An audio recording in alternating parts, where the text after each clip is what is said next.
Welcome to the Garena Masters Season 4 Resurgence, brought to you by Garena Call of Duty Mobile. Today's the final week of the group stages. 3 more days left for the teams to scurry up to the top 2 spots. Now, that might be a little impossible for some of the teams, but it still might be something to fight for a couple of them. My name's AJ, I'm the Mustachio, down here with Beef Mommy this time round, and we are going to be your casters for the rest of the day. I can't believe we're already at day number 10. I feel like we just started Garena Masters 4s, even before hyping it up for so long. I know it's been a long time since we had Garena Masters, but we're finally at the tail end of the 4th season.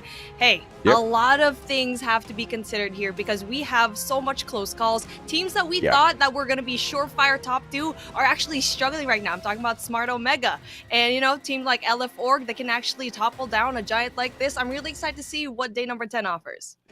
And that's exactly what's going to be super hot, right? Especially for Group B, and I love the fact that he actually brought that up. Sorry, Group C, I have to say. Love the fact that you brought that up, mainly because we have got LF Org going up against SR NACAGUE, and then we have got Smart Omega going up against SR NACAGUE as well. And for the very final day of the group stages, we've got these 2 teams going head-to-head. So fingers crossed that it might go down all the way to the wire on that matchup, because if that's going to be the case, then we're going to wrap up the group stages super hot with that match. I know. I'm so excited for all 4 matches that we're going to see today. Obviously, we're going to start things off pretty hot. I think the Huntsmen finally showed up. I think that was a big question mark going into Garena Masters 4, right? But we already know they delivered, and they're going up against a team that has been struggling for the entirety of the tournament. But hey, there's still a lot more things that this team has to offer. But I'm excited for day 10 and see who's actually going to be coming out on top, because I feel like this is a pivotal point and a point of no return.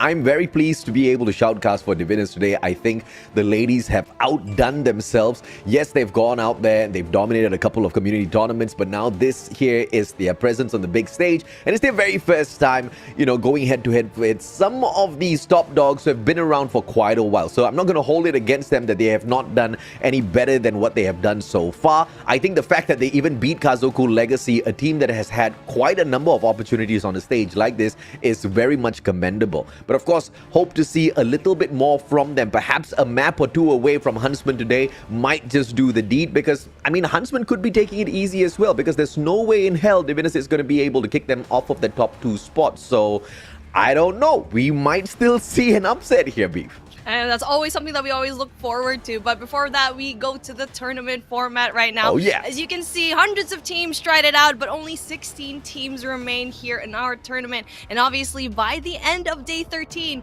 we're going to finally know the answer who are going to be the top 8 teams that will move on into the playoffs. And of course, the top 8 teams will be able to play it off to see exactly who is going to be crowned champion in a double elimination format. And that, of course, is going to be super hot. If the group stages in itself has kept you on the very edge of your seat for quite a while now, the playoffs most definitely will deliver when it comes to the entertainment a little bit later on. But of course, we've got the groups that have quite a bit of talent that we wanted to talk about in a little bit as well. Let's start off with Group A. These are the 4 teams that have made it to the stage here. We've got SKADI, Easy, Reborn, Esports, the Broke Boys Club, as well as R&D. Now, in this team, there's no doubt whatsoever SKADI was going to be able to dominate, but the Broke Boys Club, they kind of were the... I don't know if I want to say the surprising ones, because it was quite the meme team at the very start in the way they were approaching things with their logo, with their name. But the team has got quite a bit of talent in there, Beef. Yeah, I mean, it's a team that has been tournamenting. I'm definitely coining that term, tournamenting, for such a long time, because you already know this is a name that you definitely won't forget. And speaking of Group B, is something that is really interesting, because Blacklist International always just comes out on top, and now being undefeated, definitely going to be making that statement right there. But everyone else below him, that's going to be DIVINUS, Kazoku Legacy, and Huntsmen, really wants to get that 2nd spot. And now Huntsman's definitely inching closer and closer into possibly coveting that 2nd spot. But hey, let's take a look if DIVINUS can possibly bite down into the points here. And of course, if DIVINUS does manage to take down Huntsmen, it's not going to make them, jump on into the playoffs. But at the very least, it will be something sweet to leave the competition with. Hopefully, that gives them enough motivation to continue working hard to show up once again much stronger in the future. Group C, on the other hand, LF Org, Smart Omega, Almighty, SR NACAGUE. This is the group of death, and the group of death, it is most definitely showing us quite a bit of entertaining moments. Obviously, Almighty, they've been dominating all throughout, and just when you thought they were going to go through unbeaten just like Blacklist International Ultimate, they dropped the series to LF Org last week. You're definitely right. They actually dropped maps in all of the teams that I actually came up against. And now we're going into Group D, where this is I feel like a lot of talented teams are slowly emerging in this team. Obviously, WPM Lowkings is definitely that #1 team everyone's looking at. They're doing a really good job so far, very consistent. But on the other hand, we have FRANIC and 4S Kings trying to battle it out for that second spot. And for a moment, FRANIC was doing that in the very beginning of day #1. But for 4S Kings, they finally had their vengeance. But for SHUSHHH, it's looking like very hard for them because they haven't won a single match here so far. So it's like a GG well played for them.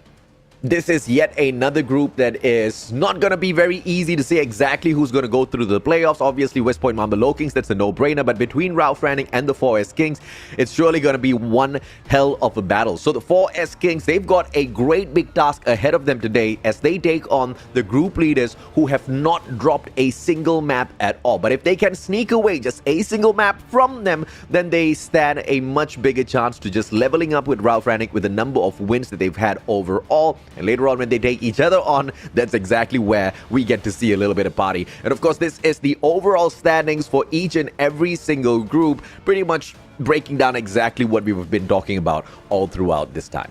And now it's really interesting how only one group actually has secured 2 teams already, because I feel like it's impossible for Group B, that's DIVINUS, to secure more wins to get that second spot. But for A, C, and D, there's so much action going on that I'm really excited to see how well EZR Esports can slowly rise into the top and possibly bring down BBC. And now for Group C, we have teams like LF Org battling the likes of Smart Omega, something that we didn't really see happen, but really excited to see that. And finally, we already said it, Group D, 4S Kings, looking like they want FRANIC out of the picture.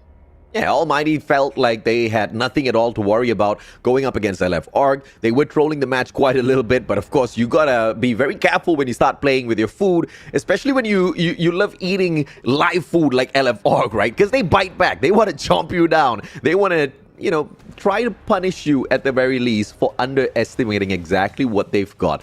And what they do have is a lot of talent. Enough talent to maybe even stop Smart Omega themselves from moving on into the playoffs. That would be the greatest upset in the past 4 years of Call of Duty Mobile, no doubt whatsoever. You're absolutely right. And LF Org, they were the former teammates of Smart Omega. So how about that? That's definitely the kryptonite that Smart Omega finally met. But let's say that the day's schedule right now, we're starting things off with DIVINUS versus the Huntsmen, something that we really want to see because DIVINUS has been showing great promise, and even though it is their first tournament, I feel like it's still a really great feat to be part of this really great tournament. Yeah, absolutely right. And once again, the fact that they did manage to take away the 2 maps and of course the series wins against Kazoku Legacy shows exactly how fired up the girls are and how capable they are out there on the battlefield. But apart from those 2 maps, they haven't really been able to match up against the Huntsmen nor Blacklist International Ultimate. But this is the rematch against Huntsmen. This is where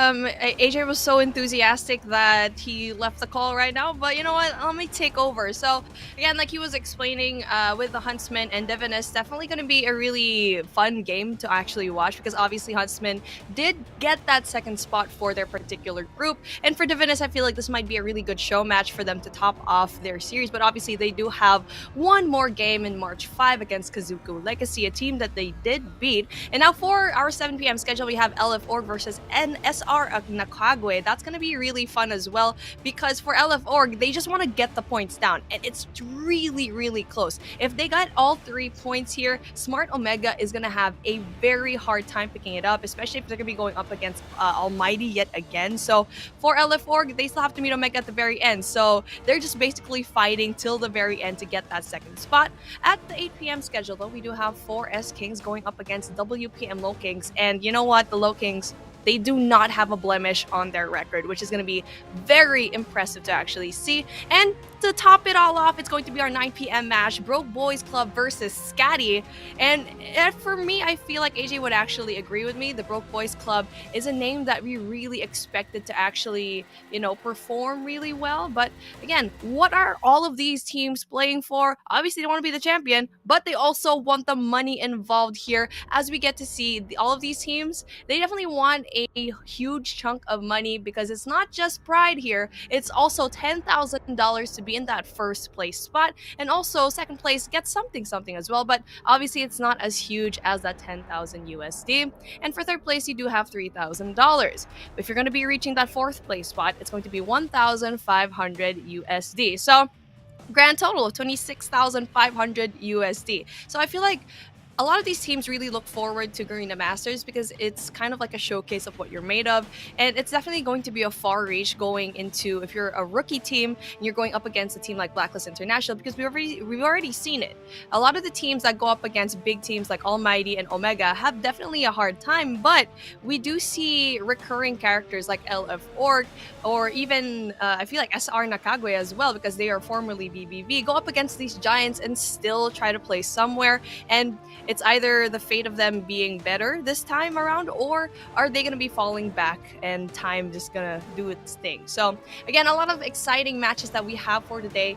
Day number 10, 8 groups, all from different groups as well. So pretty excited to see how day 10, 11, and 12 will finally bring us down into who's going to be reaching to our playoffs. But again, we're going to be taking a look at our team lineup for our first team today. DIVINUS right now. These are the girls that want to be seen, and seen they are. Tin, 151, Aurora, Jax, Roshi, and Mia. I mean, these girls, they're so popular when it comes to the Call of Duty Mobile Garena region, just because of, not because they're so beautiful, we already know that, but they're really skilled as well. I feel like it just needs some sort of polishing when it comes to these girls, and probably need like a coach to sort of guide them into the tournament, because definitely they're very talented. 151 really crazy with the sniper. Mia definitely really good slayer as well. And I feel like this is not, new information, but you just gotta say that during Valkyrie series, she was the one that was able to get that nuke down. So I mean, a lot of these girls are really talented. But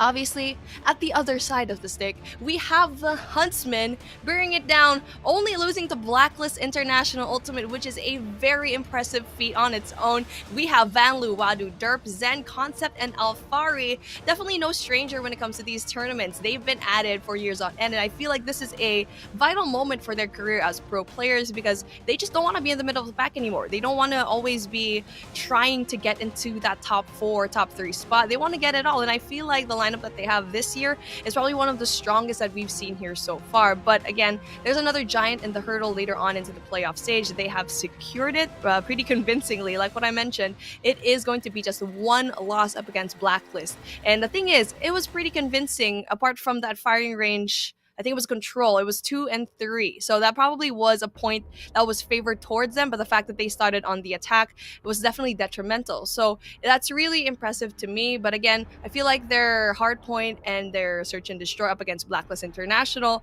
definitely needed a little bit more work, because it was a 0-7 in standoff. So pretty excited to see how they're going to bring it down to the table up against DIVINUS, because they did see each other beforehand, where again it was pretty far between the points, and we can see here the head-to-head. Who are these two people that will spearhead their team all the way into victory? We have DIVINUS, Mia. Obviously, she is slaying out of control every single time, always being on point, having an average skills of 10. But obviously, as much as I hype up those numbers, it's no joke. It's no lie that you see that 30 just being very scary right beside it, and having an average score of 3,644 and a KD of 1.8. So you already see kind of the disparity when it comes to the numbers and how far away the skill gap is. And so I feel like instead of being discouraged by this, I feel like this will definitely be more fire into these girls and for this player, because she's been I feel like it's been 2-3 years already ever since she's been a pro player. So again, with Zen being the MVP for his team, definitely a very known guy, very great when it comes to these skills. Not just that, very reliable as well. So this is one thing that we need to consider for a lot of these teams, like who is going to be that #1 person in your team that's going to slay out. It's just not that. It has to be everyone in your team that needs to just step up. So with Zen being the #1 in the Huntsmen, there's definitely a lot more key players to their team. And for DIVINUS, Mia and 151 just seem to exchange, sometimes Aurora as well. So pretty excited to see how the girls can actually bring the fire into this rematch that we see here from Kazoku, and especially in that day one, because they're having just 2 games. That's the only 2 games that they won. So the fire that they had from that match, they need to bring it here in this rematch up against the Huntsmen, because their loss against the Huntsmen, it was pretty convincing, more towards the favor of the Huntsmen. Obviously having that 0-3 in a raid control, 126 and 250 and take off hardpoint, and also 3-7 in firing range search and destroy. So there's a lot of things to be polished, and this is probably one of the better picks that DIVINUS had, and also the luck of the draw is going to be in their favor. That's going to be DIVINUS going in for that coin toss, winning it all. Raid, hardpoint. Now that's going to be a really standard map, but what I'm really interested in is actually slum search and destroy. And we actually saw Kazoku Legacy and Huntsmen play this map, so I'm not surprised that the Huntsmen won this, and they won pretty convincingly, 7-3. On the other hand though, Summit, Control, I'm not quite sure if this is going to be a good map for either of the teams, because they haven't played this yet. So I feel like this is a really good playground and possibly a way for DIVINUS to kind of throw off the Huntsmen and not choosing something that'll favor them, or the fact that for DIVINUS it looks like it's, I was gonna say it's not really that they don't do well there, but they did won 3-2 against Kazoku. But again, it's just very close, and the reason why they won that is because they were on the defensive side. So this is going to be a little bit for me towards the Huntsmen in terms of like slums, but also for raid, they just don't really have as much information when it comes to the Huntsmen, because they've never played raid hardpoint yet. But for DIVINUS, they did play that up against Blacklist International, but they lost it pretty badly. 250 and 32 in favor of Blacklist International is going to be the score. So, I mean, with that in mind, I feel like the Huntsmen, if they did their homework and watched day #1, then they probably have some sort of answer as to how DIVINUS is actually playing when it comes to hardpoint raid. So, pretty excited to see how it's going to be looking like. But again, for me, it's going to be Slums S&D. That'll be very interesting, but Summit Control is a big question mark. But let's take a look at what we have. The operators that are going to be banned, the Annihilator and the Sparrow, are going to be both banned. And as for the maps, it's going to be Takeoff and Hacienda. And now Hacienda, for me, I wish I get to see it played by DIVINUS, but they didn't do too well. They didn't do too hot. It's 102.50 up against Blacklist International back in Feb 26. So, I don't know, maybe it was a good idea for them to ban that map and just do not want to do anything with it. So the fact that they're bringing it closer down in size for Summit Control, I feel like that might be a really huge buff for them. So I feel like it also depends on what kind of guns they're finally going to be using, because obviously this season it is a lot of mixes when it comes to the gun choices. I feel like when you do start, especially when it comes to new seasons, you kind of have to play around with the guns. And for now, honestly, the SKS will definitely reign supreme. And thank God we still have that in Garena, because in other regions, they banned it because it's just so cracked. So let's see how all of these teams are going to be playing out, especially how the meta will change. But taking a look at that, we get to see Aurora having that first blood. That's going to be really big for them. But you get to see that Huntsman is actually going to be having that control in top laundry, but it's still going to be the control right now, the hard point of just player #3 from DIVINUS. That's going to be Jack. Solid hold so far. Gave enough time for her teammates to go and rotate and go in there for the defense. But unfortunately, Huntsman is going to be a little bit too strong, going in there for that hold. And now as we see DIVINUS trying to flip that spawns, it's just read by Huntsmen right now. They know that the spawns are going to be flipped. They want to engage in that defense here in this power position. And now going in for that galley control, it's not going to be doing much for you, especially if you're not going to be winning a lot of these gunfights down. 17 seconds left on the clock though. That's going to be really big points coming in from the Huntsmen. And not just that, DIVINUS, they're kind of struggling to get control into that anchor points because Derp is just being so nasty with the SKS right now. And I just did mention that gun, but Jax finesses him with that CBR. So again, the girls aren't doing too bad, but 41 and 7, that's going to be a huge gap to be filled. Now with the Pretty not really getting any. Oh, just as I said, that Jack is going to be favored right now when it comes to the Call of Duty mobile timing, and I say that with so much sarcasm because that was just nasty timing on her end. But there you go. Roshi doesn't really quite get the spots as 3 players from Huntsmen go in there, doesn't really quite get the break yet, and it's a good thing that DIVINUS is actually very mindful of where everyone from Huntsmen is going to be spawning off, but Concept is going to be losing that essential power position, and Banlu is going to be primed in position to try and get that spot down. So far, DIVINUS is doing really good when it comes to the rotations and very much wary of where the Huntsmen are actually going to be spawning off to, but it looks like they're going to be giving this up for now.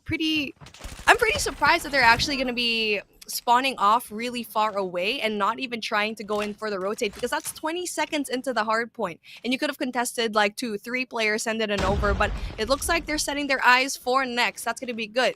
This is the money hill that we like to say because it's very hard to go and attack this site, very easy to defend, and you do need some players outside of the map though, because everyone else from Huntsmen are going to be spawning off into those 2 entrances, and right now looking like it's actually going to be driveway. Big kills coming in from Tin and Aurora though, as they get 7 kills. That's going to be really big. I mean, Tin only has 3, so she's kind of struggling when it comes to those kills, but Aurora and Roshi doing so good, and Jax as well. So Jax is going to be kind of like, I feel like what I've been seeing, she's been roaming around just a tiny bit and trying to get those slays down, so that's going to be really impressive. So far, solid hold, and the points are trickling down very quick. Looks like their early rotation going into P3 is definitely going to be a huge thing for them. Finally, almost even up in the points. 22 seconds left in this hard point, and Mia going out with a claw doesn't really quite do anything. CBR does its job and does the slaying, but there you go. It's going to be very hard for the girls to try and make a comeback for this hill, so they need to go and rotate they do. Player number 4 and 5, take a look at that, Mia and Tin. So that's going to be really big kills for them. Not just that, information given by that Hunter Killer Joe, knowing very well there's 1 player coming in from Huntsman at the very least in top staircase. But take a look at that, player number 5. That's going to be Tin. Again, we said peel your eyes out for this girl, but unfortunately for them, Huntsman just a little bit too quick when it comes to their rotation here in P4. Well, that's going to be really big for that team. 70 and 78 is going to be their scoreline. But again, with the spawns kind of out of control from both of these teams, they don't really have a solid hold here so far, but player number 3 coming in from DIVINUS needs to win a big gunfight, and obviously it'll be Jack. Doesn't win it. The claw goes away. Bad timing on her, and Aurora though tries to get that 12th kill down, gets that information, but spams the walls. So far, no contest quite yet. Spawns out of control yet again. But there you go. Big essential kill. Doesn't really quite finish the 2nd kill though. And so far, so good for Huntsmen. DIVINUS, on the other hand, still trying to go in there for the break, but obviously the spawn, honestly, P3 is good for them, but P4 is just nuts when it comes to the spawn, because you're going to be spawning all the way towards jungle, and you're going to be spawning right beside each other. It's terrible. But hey, Huntsman was able to manage that, and they were able to get so big of chunks and points when it comes to that, and they finally made a recovery. And there you go. You get to see a rotation for both of these teams. They're just trying to clear out all of the entrances, all the lanes, and so far, I think Huntsman does have a little bit of an upper hand here, and with Aurora going down, that could have been a really big gunfight. 1 up against DIVINUS, that's definitely going to be really impressive. And one thing that is going to be hard though for DIVINUS is the fact that Huntsman is jacked. They are jacked when it comes to the score streaks, the operator skills, and not just that, they have so good positioning. I mean, you can see the Predator missile gets 1. I mean, only 1 player is going to be right there for the defense, but it's just a little bit hard to go and break that, especially knowing how many util your opponent is going to be chucking at you. And so for DIVINUS, still a great effort. The fact that they didn't bring out anything and still won their gunfights, that's going to be very impressive. But just with 15 seconds left on the clock, though, they're going to be getting that scrap points, but they need to go in there for the rotation here in P1. The reset is finally going to happen, and now as they try to go take that top laundry control, Jax tries so hard, and I feel like this is so many times she keeps losing that gunfight in top laundry. I feel like they need to send in 2 players from DIVINUS. It's just going to be really hard if they don't get that power position down, because at this point, Huntsman is doing so good when it comes to laundry control. I feel like only DIVINUS was able to touch that once, and just very quickly, Huntsman really adjusted to the play and was able to funnel it out. Player number 5, that's going to be Concept. I mean, this guy has been nuts. He's been so crazy and just doing high caliber kills and high impact kills for his team. And having those 20 kills is just absolutely no joke. But we do take a look at what is going to happen for the next set of rotations here, because the Huntsmen, it looks like they finally found their rhythm. DIVINUS, on the other hand, struggling to even kind of keep place here just because they keep spawning off the pool side. Nothing's going to happen there. They need to wait one by one, and I mean, they need to push as a team because they're going in there one by one rather. So again, very difficult to actually go and break the hill if you're just going to be one player greeted by 4 players at a time. But we get to see a very early rotation going in for DIVINUS. I mean, I feel like that rotation was actually on time, but I feel like they needed to go and contest this hill. So for the Huntsmen though, really good break coming in for Huntsmen as Wanlu gets the very essential kill. Aurora tries to go in for the backup. Let's see if she wins this. Yes, she does. Wary of the other player coming in from spawn. Gets that other kill as well. Aurora on fire, just doing so good when it comes to the gunfights and the slays. And Mia is in a really good spot. I honestly love that spot when I do play ranked because you get to see poolside, which you see a lot of players are coming from, and also people from top laundry as well. Now the Gravity Vortex gets 1, almost gets the 2nd, but then information given already to her team, trying to go in there for the kills, gets another one. But unfortunately doesn't get that 3rd player. But hey, that's going to be really good points as well. Still very doable for DIVINUS to go in there for a comeback. That's going to be huge for this team. Really good kitchen control. But this is where trouble's going to be a little bit looming, because play number 5 coming in from DIVINUS, that's going to be Tin. Needs to win this huge gunfight. Doesn't win it, unfortunately. But hey, backup is going to be on the way. That's going to be player number 4, Mia. Already seeing it, but probably needs to go down a bit. There you go. Gets that information down, but unfortunately 2 players coming in from Huntsman, they're going to be greeting her, and the reset is going to happen. That will be very difficult for DIVINUS to try and make a comeback, because a while ago, this is where they got the most points down. And now this is where they need to get all of their operators out, and that's what they did. That's going to be huge from Roshi. Unfortunately, Derp goes in there for the SKS kill. Doesn't really quite spot the person proning on the floor, and Aurora tries to go in there for the kills as well, but still, very solid defense coming in from DIVINUS. But for Huntsman, how long can you keep contesting? You need to find a way to go and not give any more points away to DIVINUS. 203-163 is going to be your score line. 40 points in the line. Still doable for a comeback from DIVINUS, but also if the cards are played right, solid control coming in from Huntsman. That's going to be a really good score line for them. But as 13 seconds left on the clock, it's going to be Huntsman going in there for the scrap points. Rotation though, 4 people poolside for DIVINUS. 1 player only for Huntsman right now. And a lot of other players from Huntsman still trying to go play that catch-up. 3 players already on the hill. And this is where DIVINUS kind of had a hard time, but let's see how well they can fare, because they did have that early rotation. They sent in a lot of players here in P4, but like what we said a while ago, the spawns are crazy in this area, because you can see player number 3 from Huntsman literally just spawned right in front of 2 players from DIVINUS. But hey, I actually just got word that Callie is going to be having a special appearance in the broadcast. I thought I was going to be casting with you on Sunday, but hey, it looks like you're going to be casting with me today. Thank you so much. Hey, I can finally drink my water. Yeah, finally, you can go have your drink there, Beef Mammy. And well, I'm not really having a good day either, so having to get the cast today, it makes my day clearly a lot better. But now, finally, we are seeing DIVINUS finally fight back. We only got 15 more seconds left in here, and Huntsmen, they are trying to get inside of that hard point.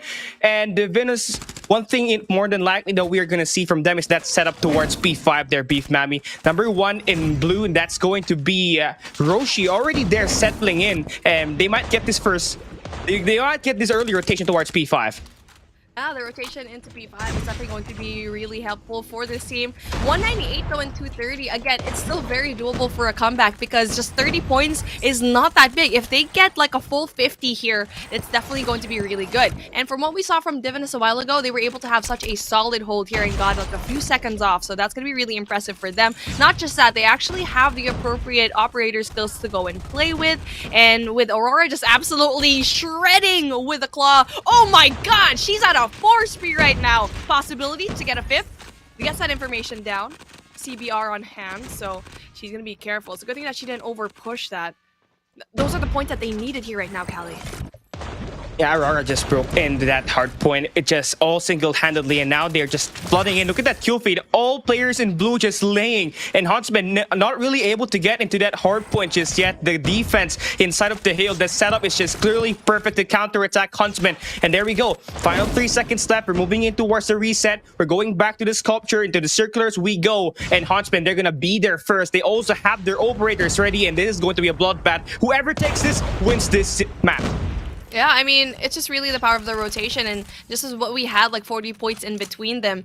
The DIVINUS was actually able to bring it down a notch, but here's the problem. The only problem is that the Huntsmen did so well when it comes to P1, and actually, yeah, it was P1 that they had such a solid hold. It was going to be P1 and P4. That's why they won this hardpoint matchup, is the fact that no one was able to touch P1 coming in from the side of DIVINUS, and it was so close. You only had like what, 4 points in between you. So again, still really impressive to see how both of these teams really played. And again, respect to DIVINUS because they were able to kind of keep it close. If I feel like that was 2 times they're able to keep it close. Callie, I don't know if you were here, but I feel like that comeback was so close coming in from DIVINUS just twice already. But really impressive to see how 2 players from both teams just stepped it up when it comes to their OBJ. Look at that, 311 for Roshi and 345 for Vanlu with 41 kills. That is just nasty. I mean, look at the other side too. Aurora with 40 kills and 53 seconds. Yeah. I mean, both of these teams, I feel like that was a pretty even playing field.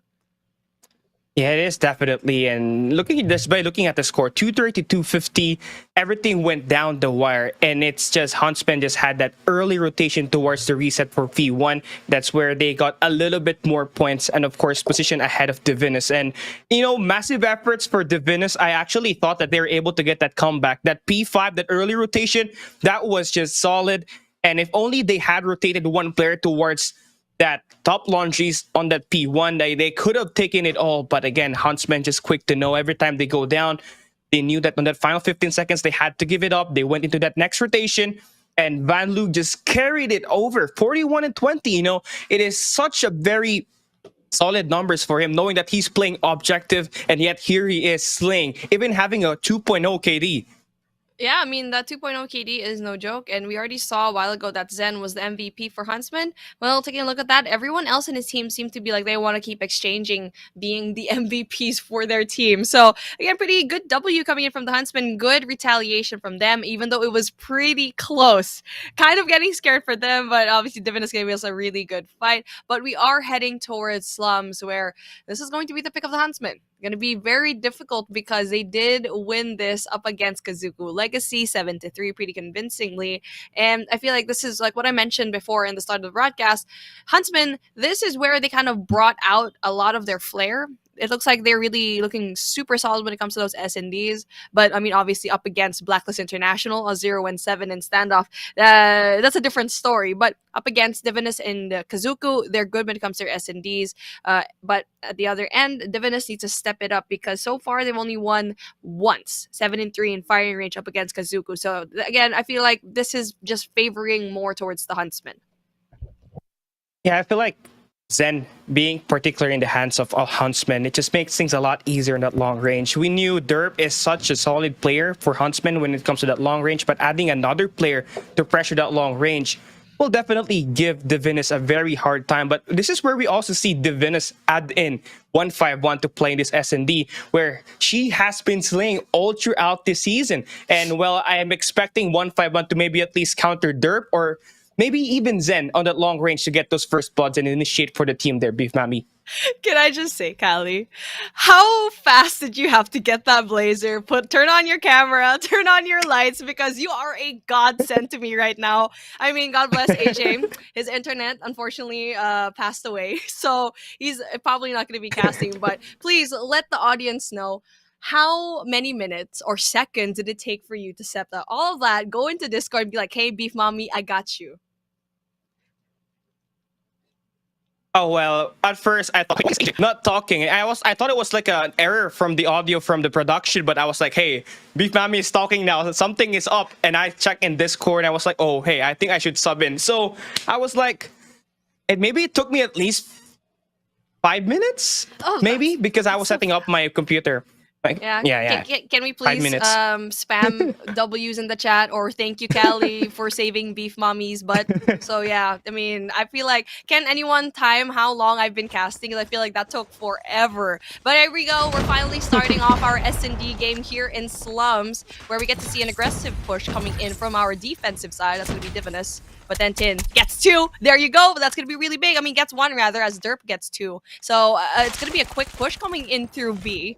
And trying to get that kills, they try to go and rotate now for A. So I feel like that's going to be a really big defensive setup coming in from Divinus, because they were able to flush out a lot of the players and stop the attack going on.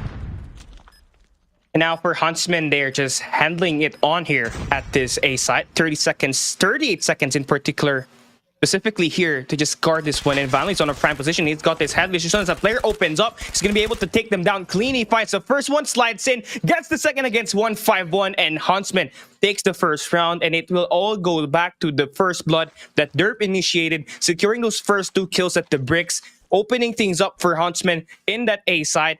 And it's just a snowball effect that happened there that first round. Yeah, I mean, it's a really good start coming in from Divinus. Even though they lost that round, they were able to take the fight down and just bring down the numbers just a little bit. But right now, they just need to find a way to stop the push coming in from A. I feel like there's just bunched up a little bit too much here in Arches and need to spread out. And there you go. As I said that, they bring 1 player here in Alpha, the second one on the way. And now a pass push coming in here from Bravo. No information whatsoever coming in from Huntsman. I mean, Derp is going to be right there. You only have that 1 information. 151 gets that first opening pick, Zen goes down. But with Derp right there, he's going to be really dangerous unless we see player number 2 try and get that pick. I mean, someone played the sacrificer, but then gets it to go with that SKS. And now the retake continues here. 151 already in the bomb side. His teammate's going to be there towards the circle as well. 151 gets shot down, but his teammates will be able to clear it up, get that defusal. And the discipline of Divinus to not overextending, waiting for Huntsman to plant that bomb and play for retake was key there to secure that round number 2.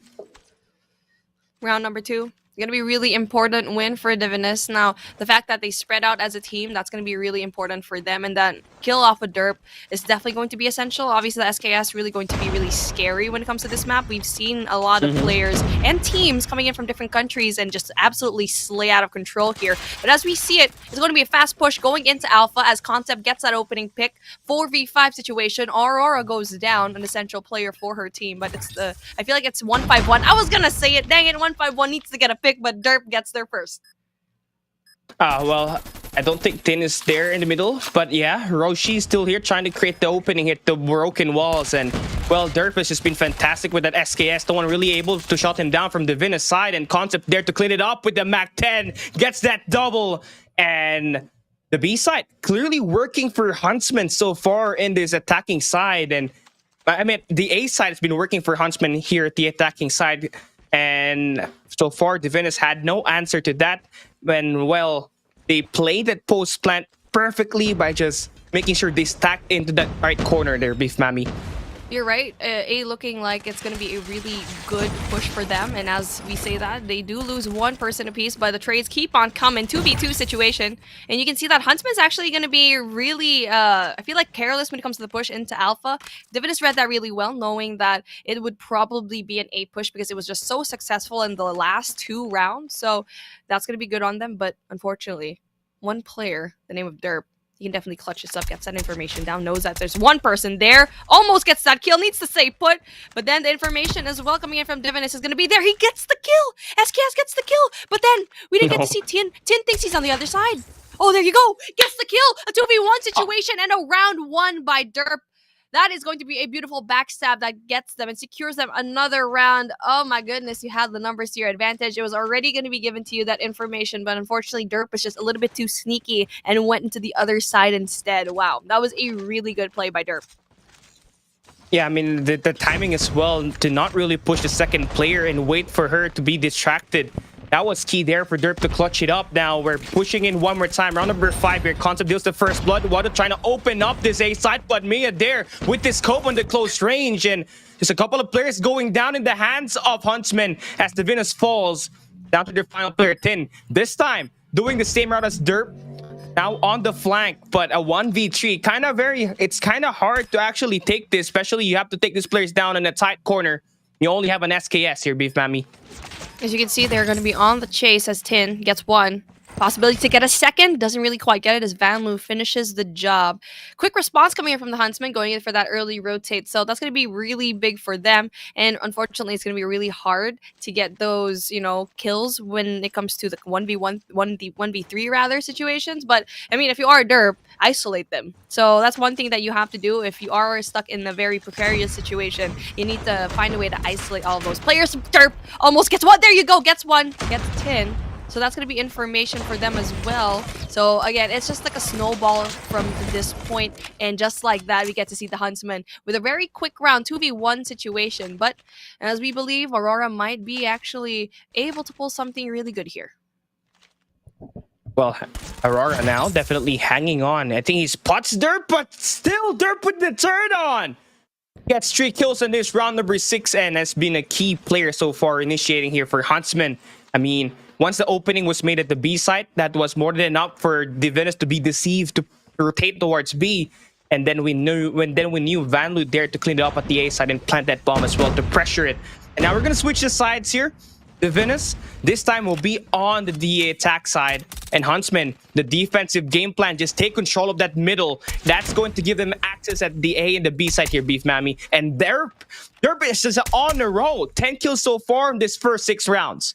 I mean, if you are putting an SKS to the hands of a really good player, it's just really hard to stop. And that's why we get to see this gun just banned in so many countries. But I honestly think it's still pretty a viable weapon for you to use. You just have to learn how to use it really well. And now Derp looking like he's in a very solid position. 2v4 situation right now, as only one person is going to go down. And as we go quietly, Derp has a really good sight line here. It's just going to be so troublesome. They're going to be in there for the pinch as Mia tries to get that one kill. Vanlu is there for the backup. And it's just always Huntsman one step ahead every single time. And well, again, it's all about this strategy of Huntsmen, just making sure that they take control of the statues towards the middle of the map. And of course, by making use of that, it gives them access and control towards that broken, and might as well as the entry towards brick. And not to mention the range that's been affecting DIVINUS here. Zen and Derp has been such a particular player, and of course taking down these players in the long range. But now you see it, final 2 players for DIVINUS, and Huntsman is just trying to take them down. They're just barging their heads inside of this ghetto, and Derp there to clean it up, gets the final kill. And if we're going to name this match, it's going to be the Derp game, or even the Vanlu game, because they've been tearing this DIVINUS squad apart in this S&D.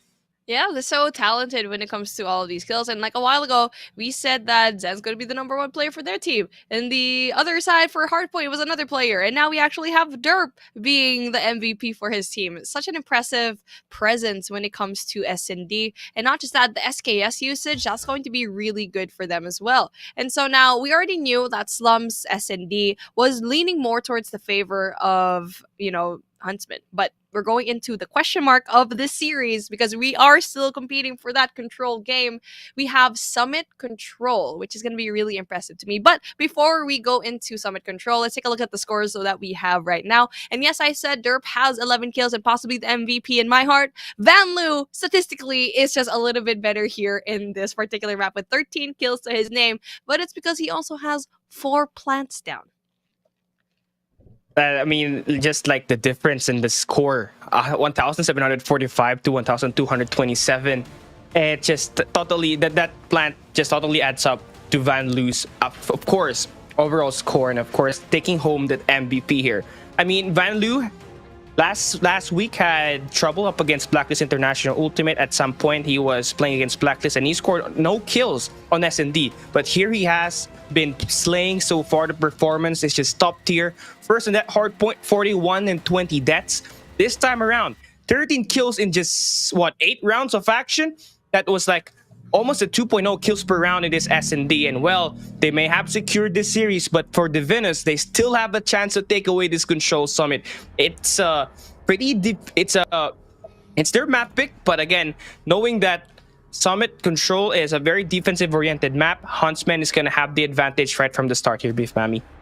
You're absolutely right. I feel like when it comes to the coin toss and Control, I feel like you are at a slight disadvantage if you win that coin toss. So are you really going to win that coin toss? Because once you do win it, you get to choose a map, but you lose to pick a side where you're going to be starting off, and it's usually the defensive side.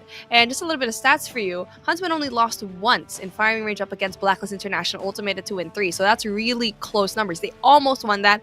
And guess what? Like what I mentioned before, the only reason why they won that, I mean, they lost that rather, is because they didn't start on the defensive side.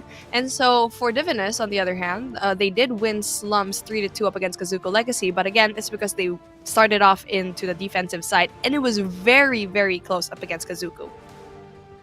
Yeah, it went down the wire for DIVINUS, and here this time they're taking up the challenge against Huntsmen, who is going to start on the defensive side. So automatically there is going to be a great chance that Huntsmen will just play for that spawn trap at the start, knowing that they've managed to take away this hardpoint in S&D.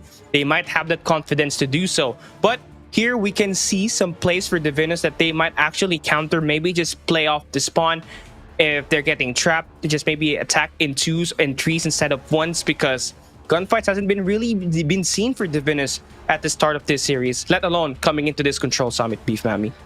You are absolutely right, because the fact that only 2 players actually get to perform at a time, I mean, I get to say that it's usually like kind of going back and forth as to which 2 players they're going to be, but it still need to be a whole group effort. So I feel like we still need to see that. But we did say in the start of the broadcast when AJ was still here, is the fact that this is a breeding ground when it comes to talent, and practice is definitely going to be most important, doing your scrims. And so far, we get to see a bit of light coming in from DIVINUS, and even though they're not going to be making it into our playoffs, it's still very much needed for them to be part of this tournament, to grow as a team, and the fact that hopefully they will take this lesson and hopefully be more I feel like be more well-equipped when it comes to the next tournament. And so we get to start things off here in Summit Control, where obviously Huntsmen, they're going to be on the defensive side. So it's up to DIVINUS to try and basically prove everything wrong, because defense will always win here at most cases, but DIVINUS definitely very capable to win this. I mean, if they play their cards right, they might really pull it off, but not when you have players just stacking here at the second floor and claiming all these power positions from Huntsmen. But the good thing here for DIVINUS, they are attacking as a crew. They are holding this B. They're going to have 3 players inside, which will make the capture very fast. And so Huntsmen, they're just trying to look and give it away and take those power positions. But DIVINUS already doing time. And this could increase the chance of DIVINUS picking up momentum. But now we see Derpinzen making their move, attacking that B side, clearing it off, and stopping DIVINUS to claim that 3rd segment in at the B side. Vanlu gonna be in a very cheeky spot, and now for Jax, it's an absolutely... Oh, he was able to get away! What the... Oh. So, I mean, what a slippery guy, that guy. What the heck? He was just there 1 second, and now he's out the other. And Zen on a 5-kill spree. That's gonna be really big for him to go and pick up all of the score streaks and operator skills that he needs to use to just stop the momentum of DIVINUS. 17 and 16, though, still very doable for DIVINUS to go and win it. But for Derp and Wandu getting that double, that's gonna be huge for him. And speaking of, gets that 3rd. Vanlu on the other hand gets his 2nd as well. So I mean, it's the response really good coming in from the Huntsmen, trying to bring down the points down in the lives. 15 seconds, 1 minute and 30 seconds rather, 15 kills, all needed by DIVINUS. 8 lives on their end. Still very doable for a comeback if they do have any kind of score streaks or any kind of operators down. And here we go, Huntsmen now and slowly initiating the trap. They got Derp on the corner. Now Huntsmen, Vanlo on the top as well on the 2nd floor. And I like to take from DIVINUS, they're not really pushing here all the way to the middle. They're just waiting for players to pop off. But now the timing is just perfect for Vanlo and Alpari, and they're claiming lives in the game. Just 4 more lives left for DIVINUS, and the Huntsman trap is just on in this game. A minute left, and DIVINUS, it's a 4v8. You got at least take down 2 before you go taken down. And well, for them, they still have a chance, a very big chance, if just they win this gunfights, and they do so. It's a 6v3, they still have a chance. 5v3 now. Still a lot of time in my opinion, 46 seconds. but they need to be smart when it comes to their rotation and need to go in there for the distraction. But with Zen winning that gunfight, it's just looking like it's going to be near impossible for these two to try and win it. Jack's going to be the only one left, and there you go. With 5 remaining lives, that was honestly pretty close, so that's going to be good for DIVINUS, but they do need to win that one offensive round. As they are starting off into the defense now, this is where we get to see how well they can play, because so far Huntsmen, that was a little bit shaky for them, and yes, they did have 5 lives left, but at a certain point, it was still very doable for DIVINUS to actually go and make a comeback. Yeah, now this time DIVINUS will start with the operator skills in their hands. They're going to be on the defensive side once again, and Huntsmen not really pushing towards B, something that DIVINUS did earlier. This time, they're trying to gain control towards middle of the map and take away the A side first before moving into towards B. But looking at the way DIVINUS is playing this defense, they're trying to initiate the spawn trap. So every time Huntsmen go down, they will spawn at the rest of the minimap, and Aurora is there to clean them up. So a nice way for them to distract these players. But still, someone needs to take care of Zen, who's just claiming the time here at this A side all by himself. Clearing all the side all by himself. That's going to be really good for him. And I mean, it was just so close when it comes to all of the gunfights. Oh my goodness. And not just that, B is going to be slowly getting captured. That's going to be really big gunfights. Alfari with a 9 kills already. Purifier in hand. Good in for the defense. Not able to sustain as Jax goes in there for the kill. Was able to stop the push. So that's going to be really good. But with 1 tick of progress already done and dusted, with only just 2 lives between them, DIVINUS is down on the lives. That's not going to be good because you're on the defensive side. You're supposed to be having an easier time when it comes to that. 2 minutes on the clock. Still a lot of time for Huntsmen to go and recollect themselves. DIVINUS, on the other hand, needs to go and level it out. Alfari goes in there for the kill. Gets 1. Mia's going to go down. So far, so good coming in from the Huntsmen. And look, it really looks like it's very doable for them to go win this offensive round. Yeah, I mean, the push is just there. They already have 1 segment in towards B, and they just need to secure the perimeter first towards the middle of the map so they gain much better control against DIVINUS. Well, there's the good news here for them. They have 1 minute and 35 seconds on the clock, so they got plenty of time. They can slow it down for now and find the best setup for them as they push things through. The defense definitely there for DIVINUS, but Huntsmen now starting to flood in, getting behind enemy lines. They're trying to attack in 2s, and there we go. They've managed to break through enemy spawns. They take over that warehouse with number 5 Alpari lurking around, and now they have the live advantage as well. Just 5 more players to deal with here for Huntsmen. But if you're DIVINUS, you just can't waste away the chance here in this defense, and you gotta win your gunfights. Hiroshi though will find a player on the catwalks, but will get taken down, and Zen finding that double is gonna be key for Huntsmen to narrow down the players of DIVINUS to 1, and it's all down to Jax and Huntsmen there to capture the B side, and that 2-0 offense side now for Huntsmen, match point for them as well. Yeah, that's going to be really impressive for Huntsmen, winning both defensive and offensive rounds. And for DIVINUS, you're starting off with the offense right now, and just 1 more kill coming in from the Huntsmen. That is going to be really difficult for DIVINUS to go and pull, especially if we're going to be boiling things down into a game number 5. And now we need to see 100% coming in from these girls, because this is their last win, possibly. Or, you know, they do have 1 more game down up against Kazoku Legacy, but obviously you don't want to be giving all of the wins away coming in from the Huntsmen. So let's see how their play is going to be so far. Just 1 more kill, 2 kills rather, going in for the Huntsmen.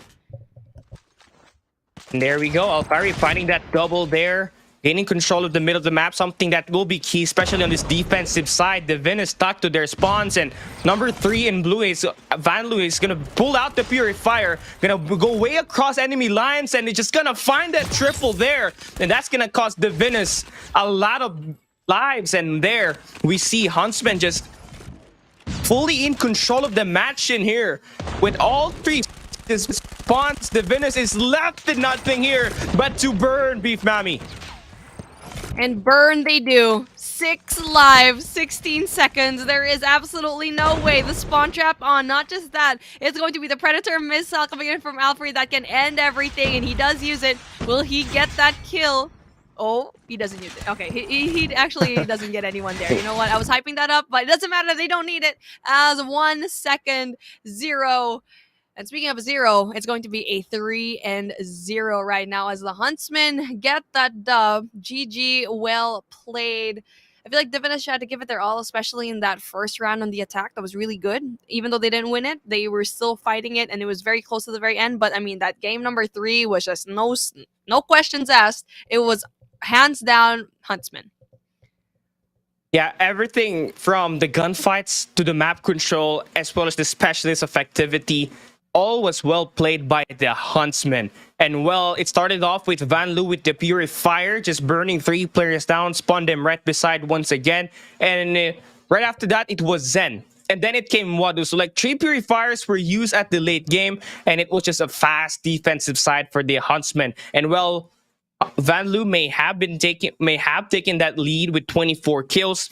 It was then actually that will steal the MVP away from him. But in Huntsmen definitely doing a better job here today compared to last week, as they were struggling with their gunfights.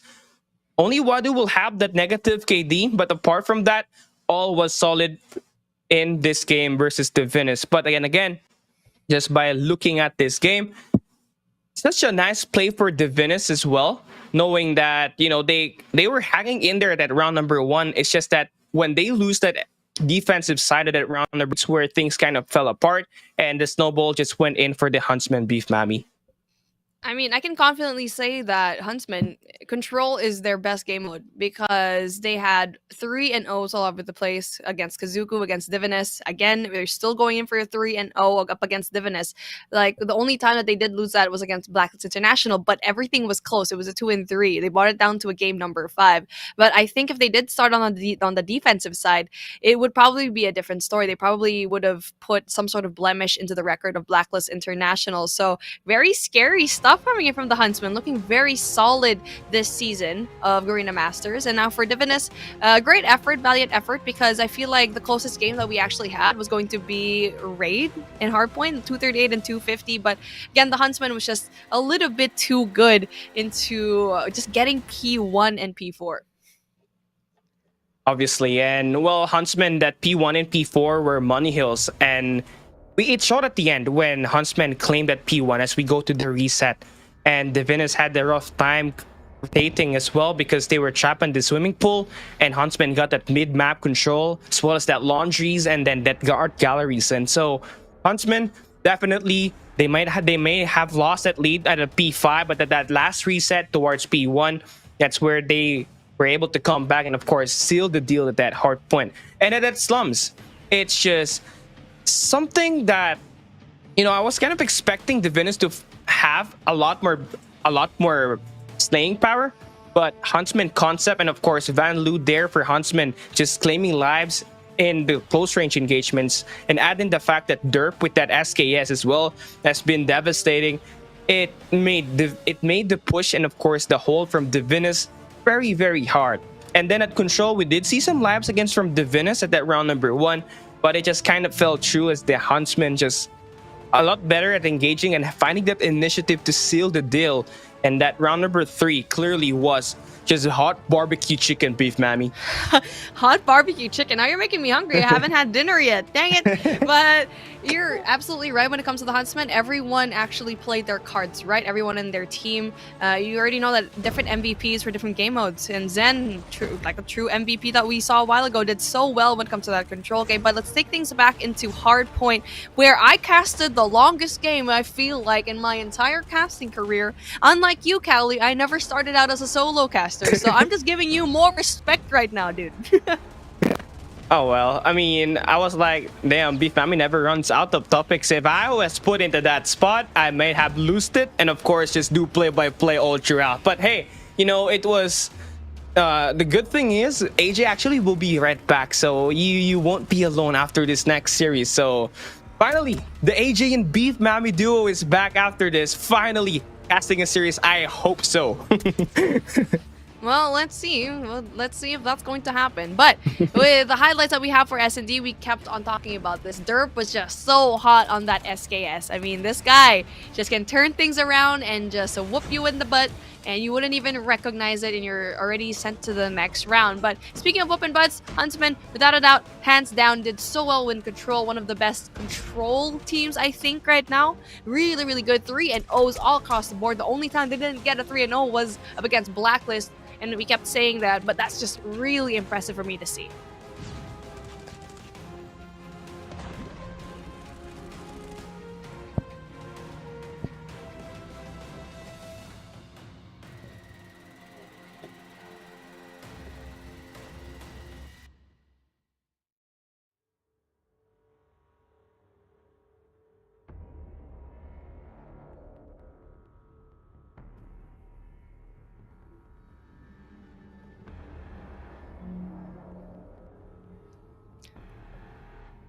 Hello again. It's me. It's me again, man. I mean, I feel like this is slowly becoming the Beef Mommy show, but hey, welcome to day number 10. We get to see the MVP of the game. That's going to be Banlu. 26 kills to his name. An average scoreline of 3,639. And a KD ratio of 2.29. That is just good numbers. I mean, we've seen Zen have like an average of 30, but like we keep saying, this is a well-rounded team right now. One of the, I feel like the strongest they've ever been. So pretty excited to see how they'll play up against like the other top 7 teams that will eventually find out in Sunday. So pretty good until what's gonna happen here. But pretty impressive how Vanlu actually, you know, got to get a lot of these kills right now. But like what I said, oh hey Callie, welcome back. I thought I was all alone again. I was getting very lonely. The chat was giving me, you know, thank you so much for the encouragement, chat. Well, I mean, talk about great plays there for Vandal, but I'm sorry I ghosted you there, Beef Mommy. But yeah, I'm not really on my usual setup, but hey. Oh wow. Oh, I'm sorry. But hey, we're gonna be giving you guys a chance to prove yourself and win a prize if you get this answer correctly here for the Garena Call of Duty Mobile Academy Popquiz popping in here right now. I wonder what is the question. Oh, here we go. Which tactical allows you to detect enemy locations? First, UAV, letter A, B, swarm, C, echo grenade, or D, trophy system. Now, this is really tricky, but if you can remove the score tricks, I think you're gonna have the answer correctly. Hey, Callie. Pretty sure it's B. Yeah. It's the swam. it's What's the swam? It's the new operator right now. It's the swam, guys. Spam swam in the chat. That's the correct answer. We're gonna be giving away free I'm kidding, no we're not. But I'm pretty sure in my heart as an analyst, you know, I should know the right answers to this question, and I'm very confident with swam. I mean, ain't that a food that you cook? Like, that's a go-to breakfast in the US. And maybe even in Honolulu, Hawaii. But hey, never mind. Well, if you guys want to answer this and of course want to win, you got to answer with your plus your player ID and of course the Popquiz hashtag #1 for you to have a chance to win crates that will be delivered to you next week once we settle this in. Ah, yes. A lot of things in store for you. Not just you get the goodies, but you also get to have interviews as well. Your favorite player from your winning team, as per usual. We do it every single day for Garena Masters. We get to see what kind of insights a lot of these players actually go through. And I actually haven't casted the Huntsmen yet, so I'm pretty excited like who we're going to be talking to this time around. Well, I hope it's going to be one of the MVP in Vanlu, because Vanlu last week had trouble, and here this time around turning it on and of course making sure he gets it. But ALMGHTY will be here joining us here today. Man, how are you feeling? Hi, can you guys hear me? Yes, I'm doing good. I just woke up, so that's why I'm wearing my singlet. Yeah. All right. But, Sandogang. yeah, I mean, ALMGHTY is part of the Sandogang. Yeah. Oh, I can be part of the Sandogang too, see? I'm part of it. Tiny bit. But anyway, let's move on to the next question. So, did you guys expect that you would be confidently taking the second spot in your particular group? Because you did go up against 2 other teams that was, you know, rookie teams at the most. But again, with DIVINUS being kind of known already in the scene, how confident were you guys in getting that second spot in the beginning of the tournament? Can say we really confident after getting Bandu and Wadu, and I'm kind of worried for myself because I just came back from competitive. I left after Garena Master 3 and then didn't play competitive for like 3 or 4 months. But yeah, we really confident to get top 2 with this new roster especially. Well, okay, I have another question for you, ALMGHTY. I mean, great job with the win here today once again. But, you know, we've had several versions of the Huntsman, and the best version was 2020 when you still had Ranger on with the team along with Derp. Now, can you say that this team can rival with the 2020 roster that you had before? Honestly, Ranger was really a big part of the team because he's the brain, he's the firepower. Our prime is the early 2021 when Ranger got the wife buff. He just Oh, married. that's cute. Yeah, Oh wow, that's nice. that's during CGI 2021. That was our prime. I honestly Okay. believe that you guys are Okay. actually on the way to possibly being back to your prime this year with the way that you guys are playing. But obviously, up against Blacklist International, there's one more hurdle to go and overcome. And obviously, you've already secured that spot into playoffs. Congratulations again, Alfari, for answering our questions. And again, you still have a few more matches coming up. Yep. Thank you so much, Beef Mommy and Kelly. By the way, Beef Mommy, you are so tall. When I Yeah, I met you am at actually very BMT. tall. Yeah. It was Garena Masters 3. I remember that. I didn't get to hang out with you guys as much because we were busy casting, but if we do have another LAN event here, hey Garena, I'm looking at you. I'm pretty sure let's go have some, let's have some dinner, everyone in the crew. So again, thank you so Yeah, much, sure. Why Alfari. not? Thank you. Callie, what an amazing Yeah. guy. I mean, you said beef mommy. I was getting kind of nervous. What is he gonna say? You're so tall. I'm like, okay. I mean, I get that a lot. I don't know if anyone can guess how tall I was, but if you were in Garena Masters 3 in the LAN event, everyone was literally just like, how's the weather up there? Oh, that was that was like what Coach Jericho felt when casting with you. Oh. Look at you throwing shade to Jericho right now. He had to go on top of the chair, right? And just Yeah, right. We're not throwing shade at you, and he's probably not gonna watch this. But if you do, sorry, not sorry. But hey, he's a short king. He's a short king. Yeah. Short King. And well, that will wrap up the first series of today. And well, I will be dropping off after this, and AJ will be joining you guys for the match number 2. So once again, thank you, Beef Mami, for of course having the opportunity to cast with you today. And well, we'll see you guys right after this break. It's gonna be a big one.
Welcome back, ladies and gentlemen, boys and girls. This is the Garena Masters Season 4. I am the laggy boy, Mustachio AJ, with the one and only Beef Mommy Beef. I'm so sorry. I'm so freaking sorry for leaving you all alone. You know, I swear to God, when the internet connection dropped, I was like, okay, guys, it looks like I've lost Beef Mommy and I'm going to take this solo.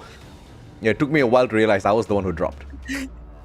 I wonder how many seconds it took to you to realize and you just kept on talking the entire time. Yeah. When the graphics wasn't switching, I was like, wait a minute. Wait a minute. Okay, yeah, and then... Okay, anyway, I'm going to be blurry at the very least. At least my voice is not going to be blurry. The camera is going to be blurry, but we'll work with it. And I swear to God, as soon as 5G is available, Beef, I'm going to get it. Because I'm currently logging on with my mobile data. It's on 4G. So fingers crossed, it carries me all the way through. Man, if I tried doing that with my phone right now with my data here in this country, whoo, you're only gonna hear my voice in Discord, man. It cannot be. I mean, Malaysian internet, hands down, that's really good. But if you've already seen the series, it's an early donut. And we finally have our second series. I mean, It's so fast already. Yeah, but I was so proud of the girls, though. They almost took down the one and only Huntsman, but, you know, almost being the key word there, they couldn't really see that all the way through. But it's okay, good on them, right? And I think the fact that they almost got there also proved to be exactly what broke their spirits in that S&D as well as Control matchup, because they really couldn't muster up any much in those two matches. But that is for game number 1. Now, we move on to slightly more exciting things. LF Org taking on SR NACAGUE. LF Org needs to take away every single map from SR because their goal here is not to beat down SR. No. I mean, unfortunately, no shade SR. You know, they've been beaten, right? There's no way SR is going to be able to make it into the playoffs. But if LFR can take away all 3 maps, then it makes the possibility of them moving on into the playoffs instead of Smart Omega all the much stronger, Beef. This is a team that we expected to just really be good, but are they good enough going into the tournament, right? And it just seems like they're doing so well. They've been here for the longest time. I remember this team, one of the earliest teams I can remember going into Call of Duty Mobile Pro scene. And I'm so glad to see them still back and pretty strong, stronger than ever. And especially they're going up against SKADI and NACAGUE, where they haven't been performing so well. They only won once up against ALMGHTY, but it was a very close game. So again, we're gonna do that for our next game, but later on, obviously, we do have a lot more action. We have Forest Kings going up against WPM Lowkings, and this is again one of the teams that could actually possibly get that second spot. And later down the line, we do have at 9 p.m. Broke Boys Club versus SKADI. Oh yeah. That's the one match I'm most definitely looking forward to as well. The two titans of the group taking on each other. Obviously, the Broke Boys Club want to prove themselves after getting beaten down by SKADI the last time round. SKADI wants to prove that they are the top dogs and no one can take them down. No one can touch them. No one can even come near to them. So we're going to see exactly how that fizzles out a little bit later on. But I have to say, that's a fantastic way to close off the day. But, you know, you can't take anything away from the third series of the day as well. We get to see the Mambas in action once again. I mean, every single time I see the West Point Mamba Lowkings play out there on the battlefield, it just brings such amazing amount of energy in my chest, because it's just so beautiful to see them just dancing around the battlefield. Nobody has been able to match up to them so far in the group. Yeah, they come in here unscathed, similar to Blacklist International. So the only two teams that have no blemish whatsoever on their record. And the Forest Kings didn't really do so hot in the beginning. Obviously, they lost that up against FRANIC, but they finally had their revenge in Feb 26, where they won it 3-0. And now looking like they're such a solid team. But speaking of a solid team, we do have LF Org, Static Steve, Badman Bench, and Epox. No stranger when it comes to these tournaments, but looking like the comeback is definitely going to be there. If they win this, Smart Omega is gonna run.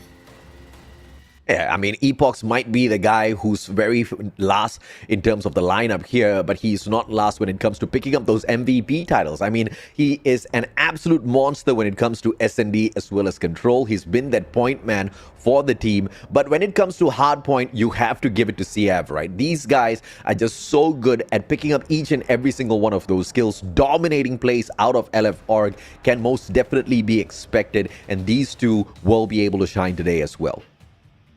I mean, they're the only team in their bracket, in their group, that had like 2 wins up against ALMGHTY. That is so impressive, and took down in Search and Destroy, brought it down to overtime, 8 and 10 into standoff. That is absolutely no joke of a feat. Smart Omega couldn't even get that. Couldn't even get that kind of scoreline, man. I mean, I was watching that game. I was watching that match, and I think the boys on the side of ALMGHTY trolled a little bit too much. I expected a slightly better scoreline. Now, I know LFOG is going to be thinking like, Mustachio, we won it. What else do you want, man? But I want a little bit more dominant scoreline. So if at all we do see LFOG beating down Smart Omega and moving on into the playoffs, that's going to be their opportunity to show me exactly what they have, right? Because they went up against a trolling ALMGHTY. They pulled away that scoreline. But what happens when a team like ALMGHTY gets serious? That's exactly when to see exactly what LFOG is made of. But of course, let's shift our attention over to SR NACAGUE with Owen, Wonder, Mac, Yaku, Joshua, as well as Chroma. A lot of these names, we are no strangers to them, Beef. You know, I feel like this is very similar, LFOG and also SR NACAGUE. They've always been in that middle of the pack, not really performing. I feel like this is the former VVV team. So in their prime, they've been winning championships after championships here locally. But on the other end, they kind of dropped off into the map, especially after Garena Masters 3. So again, still a pretty, a really good feat. But you're going up against a team like LFOG, which seems like every single day, every time, they just keep improving and improving. So that's going to be spirits lifted up to them. Oh yeah, absolutely right. Of course, in this team, you most definitely can count on Joshua, but the rest of the players are no slouches themselves. Yaku, he steps up to the plate whenever the rest of them do not. You've got Over to depend on. Chroma is just a wonderful player out there on the battlefield, especially when it comes to the supports in a Hardpoint and picking up the points from the objective whenever his team members are not there to get the deed done. You will be able to see him really popping off. But overall, although there is individual talent within SR NACAGUE, LFOG, just seems to be the much better one on paper. SR NACAGUE, on the other hand, not only did they have the DQ against ALMGHTY, where obviously they couldn't pick up a single point because they didn't show up to that matchup, but the only other map they did manage to win was one Hardpoint match, and that was against ALMGHTY. Apart from that, it's just been, total silence from the team. And it was a really close game in Hacienda. So I feel like if you are going to be ALMGHTY, try not to play Hacienda at some point. So, I mean, with that, because you lost against SR NACAGUE and that was the only win. You think that with ALMGHTY, they're going to be having really good scorelines, but it looks like Giants can be hurt just a tiny bit. But speaking of the Giants, here are the Giants from each team as we go head to head from both of these teams. LFOG, Static is going to be that one person that will have 26 kills. Yaku, on the other hand, you already know this guy. I mean, in his heyday, he was one of the names. He was up there, similar to what we saw in the players of Blacklist International Ultimate. I mean, I feel like he was in PDR before. So again, this guy is just really impressive. Let's see if he can pop off today up against LFOG. I mean, people like Yaku, people like Mac, they are the OGs of Call of Duty Mobile esports.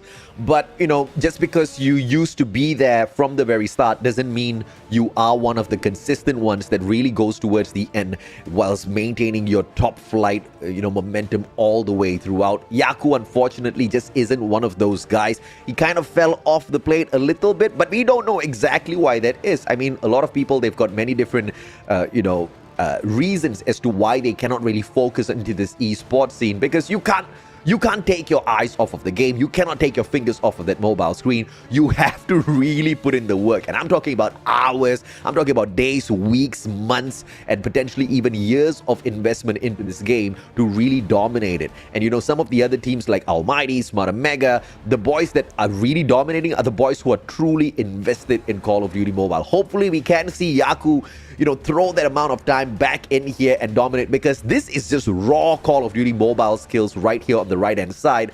But once again, his absence in the scene just shows as results on paper here. He just doesn't even measure up to what Static brings to the table, unfortunately, at the moment. And you brought up a really good statement that individually they're just so good. And now the question is, why isn't it working out to them? I feel like it's just probably team chemistry, team comp that they probably need to work on. So even with that being said, you still need to get every single one of your, I feel like with the maps and the modes, it's still very important what kind of map that you eventually do pick. And fortunately for LF4, they do win that coin toss. But also, fortunately for SR NACAGUE, they will be picking the sides of the control map. You already know that the defensive side in Summit is definitely going to be favoring you a little bit more. Okay, so this is a rematch at standoff Hardpoint coming through for SR NACAGUE as well as LF Org. The last time they met here on Hardpoint standoff, it was LF Org that got the dub, but it was a pretty close match. So I am actually surprised of this pick because there is a possibility that SR NACAGUE can potentially upset LF Org in a little bit. But of course, we will have to see exactly how that breaks down. Slums and Firing Range were the maps that we got for S&D and Control the last time round. Firing Range is brought in, but this time it is for S&D instead of Control. So a little bit of switch up towards the other two maps here. Hopefully, this is exactly where we can see more out of SR NACAGUE. Obviously, we expect LF Org to pick up the win because on paper, so far, they just look like the much better team. But it's all about how you learn from that first round robin and smash your opponents in the second half, and it's all up to SR NACAGUE to really bring up the challenge now. It's really the best case scenario for SR NACAGUE picking Firing Range, knowing very well that LF Org only lost twice, and that 50% of the time it was 2-7, and it was in Firing Range, but it was up against ALMGHTY. So they're trying to take that and possibly try to get one more win up against this team. So really excited, but I mean, I'm very scared for Summit because 3 out of 4 games SR NACAGUE lost it, but hey, they're starting off on the defense. But then again, I'm just like reiterating, in the last game that we saw, the Huntsmen actually won the offensive round up against DIVINUS, so it's very much doable for LF4 to possibly win this.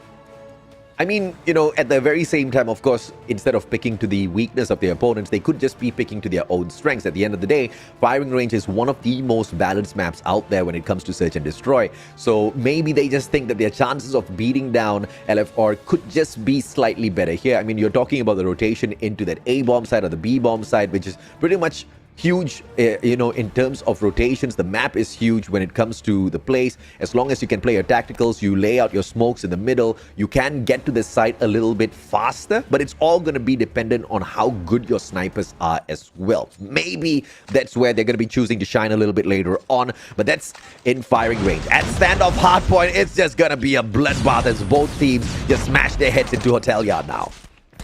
Oh, it's all NCG, all into the map so far. 2 kills to their name, but Bench says no, gets that beautiful double, and Static goes in there for the response as well. So far, early picks off of SR NACAGUE give them a little bit of leeway going into Granny's house, but just as fast as that, LF4 is going to be going in there for the contest and get a really solid hold here, as everyone else from SR NACAGUE going in from Tractor side, trying to get into the power position of Statue, and the contest finally comes on. Yep, Joshua is in there trying to make it work, but unfortunately, it's just the players on the side of SR NACAGUE trickling in one by one. But you do see a team up coming through. Player number 3 circling around from the side of Gas Station as well. 20 more seconds to go, so I don't want to see any early rotations coming through. But SR NACAGUE says, shut up, Mustachio, that's exactly what we're going to do. It looks like they're listening into our broadcast, but it looks like they're gonna give up all of the points down. I mean, okay, we've seen it already. DIVINUS tried the same thing into that past Hardpoint. It worked out for them, but not able to sustain at the very late part of the game. So let's see how LF4 actually treats this, because so far we only have that one player inside of that Hardpoint winning a lot of the gunfights, though. That's gonna be huge for him. Yaku gets that beautiful 2K there, but everyone else in his team needs to go and step it up, because even though they go in there for that early rotation, not able to sustain a lot of the points.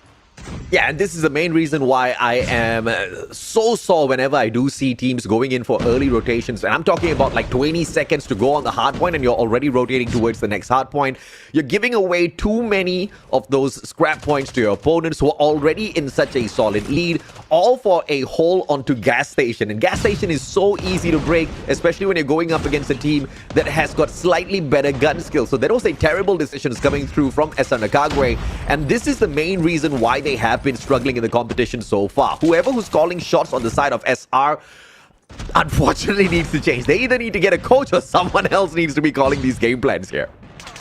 Yeah, it was just like too much of a risk to go in there for the early rotation, just giving those points down away. And now for LF Org, even though we saw SR NACAGUE going in there for the early rotate, it just didn't work out for them. You can see how fast LF Org just goes in there very quickly into that rotation. And now so far, solid hold. And not just that, going in from spawn control as well. It's going to be very hard for everyone else from SR NACAGUE to go into the break, especially with Ox, with Epox, with the Claw. That's going to be huge for them. Yeah, this is one of the main key players we are looking from the side of LFR. Epox is a monster, and this Claw has just been ripping through the players of SR NACAGUE. I think he single-handedly took down 4 players with that Claw, and he just ate up the whole of SR NACAGUE. LFR, on the other hand, reaching that 100-point mark already. SR still trying to play catch-up. Now they've got this spawn, and the Freddy shuts down 2 players, taking the spawn right back for the players of LFR. Everybody swarms around now. Final objective player left in here in the name of Chroma. He does great with a double kill, but Epox once again is the point man that sorts him up, bringing LFR to that 100-point mark. I mean, the timing of the rotations of SR NACAGUE is just so questionable right now. Either they go in there a little bit too late or too slow into the hard point, or they go in too early where you're not going to be gathering points, and LF Org just isn't going to snowball out of control. And now for Joshua, goes in there for the claw kills, but unfortunately not able to utilize it super well. Now Chroma, on the other hand, has the Annihilator to play with, goes in there for the back end, and gets those kills around here in Tractor. So that's going to be really good kills for him. Really solid individual gunfights won by SR NACAGUE. But on the other hand, as a team effort, they're just struggling just a tiny bit here. And you gotta love the response coming through from LF Org. They knew that Annihilator had been whipped out already, stuns the player halfway through. The concuss was just more than sweet enough to slow down that Annihilator, and they whip him out of the round, putting an end to his operator instantaneously. LF Org, their instantaneous response to all of these challenges is just so phenomenal. I cannot wait to see them do exactly what they're currently doing here against some of the bigger teams later on in the playoffs, if they make it there. But this is a good way to start. All they need to do is just eat up SR NACAGUE as they are doing right now. But Bakery's taken over by SR. Final few scrap points. They'll hold on to it. LF Org says, thank you very much. You can have that. They want to go in here for the reset of Hotel Yard, but that one breaks down as well. All thanks to Wonder. All right, good call coming in from SR. They're taking a lot of points into Bakery. That's going to be your Muddy Hill. And now this is where they struggled in the first half of the game. And now the fact that they can go and possibly take this, because so far they don't have any power positions down. Not just that, Badman and Bench, my goodness, these 2 guys are just so good when it comes to individual gunfights, getting multi-kills after multi-kills. And there was always a presence into back alley from both of these teams, but every single time, LF Org just wins those. Yeah, LF Org now on a roll, 138 to 78, and no other players on the side of SR anywhere close to take away this hard point just yet. Let's see exactly how they strategize this, but they run out in the open through mid-square towards the hard point. That's not going to work. Hunter Killer Drone on the prowl will go ahead and miss Joshua by just a couple of millimeters. Joshua himself makes it through from the convenience store, steals away the hard point. Scrap points for SR NACAGUE to hold on for their dear lives. This game is not over just yet. SR still has a chance, Beef. Then SR so far away to the next hard point. You can see to be positioned, and not just that, they do have their operators to play with. And it's a good thing for Wonder. He does get Steve, and Wonder has been doing so many great deeds for his team right now. With such a solid defense coming in from LF Org, playing around with their operators really well though. So that's going to be huge, and everyone from SR just struggling to get close even. Oh, I mean, Epox knows exactly where to bounce all of those shots off from the claw, but just a little bit unlucky as the timing from the side of SR NACAGUE was unpredictable. Now CF moving on through. The concuss is gonna go ahead and hit, but the rest of his team members are already on point to take the hard point back for the side of LF Org. SR NACAGUE, they are 100 points behind LF Org now. If they want to hustle, now's the time. They bring in all of their troops from the side of Guerrilla Base. This is a good spawn for them, although they don't have gas station, but they need to win their gunfight. 3v1 is very doable, and they do get the hill. Hunter Killer Drone out for the prowl, will smash into the wall, and this is SR NACAGUE's once again scrap point momentum to get back into the matchup, but there's a lot of picking up to do when you've got your opponents at 194 points already. Oh, Static getting essential 2 kills here in Granny. Possibility to get a third, not really denied. But that's going to be really good for LF Oregon. They knew that they could go leave that hardpoint alone and going in for next. Just because they have that much of a difference when it comes to the points already. Almost 100 points already in between them. Just 50 left for LF Org to try in for the taking. And just one more person goes in there for the contest. But unfortunately, Epox takes out the one player coming in from SR NACAGUE. And everyone else is so far away. They already know where everyone is spawning off with such a beautiful way to capture and defend P3. Yep, 220 to 99. SR NACAGUE almost reaching a point. No, what am I talking about? They're not almost reaching a point. They have already reached the point of no comeback in here. No matter what they do, it's just going to be way too easy of a job for the side of LF Org to now finish off this game. All they need is just a simple hold onto a hard point. Obviously, this is not going to be the place because it's not going to give them enough points. But they still do pick up the scraps, all thanks to, once again, Epox. Epox just picking up the slack and doing so much for the side of LF Org, even when he doesn't need to. This guy is just an absolute monster. This is when you know who you need to fear. When you don't even need to push and he pushes that hard, yeah, you know you gotta back off. And now, speaking of backing off, we get to see Wonder.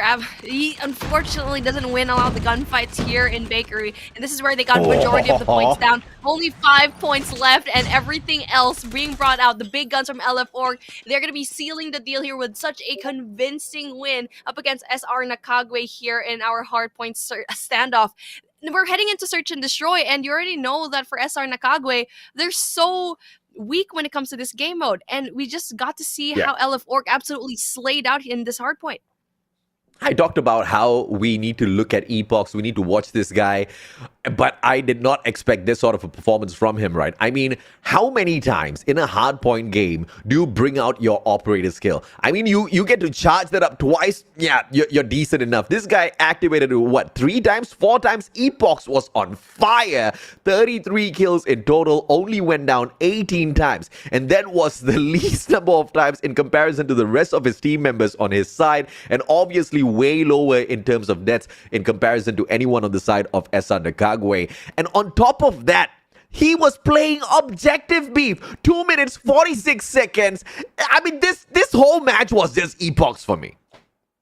I know, you're absolutely right. I mean, you can see Vench with 36 kills, but take a look at the time that he has. He has 0. He's just like busy outside, slaying out, making sure that no one gets near them.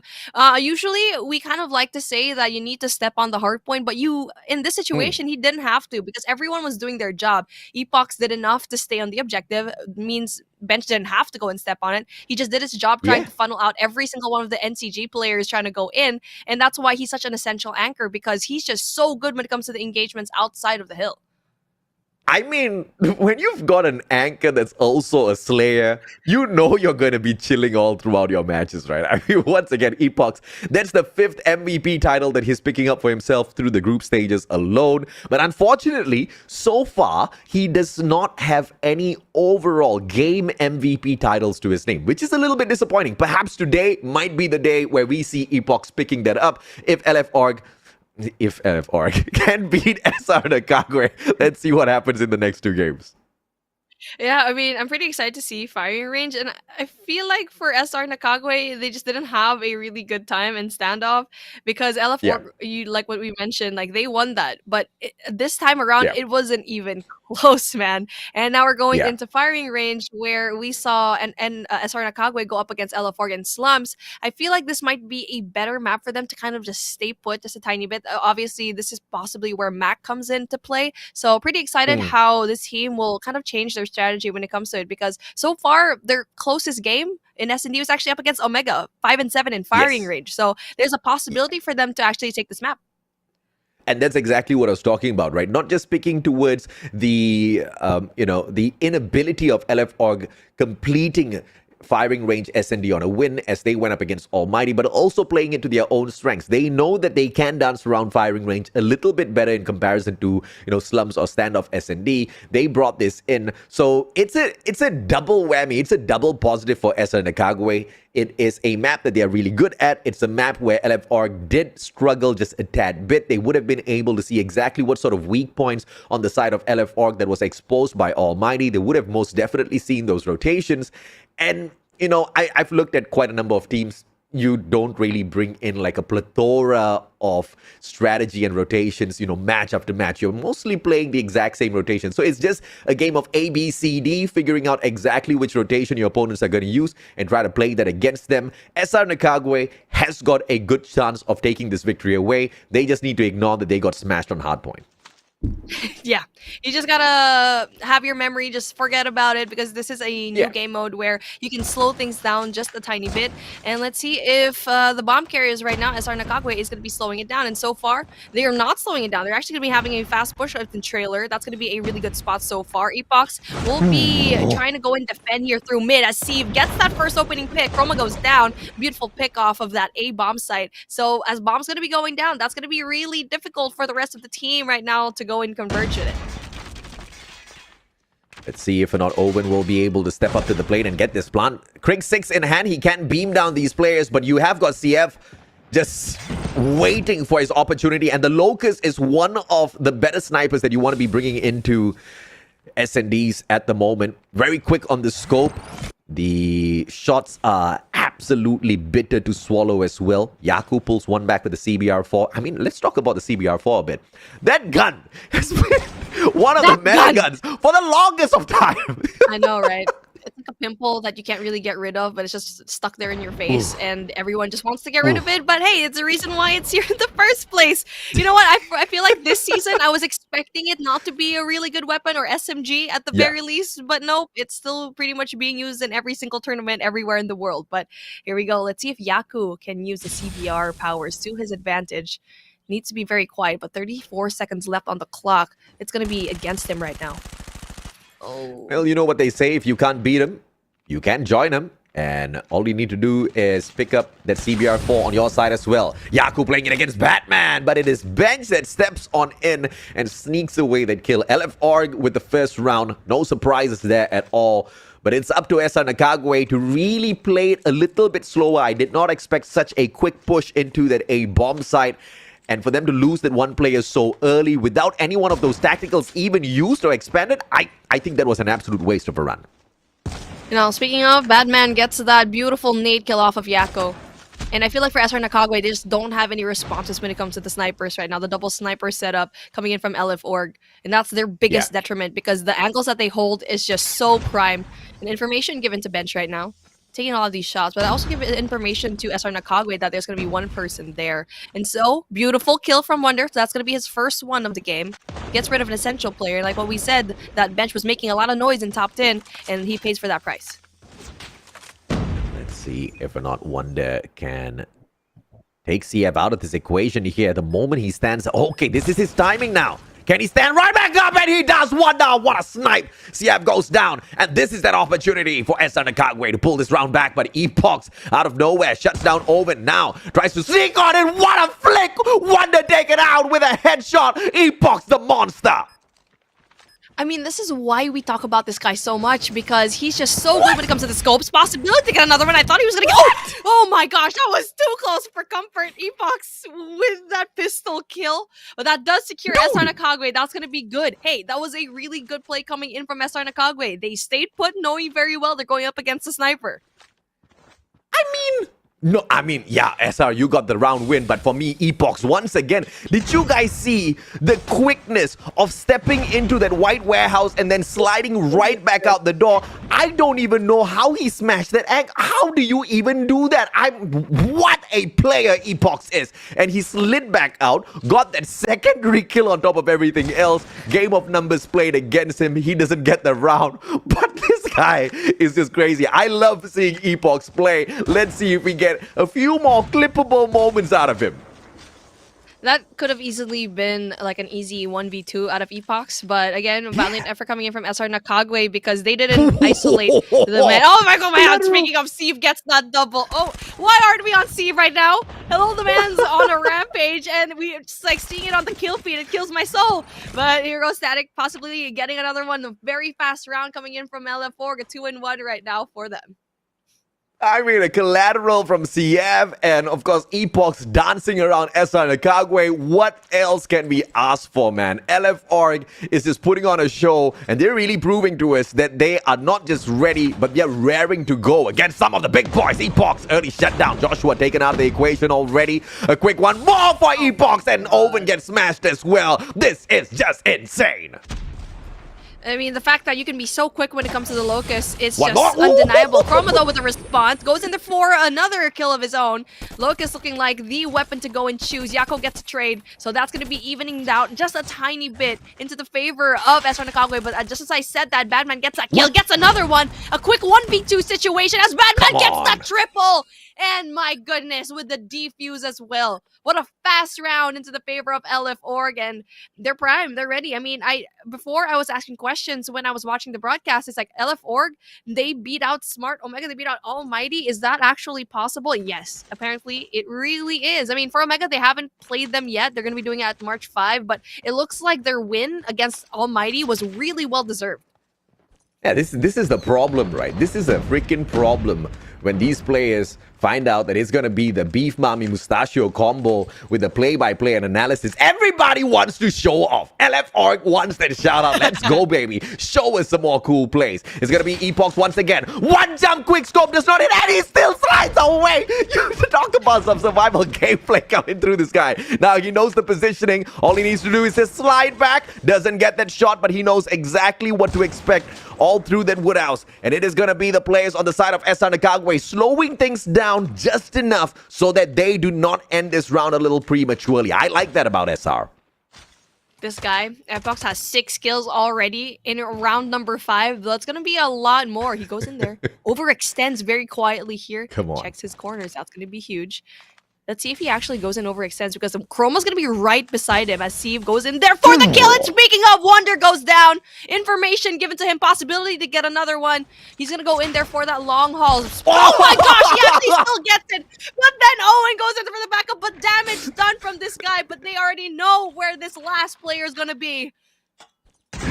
I mean, I just need to watch LF Org play, man. This team is just so exciting to watch out there on the battlefield. So yeah, finishes things off with a quick scope. 4-1. LF Org not given a sliver of hope at all to the side of SR NACAGUE. SR, they went in for the rush. They try to slow things down. Nothing seems to be working. All they need to do now is just depend on their gun skills. But of course, Epochs and CF will have something to say about that. Badman takes one down. That's going to be the first blood into this round number 6. That's going to be impressive if SR NACAGUE can actually go in there for the retake. Epoch sees that one person's actually going to be there. So everyone else from his team is going to go in there for a really fast break. Epoch did a huge quick scope off. Possibility to get another one right now. Information given. I thought he was going to get that, but Badman gets into a very big double as Yako gets a double of his own, but Steve shuts him down. A very quick response coming in from LF Org. SR NACAGUE looking like they're in shambles.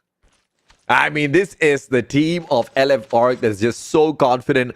You know, you barely see much of the strategy pouring out of LF Org right now. It's just a bunch of guys going out there trying to flex upon SR NACAGUE. They're just sticking on to their game plan. In terms of pushing into the bomb sites to play the defense, yes, they are there. But apart from that, this is just the team of LF Org having a lot of fun. Static pushes on in with the CBR4. Epoch's blind shot does not mean anyone at all. That secondary does not connect as well. One inside of the warehouse. Yaku timing, finds one beautifully, smashes the guy down onto the ground, but traded out by Badman.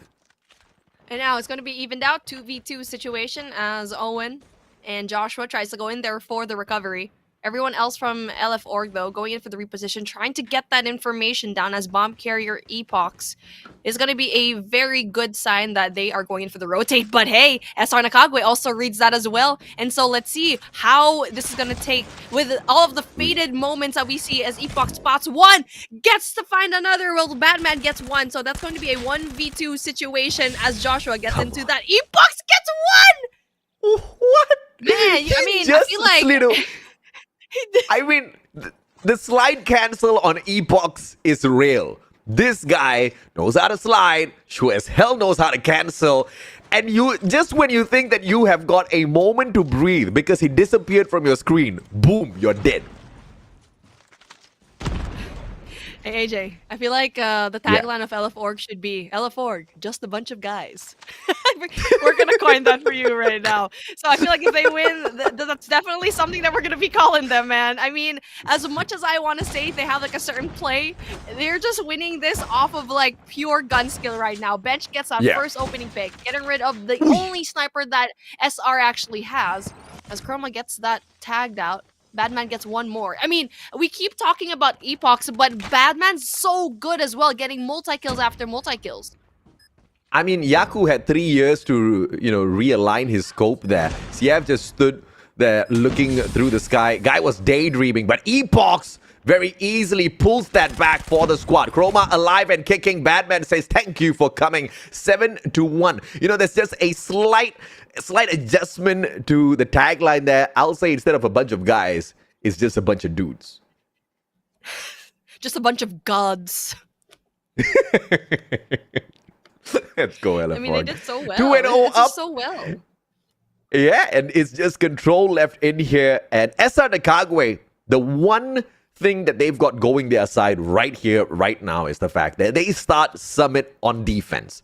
And if you are playing control on Summit, the game just gets 3 million times easier because of how close those two control points are to each other. And if you're on the defense, it pretty much gives you the game. Unless, of course, you cannot win your gunfights. And we've already seen the case here in Search and Destroy that LF.org is just so cracked when it comes to the gunfights, right? So it's just really hard to say because SR NACAGUE, even though they are at an advantage of starting on the defense, we've already seen a while ago in our game number 1 that the Huntsmen also, they started on defense, but they also won on offense. So it's very much possible just to outslay all of your opponents to still win it and possibly give a 3-0. Batman just sneaks away that MVP title with that final play there, and you've got the CBR4 to thank for that. That SMG has been popping off for more than a year now, and it looks like it's not gonna go anywhere. One would think that the Lapa has got an opportunity, but apart from the fact that he's just got a slightly better animation with the lion, I'm very biased because I love lions. Gun has got nothing on the CBR4. Epoch's 12 kills. Doesn't manage to pick up that MVP, but the guy is still pretty much a god out there on the battlefield every single time you see him. 250 to 105 on Hardpoint, 7-1 on SND. You know for a fact LF.org is on fire right now. Without a doubt. And you actually mentioned it a while ago. It's like the performance that they had individually in that SND and even in that standoff game is just so good. And the fact that their movements are just so prime, it's so crispy. We saw Epochs just do a god peek into trailer with, by the way, it was a crossfire. 2 players were looking at the same entrance and he was still able to get that 1 kill. That is scary when you're going into a game like Summit where all the corners are so enclosed. I mean, clearly he has been working on his movements and it has been most definitely paying off on the battlefield. But I don't want to, I mean, look at me saying I don't want to throw too many praises their side because I have been doing that the whole day long. So, but, we still have not seen this in application against one of the bigger teams out there on the battlefield. Maybe if LF.org was able to do this as easily against Smart Omega in the first of the double round robin, I might be a little bit more excited for them. Against ALMGHTY, yes, they won that series, but once again, that was a very memey ALMGHTY trying to get some clips for their own social media pages, through all of those boxing gloves and all. So, I don't know. LF.org, I believe, but I just need a little bit more reason to fully invest my money into them. Absolutely. You need a little bit more convincing for us to actually believe that they might be able to take that win off of Smart Omega. But obviously in this situation, they're just so good. And it looks like that fault of ALMGHTY not taking the fight seriously gave them a little bit more of a confidence because it was really close in SND and I feel like that possibly would have been an ALMGHTY win, but that just gave so much confidence to LF.org and now they're looking like such a solid team. Now as we start things off here in Summit, we get to see SR NACAGUE going in there for the takeover with that defense. And you would think that ALMGHTY would be the salty ones after taking the L, but it wasn't the case. They were just still all smiles. The only salty ones in the defeat of ALMGHTY was actually Smart Omega, because now they've been forced into a position where they really have to fight for their life in this group of death, and nobody would have expected that, right? Yes, when we coined it the group of death, we mainly meant that, you know, it was going to be death for LF and SR NACAGUE, because there's no way in hell Smart Omega and ALMGHTY is not going to reach the playoffs. But now that might just not be a true statement at all. It's all going to be dependent on how the final day of the group stages plays off. You guys better not miss a single match from Group C. Tomorrow is going to be popping off. The following day is going to be crazy as well. But of course, as we switch on back our attention to this control matchup, it's a pretty strong LF forcing their way into this A control point, sneaking it away. We still have got Bench here who will be able to pull away the second quadrant, and none of the defenders from the side of SR NACAGUE are able to step on up, because look at who's bringing on a spawn trap. Yep, spawn trap brought on, but still very much possible to go in there for a possible takeover as well. Only 2 lives in between them. And no, as I said that, it's going to be 1. Chroma, really big kills for him, gets rid of 1 more. So far, so good for SR NACAGUE. And even though it was a little bit scary because LF actually tried to go in there for the spawn trap, but was not able to sustain that. The 2 players just try to cover into the mid lane and to the upper lane of that spawn as well. Does not win a lot of the gunfights. And so now they're trying to go in there. With 1 minute left on the clock, it's going to be very difficult for LF to actually go in there for that Bravo flag. So it's all going to be team deathmatch from now. Yeah, and at this point, LF just needs to stop playing for the objective and just turn this into, like you said, a team deathmatch. Get those kills and move on into the next round with a victory. It is a defensive objective here for the side of SR NACAGUE to win with, and they were leading with lives, back to leading now, 3-1, and the only one left is Epox. Can we see another highlight reel? 1v3. He throws out the concuss first, does not find anyone at all, but that might just be a little bit of information played at the very start, gets the first kill, backs away, then the movement saves the guy's life once again. Oh, that was very smart coming in from Joshua to not engage at all, because he would have lost that. Epoch still wants that gunfight, a 1v1 situation. But then the time not going to be on his side. 21 seconds left on the clock, and he will have no choice but to go and defend this spot. And there you go. Goes in for the spot, but Yaku, with a really good call to play back just a tiny bit, wins his team by just a tiny bit. But you are on the defense, and you're not supposed to bring it that close into the match. I mean, as long as you win your defensive round, I'm not going to complain at all. I mean, at the end of the day, they were going up against LF who have been pretty dominant in all of the gunfights. So good on SR NACAGUE for pulling that round back. They are showing us that they can. Oh, what? You do not do that with a Sparrow! No. Wonder, no, please. No, I do that all the time with the Sparrow. I mean, there's a reason why we're casting, right, AJ? All the time. I exclusively never ever use the Sparrow anymore because of situations like that. That happens. Yes, that's why I stopped using the War Machine. Steve, though, really good spot for him. Gets in that 1 kill. Really cheeky spot for him to actually go in for the spawn trap. But then SR NACAGUE smells that from right across the room. But with the amount of lives you get to see here, 15 and 27, Static with a claw goes in there for the kills as well for the spawn trap. That's going to be huge for them, as slowly but surely 38 seconds left on the clock and just 12 lives for SR NACAGUE. It's looking very bleak for them. Double the amount of lives, and the Freddy will eat nothing. But it is just 10 more lives left here for the side of SR NACAGUE. CF on the hunt. Owen tries to take a jump in the most unfortunate of positions and gets nailed down onto the ground. Head glitch played by his opponent. CF does not care. Joshua taken out of the equation, and the guy is still alive and kicking. Owen looks the wrong way. CF takes advantage. This guy is on a roll. 5 kills in a row. He does not make it 6 as Joshua finally puts an end to that. 4 more lives left here for SR NACAGUE. This round's going nowhere. LF will take a defensive one right back. No ticks of progress whatsoever coming in from SR NACAGUE. With 2 lives, 8 seconds left. It is GG. Well played. Let's head on to the next round.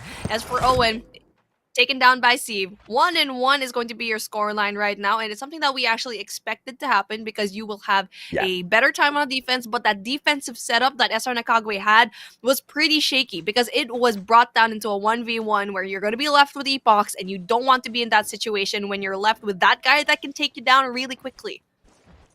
And I like the fight that we are seeing out of SR NACAGUE here. They're not just automatically giving up on this fight, although they have got 0 chances of making it into the playoffs. They're still giving it their all, but Hunter Killer Drone misses. CF does have that information to play around with, though. Goes out for the slide, takes out his opponent, and now quickly circles around. This time, claw investment coming on through. Here comes the bounce as well, but it's bounced in the wrong way. He misses the shot, but he gets a blind shot onto Owen. You can only laugh in situations like that now. And he's still alive! I wish I could see which player that was, but my screen's too blurry. But that guy, I swear he's a cat. He had infinite lives, 9 lives to his name, but just so impressive to see of the presence of mind to just duck down and wait for the spray. And unfortunately for LF4, whoever that was in the end of the claw spoke, it was just GG for him. But speaking of, it's not quite the GG yet for SR NACAGUE as they are up 1, but unfortunately for them, it's going to be a huge deal because look at LF4, they already have 2 ticks of progress for each flag. Yeah, I mean, big red flag here for SR NACAGUE. They are winning their gunfights decently enough to play the defense, but none of them are clearing off the control points. I mean, as long as it's not completed, you should be able to recover that quadrant back for yourself. But SR NACAGUE is not focusing on that at all, and just like that, they've lost 2 quadrants on both of the control points, and they're just moments away from losing that A control point totally. So therefore, they invest all of their bodies in that. CF gets taken out of the equation by Yaku. It is gonna be Batman circling around. Does not find one because Epox eats that up. Joshua trades one back out, and LF Org down on lives, but not down in terms of steam just yet. They are still moving on through with this A capture. 2 more players on the objective. The clock is paused, and the objective on the side of A gets taken away. Oh, not just that, Pretty Kill. That's going to be huge for Bench right now. And just as we saw the even playing field when it comes to the lives, there's just none. Not just that, Bravo is going to be contested. So many players already trying to go in there for the takedown. It's just no way that SR NACAGUE could actually win that. One more round to decide the fate right now of SR. Because right now, pride is on the line. My problem is the fact that SR actually lost a defensive round.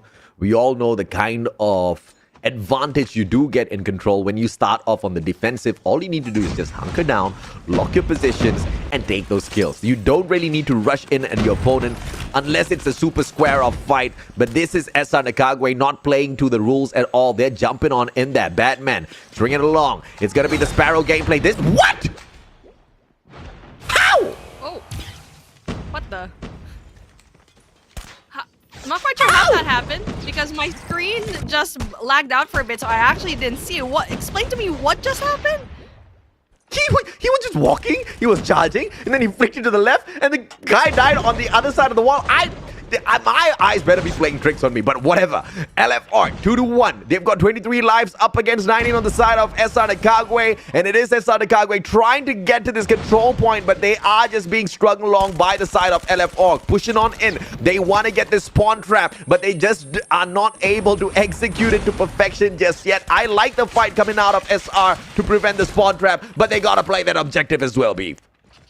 But unfortunately for them, they're just so much down on the lives and no ticks of progress whatsoever. 26 seconds left on the clock. Is Badman gonna go on a rampage, gets that assist, gets one more assist, and it's just really hard up at this point. 17 seconds left, 6 lives on the board, and a spawn trap is gonna be ensuing. The claw is gonna be taken out as Steve, 27 kills to his name, is just on a rampage.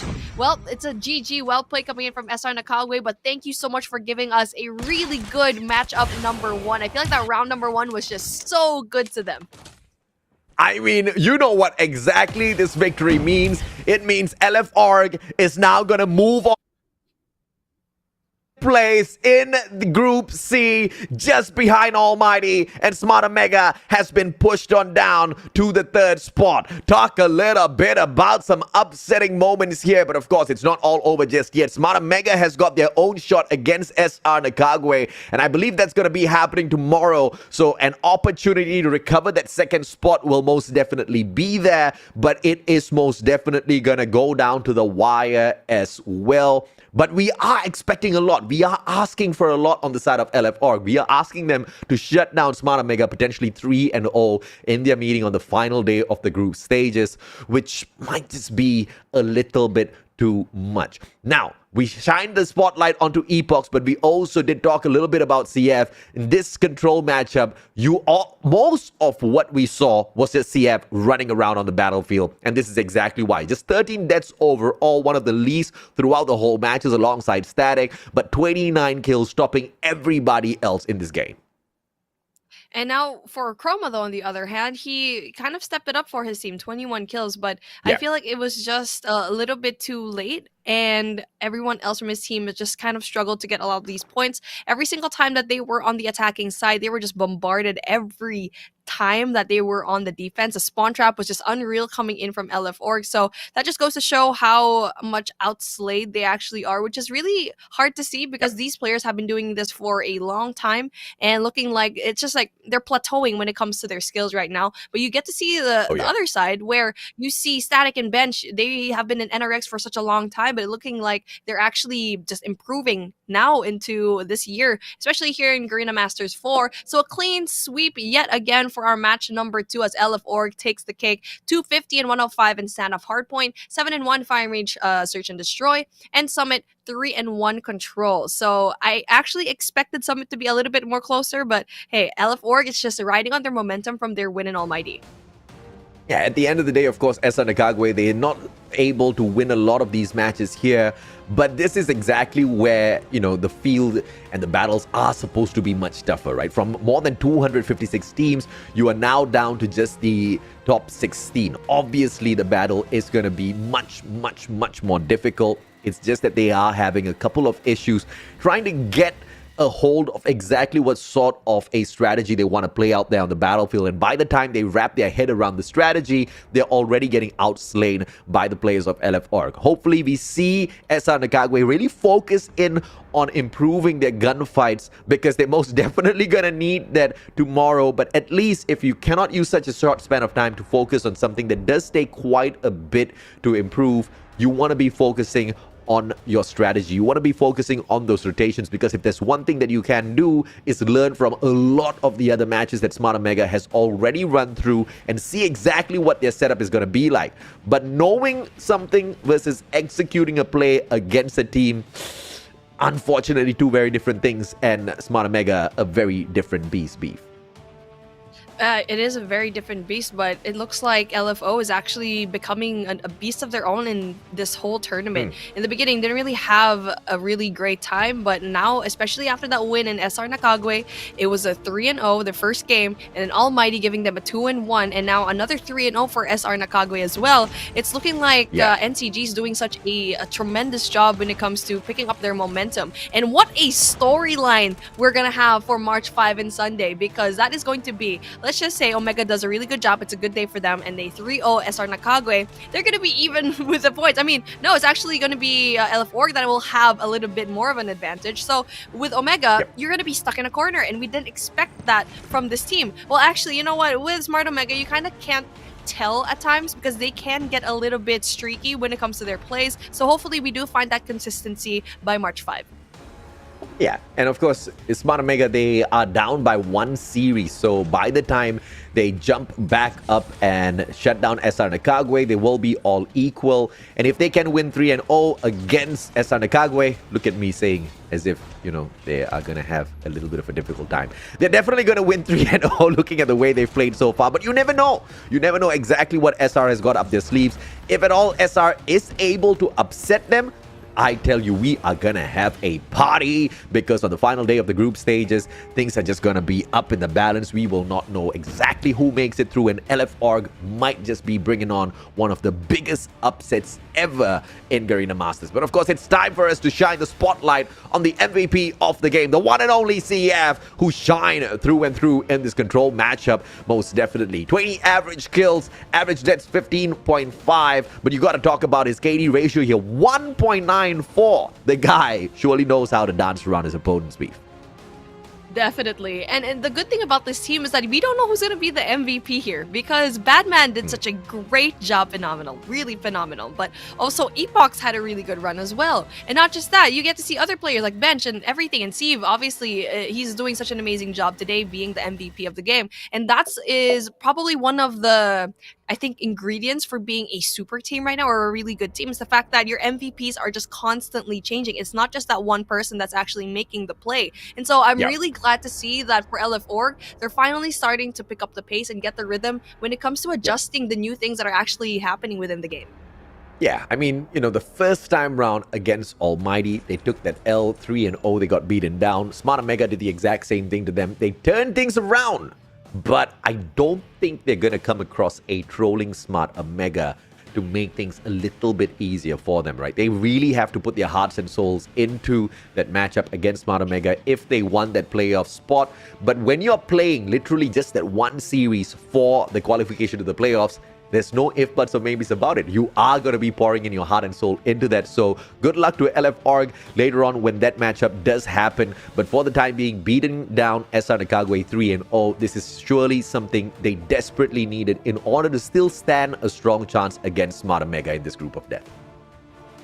And the group of death. And speaking of, let's see who is the Grim Reaper in this group, as we are ready for our interview right now. Yeah. And pretty curious to see, is it going to be Steve? Oh, it's going to be Static. Oh, hello there, Static. Hello. I have a question for you. I want to get straight to the point. You've been in competitive for such a long time and everyone else in your team, but yet you've always been in the middle of the pack.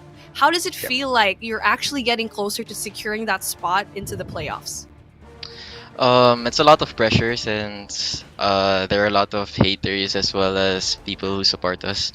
As we all know, everyone is supporting their teams, especially Omega since they're a big brand. And I'm just trying to compose my team and my teammates that they just do their best because we have nothing to lose actually, because Omega is a really, really good team. And you know, we're just gonna try our hardest to go to have a really good game against them. I really love the Spirit Beef because, you know, they have the gist of the whole situation. They literally have got nothing to lose whatsoever. So talk to me a little bit about the preparation for meeting Smart Omega once again, because the last time you guys did go up against each other, you took a pretty big beat down, right? I mean, in Hardpoint, you could barely reach that 100-point mark. In S&D, you really couldn't get past some of their Titans as well. But Epox did a little, you know, bit of a good job there. But even he only managed to get 6 kills out of all of those tries. So are you guys doing something differently? If yes, can I know exactly what that is? I think we're just gonna rewatch our old games against them and just fix our mistakes and, you know, continuously improve on our game.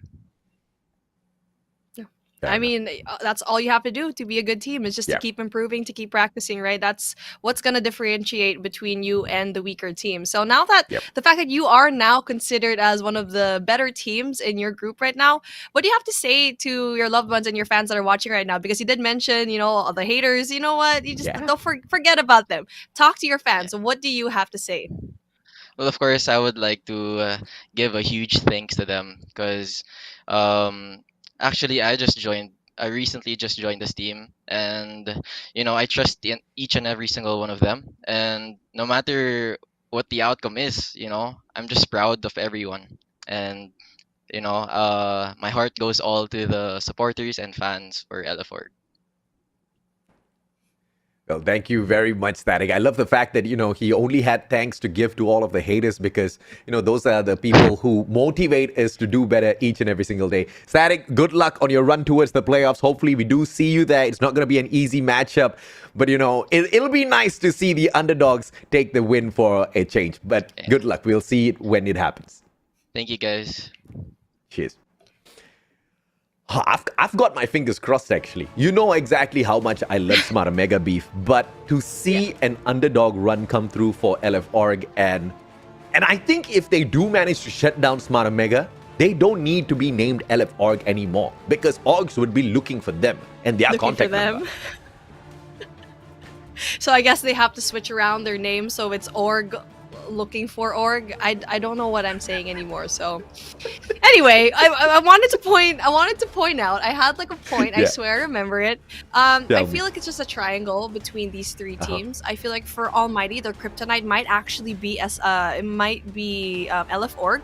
For Smart Omega though, I feel like the kryptonite of LF Org is actually Smart Omega. And so it just goes around into a really interesting triangle. And now where LF is actually, like they said, they have nothing to lose, might actually be more of an advantage for them to get a lot more, because there's a lot of pressure for Omega, because everyone's expecting them to do well.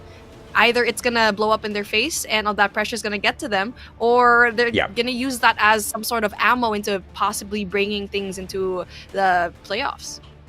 Yeah, I mean, you know, LF needs everything to go their way. They need to have like sublime gameplays on that day. Every single strategy needs to work. Jericho needs to get diarrhea. Device needs to fall ill like out of nowhere. You know, a couple of players just don't show up because of traffic jam, something like that. You know, everything just needs to go their way. But of course, you know, let's not send bad vibes to it, Smart Omega. Hopefully that, but I know that series is gonna be a banger for sure. But of course, we're gonna take a quick short break. When we come back, more banger matches for you guys, most definitely. Match number 3 is gonna be the West Point Mamba Lowkings taking on the 4 SKs. We'll see you in a bit.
And I was muted the entire time. Yes, man. It's Man, okay. It's okay. I You wanna had do such that again? a good intro. No, I'm no, gonna do you it good. again. You do it again. You do it again. I want to do it again. We just came back on. And we're back to Garena Masters 4, where history was written back there in game number 2, and we're back here. Game number 3 is definitely going to be a banger of a game because we got 4 S-Kings, the dark horse of this group, up against a Titan that does not have any blemishes in their paper. We got the West Point Mama Lowkings. It's your girl Beef Mommy and Mustachio AJ. Man, I mean, that was quite the ride that we had here in matchup number 2. I mean, you know, ups and downs. Obviously, as NACAGUE, they have got a lot of learning and a lot of improving to do. But LF is just going to be taking these wins and rolling them up into a bundle. But hopefully, that's something that 4S Kings can do as well, because they are just coming off a fresh win against FRANIC. They took that beautiful 3-0 shutdown against them.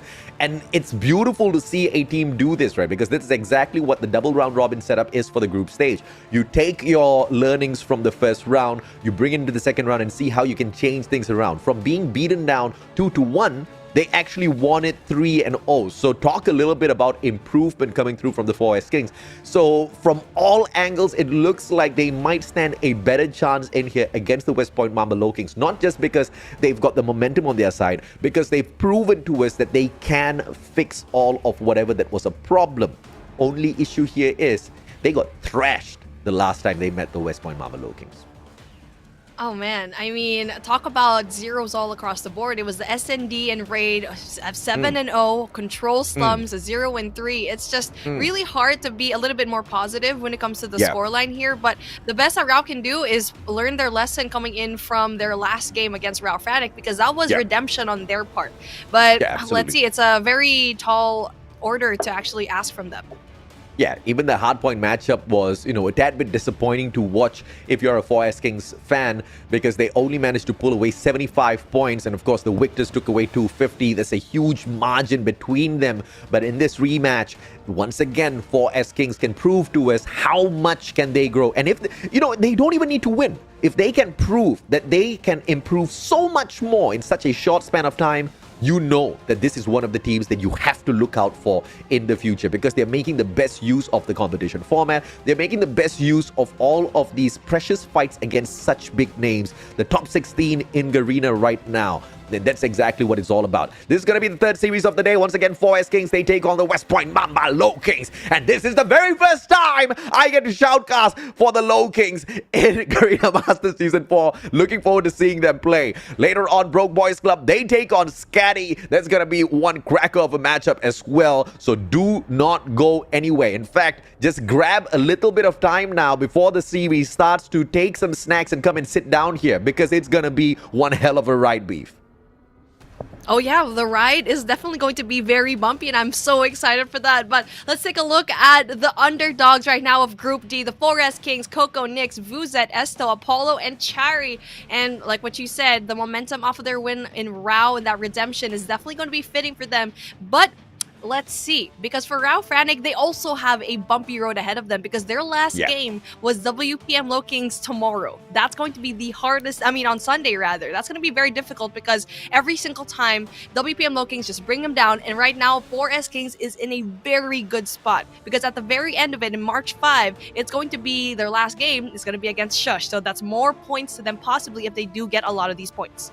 Yeah, the player to look out for on the squad is most definitely Chari, but let's take a look at the lineup of the West Point Mama Lowkings as well. Yopi, PJ, D-Morse, Luffy, K-Lo, as well as the one and only Susano. West Point Mama Lowkings, they are ready, and someone who's a little bit more ready than the whole squad is the one and only PJ. This guy is no stranger to those MVP titles. PJ is the boss man out there on the battlefield that knows how to just get that dance put on not just Hardpoint, but on SND and Control. He is great on any one of those game modes out there. He can handle his own in those 1v2, 1v3 situations. He knows how to play the objective. There's nothing that you cannot depend on PJ for, Beef. And there's a reason why a lot of these orgs actually really wanted this guy, but then he decided to just stay for WPM Lowkings. That is loyalty right there. And the fact that their coach, Alea, is definitely one of the best in the biz, that's going to be very great on their end. But let's take a look at our head-to-head right now. For 4S, we do have Esto having that 23 kills, a little bit better when it comes to the kills, apart from the KD ratio, just a little bit lower compared to D-Moors. And this guy, again, everyone in the Lowkings just so good at different game modes. And even though he does have just 20 kills to his name, he does pack a punch because he does take care of his average death as well. You can see that the KDA is going to be 2.38. I mean, you know, when you look at the team like West Point Mamba Lowkings, it's just filled with titans.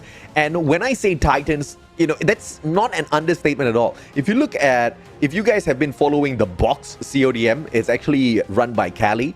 I don't know exactly why he didn't send us the links to vote for this week's matches, but it's okay. That's besides the point. I'm hurt. If you look at the Hardpoint KD leaderboard, it's just flooded with West Point Mamba Lowkings players. PJ takes the lead with 2.11 KD average, followed by Yopi on a 2.05, followed by Luffy on a 1.91, followed by D-Mars on a 1.84. These guys are all insane. D-Mars is number 4. And if he's here on the head-to-head, can you think about the kind of numbers the rest of the players on the side of West Point Mamba Lowkings will be able to chug out? Yeah, you don't need to think. I can tell you, it's crazy.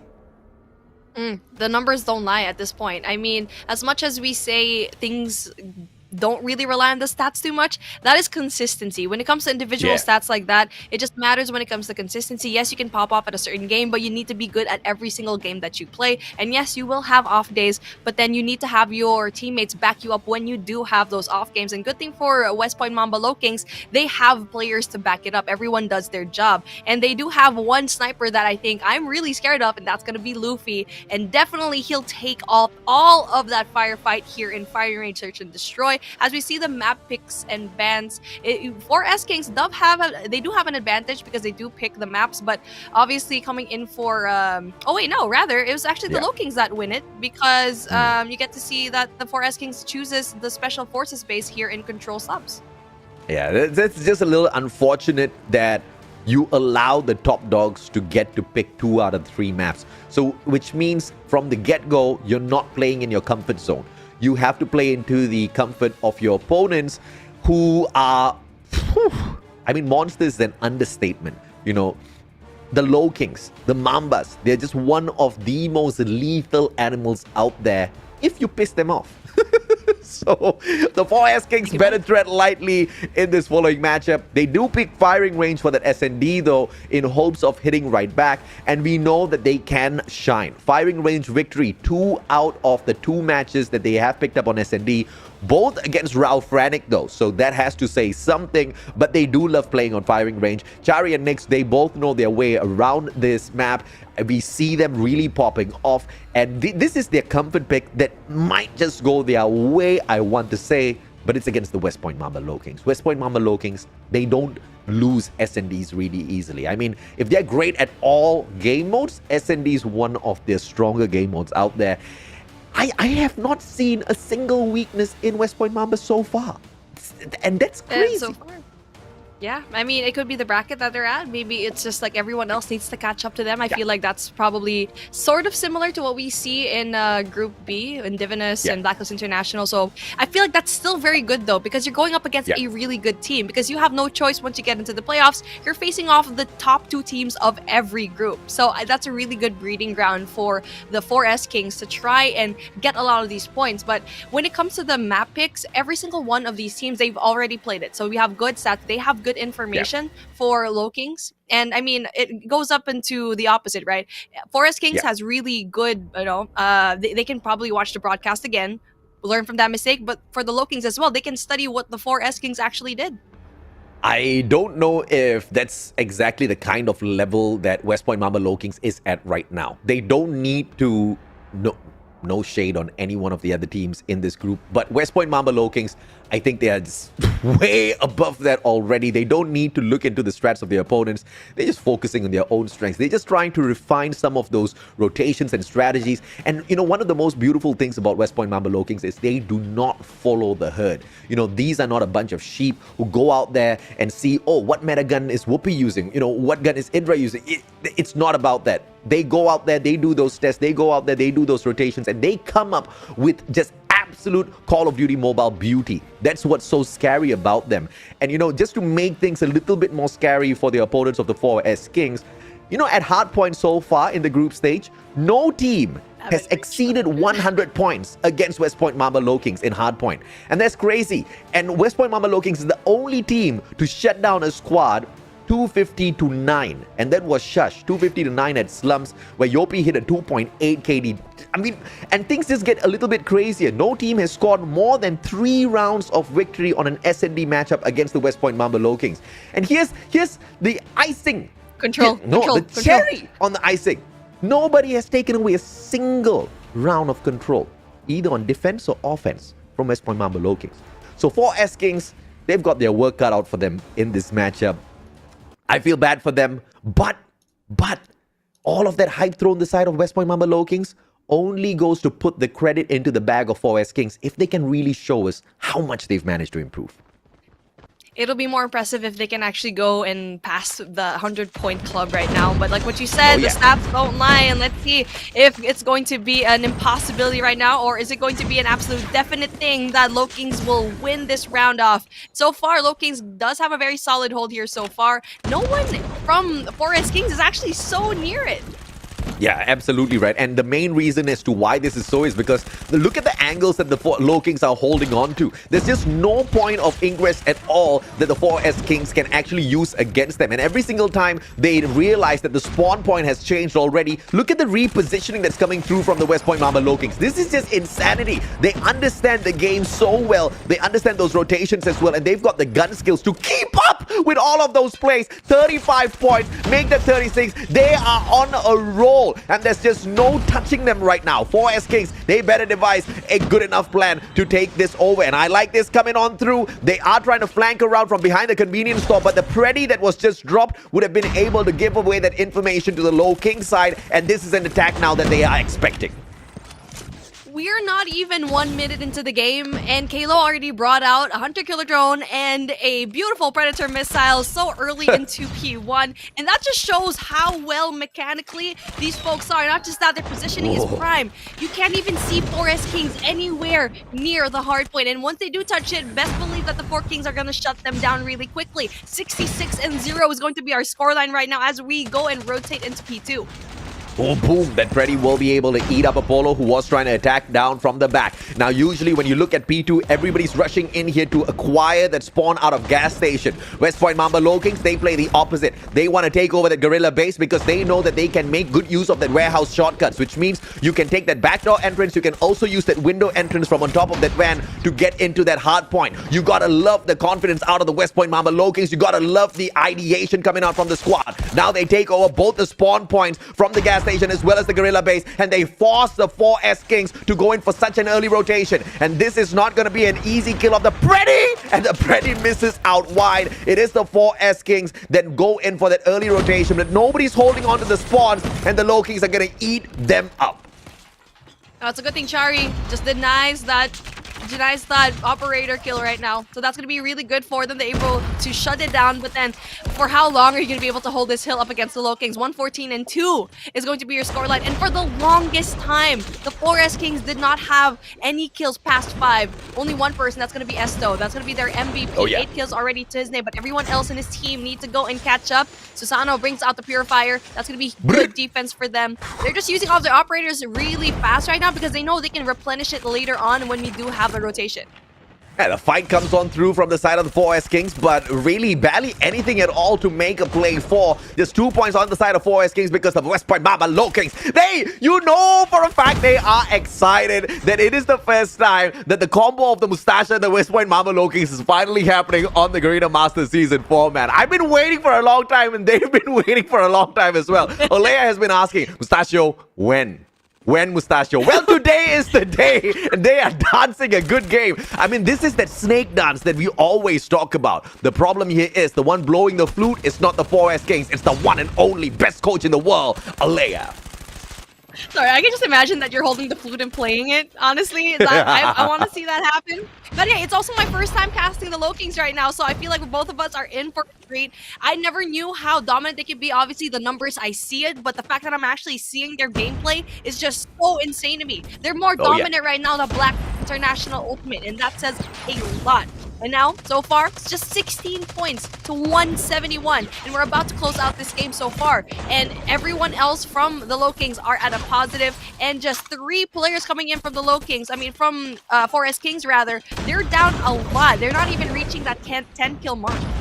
Yeah, and you gotta love the fact that it's not that the Lowkings are so much better at the gunfights. They are, but it is not the winning factor in this hardpoint matchup. It's all about the positioning. It's all about those rotations that come on back through. You saw for the longest of time, Kalo was the only survivor inside of Bakery. Everybody else was rotating around slowly. When that happens, he takes that corner point. When his team members are already nearby his hardpoint, he jumps back up onto that second floor. They're continuously repositioning themselves, continuously playing the best angle possible to remain dominant, and the West Point Mamba Lowkings are about to set a brand new record for themselves in terms of beating down the 4S Kings. The last time these two teams went up against each other, the 4S Kings were able to reach up to 75 points, but this time around, things look a little bit more dire, Beef. And now, Vuzet all alone into the hard point waiting for backup. So that's going to be a really solid hold from 4S Kings so far, the best that they've had in this game. So they're picking up a lot of these points down, winning a lot of their gunfights, and they've finally woken up from this trance. And the Lowkings, though, just shy 43 points away from that victory. And that's going to be really big kills coming in from Coco. Purifier, good in hand. And that's going to be flushing out a lot of the players from the Lowkings already. 43 to 207. So far, defense really prime for 4S Kings. And even though they don't really have much of a power position, they're just going in purely based on these 1v1s inside the hill. This is that comeback play. Scrap points picked up by the West Point Mamba Lowkings. Hunter Killer Drone comes out for the play. Does not get Kalo at all. He dodges and he also gets the kill onto one of the players from the side of the 4S Kings. That's just phenomenal in terms of a play coming out of Kalo. Finally, he loses. He is supposed to be the anchor, but everybody else rotates around. It is Yopi that steps up to the plate and plays the anchor spot for the side of the West Point Mamba Lowkings. Brady comes on in, takes a very important kill of Chari. He was the only player there, but he was going in for that backstab. That could have ruined the play for the West Point Mamba Lowkings. Nobody's at home, but all because of the gas station spawn. 4S Kings, they are now dominating this hill. They just need to win their next few gunfights if they want to continue surviving. Now let's see how the Lowkings try to go and retaliate in for the contest. Kalo goes in there for the kill, flushes it down. Needs to worry about one more player, shuts him down as well. Goes in there for the reposition. So everyone else from Lowkings, they're moving really fast. But 4S is actually doing a really good job as well. Spawn's going to be in their favor though. But just as I said that, it's just going to be yellow all over the place. That's 238 and 62. It's pretty much enough for them to actually win it in this hill. So for 4S Kings, they need to throw everything that they've got here. Yeah, they need to throw even the kitchen sink. If, for example, even your dirty underwear, you just shove it at their faces. But no, they went in for the rotation. Instead, they should have known. Game of mathematics, very simple on hardpoint. That was more than enough time. Okay, not more than enough time. Just enough time for them to wrap the game up. 250 reach. And the West Point Mamba Lowkings sets a new record against the 4S Kings in their meetup on hardpoint. But nothing's going to beat that phenomenal shutdown onto SHUSHHH, 250 to 9. This time around, it was a phenomenal effort from Luffy. He was not anchoring down the objective, but he was just going all out on a slaying mission, and he did a fine job at it. Now, this is the main reason why, Beef, they've been dominating all of the KD leaderboards out there. Look at this, 40 kills and 13 deaths. That is just no joke. The fact that, yes, he didn't really play on the objective, but the reason why that the 4S Kings couldn't even go close to the hardpoint is because of people like Luffy trying to flush out every single one of the players before they even go close to the hardpoint. But on the opposite end, we have Kalo having 3 minutes and 28 seconds into the hardpoint because no one else is actually going inside because every one of WPM Lowkings, they're slaying out. If you notice, there's actually like 2 to 3 players outside slaying. I mean, this is just insane in terms of all of the stats that they're clocking out there, right? Kalo, he, like we talked about, he was just anchoring down all of the objectives. He was just picking up all of the points for his team members. And you've got Luffy picking up a 3.1 KD. I mean, just these two guys alone should have been more than enough to wrap up the match against 4S Kings. And now there's no shade thrown against 4S Kings. It's just the praise thrown towards the players of West Point Mamba Lowkings who know exactly what they're doing out there on the battlefield. And I would like to echo once again the point that I made earlier. It's not just about the gunfights. It's not just about the pure domination when it comes to all of those engagements. It's about the positioning. It's about the rotation. It's about getting the information from something as little as the Predator missile, hovering that Predator missile long enough so that you can relay the information back to the rest of your team members as to where that attack is coming from the side of 4S Kings. That is just genius play out of West Point Mamba Lowkings. You gotta love it. It's like a UAV for like 3 seconds that actually gives you vital information down. And so that mini UAV, that's definitely really good, but you do have to get it in the first place. From the 4S Kings, you really didn't get to see any kind of score streaks whatsoever. And if they did bring it out, it was probably just once or twice. So being outslayed is definitely going to be a really big deal because you do need to get those score streaks, to get that information, to get those extra kills, to stop the push is going to be massive. And not just that, you're also getting your operators. The more that you get your kills, the more it's going to be going up faster. It's just really, this hands down, Lowkings just won this. And for 4S Kings, you're going into firing range SND. You've played it twice, but not as dominant as you kind of wanted to expect. But for Lowkings, it's just not. I mean, dominance is an understatement, right? Because they just won that on every single angle, from every single point. And yes, we did see a slight rise coming out of the 4S Kings in that hardpoint matchup where we went in, I believe, for the third rotation of that P1, or was it the second rotation? Totally forgot, but it doesn't matter. But it was at P1 where it happened, where we did see the players of 4S Kings pick up quite a number of points. That was one of their more solid runs. But the main reason why that was even possible was because all of the operators that they had been saving throughout the whole match was all invested just for that one hill. And that was just like the dead man's wish, where he knows he's gonna die. It's like, let's just use it now, man. You know, we're not gonna have a chance later on anyway. But they should have because they could have maybe pushed it a little bit further. But whether or not taking a win would be possible, ooh, that first blood stopped me in my tracks. Susano, too hot. Susano getting that first opening pick, but the Apollo also has that information down that is probably going to be an A push. So he has a momentous job to try and defend it as 3 players. Speaking of the man himself, Paul gets 1, but Luffy does get the trade down. Bomb's going to be planted really quick. And it's a good thing that the 2 remaining players of 4S Kings are going to be staying in together. As those spots won, and Zumed does manage to shut down Luffy. He does have the site opened, but it is a very good hole coming through from the 4S players. Susano shuts down Esto. It's a 1v1, but Susano, long range attack is what this guy is good at. And it's an open plant for the sniper. Makes one mistake. Zumed gets a couple of shots, but it's the head glitch played by Susano, and it's the secondary that shuts him down. West Point Mamba Lowkings winning it out technically. Oh, that is a really close game. I mean, 4S Kings actually treated that pretty well. The fact that they were able to bring down the numbers. So, really impressive start. Promising, but you still have to polish it just a tiny bit. And if you're going to be going up against the Lowkings, you have to know you save your utility for later on, for post-plant, or if you're trying to go in there for that control later on. Oh, Susano gets 1, reads that so well, and now the information given to his teammates that there's going to be one more person here in trailer. West Point Mamba Lowkings versus Smart Omega. That's what I want to see. I tell you, that's going to be one heck of a match that you will not want to miss. Luffy shuts down Esto. Too easy, bro. And Kalo sorts out round number 2. 2-0 so far. 4S Kings continue to struggle. I feel like that information given to 4S Kings, the fact that we got Vuzet getting that kill, knowing that there's going to be one more person down in trailer, that should have been relayed fast enough for his team to not just to expect there's going to be one more person. I feel like it's just down to communication right now, and for Lowkings, they just are so on point when it comes to that. Yep. And of course, this is Apollo shutting down PJ. Opener, but Yopi trades him out. That's just too little in terms of an effect to bring into the matchup, but 2v3 is not really a unfightable situation. They just have got that one-man disadvantage. Chari, good slide on in, but instantaneously traded out. Coco remains alive to take Kalo out of the equation. It is a 1v1 once again, but it's up against Susano, the long-range player, and he sets himself up potentially to take a shower shortly. You dirty, dirty boy. And now let's see if you can find one more. That was a nasty shot. And the timing of that is just so perfect. It was planted for him, planted for Red, and he took that to his advantage. My goodness. I mean, you should expect that if you're going to be 4S Kings. That's why I say you need to save your utility for that post-plant situation.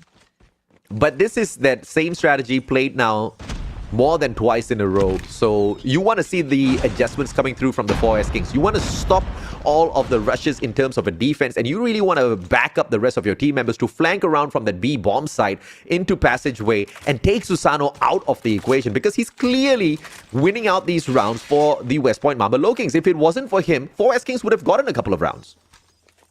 Exactly. And it's just like that individual presence of mind that these players have from the Lowkings is just so undeniable. PJ spots one. That's information given to his team, and now they're slowing things down just a tiny bit. And this is the change that you were saying, Mustachio. The fact that they're not doing the same play like the last three that they've done. So far, so good. They're getting that pick, but then Vuzet gets that pick off Susano. Possibility to get one more, but Kalo just a little bit too fast. Too fast indeed, and the wraparound is in time as Shari shuts down Kalo. But at the very same time, I believe Coco got taken out of the equation. Esto, beautiful shutdown, Yopi, but he gets traded out as well. Just back and forth it goes between these two teams. PJ got fully tagged up, but he doesn't get taken out of the equation just yet. More than enough time to recover. And the bomb on the ground, though, is going to be putting the West Point Mamba Lowkings in a little bit of a fix. But they are on point to get it. Apollo with the positioning takes Luffy's head off and shuts down PJ as well. Great round pulled back by the 4S Kings. That was a really good play, Ari and Apollo. They went in there for the pinch, was there for the flag. Got long, so that is going to be really big from jungle. And the fact that he creep himself. And now for the Lowkings, it's just, okay, how it's slow, and now it's not working really well, and let's see how they're going to be played. Who's that? Easy shutdown. Apollo trades out Yuffie, and what a double coming through from Apollo once again. This is the 4S King stepping things up, and this is what I'm talking about, right? Learn the strategy and instantaneously play your counter strategy against them. And the 4S Kings doing that phenomenally well, and to do that against the West Point Mamba Lowkings in itself is actually very commendable. 3v3, the numbers are all equal. It's all about the positioning now. The bomb is on the ground, so advantage to the 4S Kings, but Susano takes out Chari. Apollo goes down as well with a fantastic double coming through from Susano, and this round might just be over unless the CBR4 can save Coco. Coco's not in a really good spot right now. He's way too open, and that just allows them to go in there for an easy pick. And now as we go into round number 6, it looks like the Lowkings, they do have some weaknesses at some point, but like what 4S Kings did in that last round, in the last 2 rounds rather, they learn how to, you know, correct those mistakes. So now it's going to be a tiny bit of a push here through mid, and they're just giving all of that information down as PJ gets that first pick off of Vuzet. Good shutdown. Oh my lord, PJ, calm down, man. Taking down player after player. PJ does get tagged up. Kalo now takes one for himself, leaving only Chari all alone. Oh my lord, bro. That backstab was just too spicy. PJ takes the 3rd kill within the round. West Point Mamba Lowkings show that they can recover as quickly as they lose their players as well as the rounds out there on the battlefield. And 4S Kings, it looks like this one win is all they can cherish for the time being. And it's something that you need to take advantage of. And right now, we are going in for that switcheroo. Maybe the attacking side might be a little bit better for them as they try to decide to go into alpha. That's going to be information given. Esto wins that huge 1v1 fight in here in Mud. But then he has to worry about 2 other players that might actually give him the pinch. And they know where he is.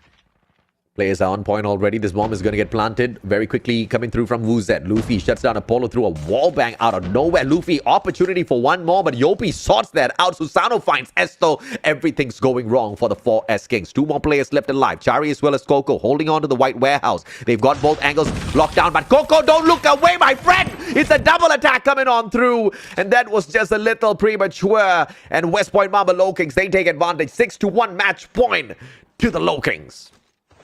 And it looks like history is going to be possibly repeating itself, where no other team can actually go past 3 rounds up against the Lowkings, and that is insane numbers. And now as the B push finally comes through, no one from the West Point Mama Lowkings is actually there to go and defend. And now they're going to get an empty A hard point, bomb site rather. They're going to be rushing over towards B. How fast can they go there and how fast can they actually go and read this play? Yeah, they lost a couple of seconds here because they didn't bring in the smoke to play with. No grenade's gonna get it, and Susano protects his brother by taking Chari out of the equation. PJ wraps around. It's gonna be the West Point Mamba Lowkings. Opportunity now, and Gay gets shut down instead. What a play by the 4S Kings. Luffy all alone now. It's gonna be a 1v4 clutch out for Luffy potentially here, but he needs to move on through. The attackers will get the plant. 45 seconds on the clock, and Luffy! What a quick slide on in. Apollo taken out with a wall bang, but he needs to do that 3 more times. But I'm just glad that Esto actually didn't pick out of that, because he will lose that every single time Luffy is already prepared to finally get that pick off. He knows the information down. One person will be there. He does get the shots. There you go. Information given, but Esto is just a little bit too good with the CBR, especially in that close range. Finally secures that second point to their name, although we are still here at match point into the favor of the Lowkings. So that was a really good push, and it was actually surprising that the Lowkings left B so wide open. I think that's the overconfidence playing in, but it is also the strategy that the Lowkings have on their side. As long as they can remain stuck together, they should be able to recover a lot of these situations. So leaving that bomb site wide open for a retake situation isn't the wildest of idea, but you gotta love how the 4S Kings handled that situation. They didn't just rush on into that bomb site for a quick plant, even though it was left wide open. They still were playing it super careful. They respect the West Point Mamba Lowkings, but it's only as far as this that they can potentially push. It's a 5v3. Apollo already tagged up. It's an opportunity for Yopi, and that long shot disconnect, and Coco goes down. Chari trades Yopi out, but the number's still not on the side of the 4S Kings. And there you go, a 1v4 situation. But if you're going to be Apollo, what do you do? A very convincing win from the Lowkings. 7-2 is going to be your scoreline. And sadly, the 4S Kings could not break it at all and even reach that 3rd round. What an amazing display of dominance coming in from the Lowkings. I mean, it just continues. The super freaking dominant West Point Mamba Lowkings on their super clean streak in the group stages. They have not been touched. They have not been tickled. In fact, they have not been challenged at all. The best statistic that anyone has had, the best score that anyone has had against them in Hardpoint was 89 points. How insane is that? The best number of wins anyone has had against them in SND is just 3 rounds. Oh my lord, West Point Mamba Lowkings, they are just so crazy, man. Susano, 15 kills, picks up an MVP, but everybody were pulling their own weight out there on the battlefield. Heart goes out to Apollo, who was trying his very best alongside Esto, continuously circling around, trying to shut down the players of the West Point Mamba Lowkings, but this was a no fight, as the gun skills on the side of West Point Mamba Lowkings is just on another level, beef. Yeah, I mean, the whole fight took 9 minutes long, or maybe even less. Because I was looking at the chat, and now I'm looking at the time. It's like, wow, it just went by so fast. And I feel like for any kind of WPM Lowkings game, it just goes by so quickly. And now we're going into a game like Control, where, like what you mentioned a while ago, no one has ever taken a round off of them. And that is a scary statistic to see all those 3-0s into Control, no matter where you're going to be. So, I mean, it's just going to be hard. Let's see how the 4S Kings actually learns from their mistakes here in the first 2 matches and try to apply them here in Control. This is still an opportunity for the 4S Kings because the bar is set really low, you know. Nobody's taken a single round away. You take a single round away from West Point Mamba Lowkings, you're a winner in my heart. So please, 4S Kings, at least 1 round for the mustachio, all right? Let me scream for you. Let me scream my heart out. But if you can take a win, hoi, brother, you better be prepared for what amount of screaming I will send your way. 4S King still has an opportunity to upset the West Point Mamba Lowkings, but it is still a series win at the end of the day for the slithering Mambas, dominant as always. And so far in Control, the Mambas have a beautiful 100% here in Slums. I mean, it's just no joke. 4S Kings actually played up against the Mamba Lowkings before, and they also got 3-0'd here in Slums. So I feel like history might possibly repeat itself, but they are starting off into the defensive side this time. So let's see if they can possibly get 1 round. And you did say there are winners if they possibly get that 1 defensive round. Just one tiny bit. I mean, and it's not because it's 4S Kings. I don't think they can take rounds. No, nobody in the group has taken any round. So the bar is here. You just have to do here. Okay, I say it's easy, but it's the West Point Mamba Lowkings. We all saw how they were running circles, the repositioning, the angles that they were holding on to in that hardpoint matchup at standoff. It was one of the most beautiful games that I've seen in a while. Strategically, West Point Mamba Lowkings, they ate 4S Kings up in that hardpoint matchup. And I pretty much expect the same in Control, because that's what it's all about. You hold your angles, you don't over push, you wait for your timing, you get the deed done, only 30 lives to take away from your opponents. Easy peasy lemon squeezy. West Point Mamba Lowkings, they don't like no lemons, but they know how to squeeze them. I'm pretty sure they're gonna squeeze the light out of 4S Kings right now. But let's see I got you off there. if they will allow. I know, right? I was just like squeezing. What can I say after that? I gotta keep it PG. Oh goodness. From the get-go, 3 lives taken and they just want to take more. But 4S Kings, they show signs of life here, beef. They are fighting back. I like this. Yeah, I mean, this is a fight that they should be winning because it is the defensive round. So there's one rat that they have to go and take care of. Kalo, he's going to be going down so far. And it's going to be a B push. And 27 and 24, that's going to be really good for them. But it is going to be an early round. There's still a lot of things that could actually happen. And with the Lowkings right now and how well they've been doing in slums, let's see how the game's going to play. But I'm actually pretty confident that 4S Kings might actually get that one round off because they've had to study 2 games already from the Lowkings and see what they do best. But they cannot repeat the mistake just made by Esto. There's no need whatsoever to overpush into the compound of the West Point Mamba Lowkings. You just need to play your defense. You just need to stick to your own control point. And this is what I love about the West Point Mamba Lowkings. Strategy is key. When they stop pushing both sides, they know that things weren't going their way. They say, everybody, let's hunker down. Let's take away one side and give us more time to work around the lesser number of lives that we've got out there on the board. 18 to 22, they are on the losing side, but you see the kind of beautiful plays that comes out of West Point Mamba Lowkings. They push in as a squad. The rest of the 4S King says, nope, I'm not up for this fight. They're just so good when it comes to the comms. It's just so lightning quick and really impressive, especially what we saw in that hardpoint game. And right now we actually get to see in that Control. When they do split up, not going to work out. So they just went in there for 1 point and pushed as a team. And now they're trying to do the same here. And let's see if they can actually push back just a tiny bit because 2 members of the West Point Mamba Lowkings are going to be right back behind them. Still though, 4S Kings, even though we are commending Lowkings when it comes to their strategy, still have to worry about that A side with 18 and 13 with the scoreline. Yeah, this is what I love about the 4S Kings. You got to play your defensive advantage to the T. You just got to be holding on to these angles though. But West Point Mamba Lowkings, they know exactly what it takes to break down this defense. A flank around from the left-hand side through junkyard into the laundry room. All you need to do is set up a beautiful spawn trap here, and as long as you can get those long angle kills, you are going to be the biggest victors. And just like that, the numbers are all equal with West Point Mamba Lowkings now taking the lead in terms of the number of lives. 32 more seconds left on in here. They are able to pause the clock thanks to PJ, and the kills go the way of the West Point Mamba Lowkings. This is the beauty of the West Point Mamba Lowkings, beef. But just as that, I mean, with the spawns into the favor of the 4S Kings, they're still even on the playing points, but it's 20 seconds left on the clock, so that is added pressure going in from the side of the Lowkings. Full 3-man push going in here, but it's not going to be enough. Let's see, with 12 seconds left on the clock, even on the playing field, with the claw out, Apollo is going to be on a rampage. That is a huge investment, but with 5 seconds left, no, 3, it's just Asano trying to go in there for that kill, and it's not going to be possible for the Lowkings, and we finally break the streak. 4S Kings wins that first round, and now the WPM Lowkings, there's finally a little bit of a smudge in their otherwise very clean record.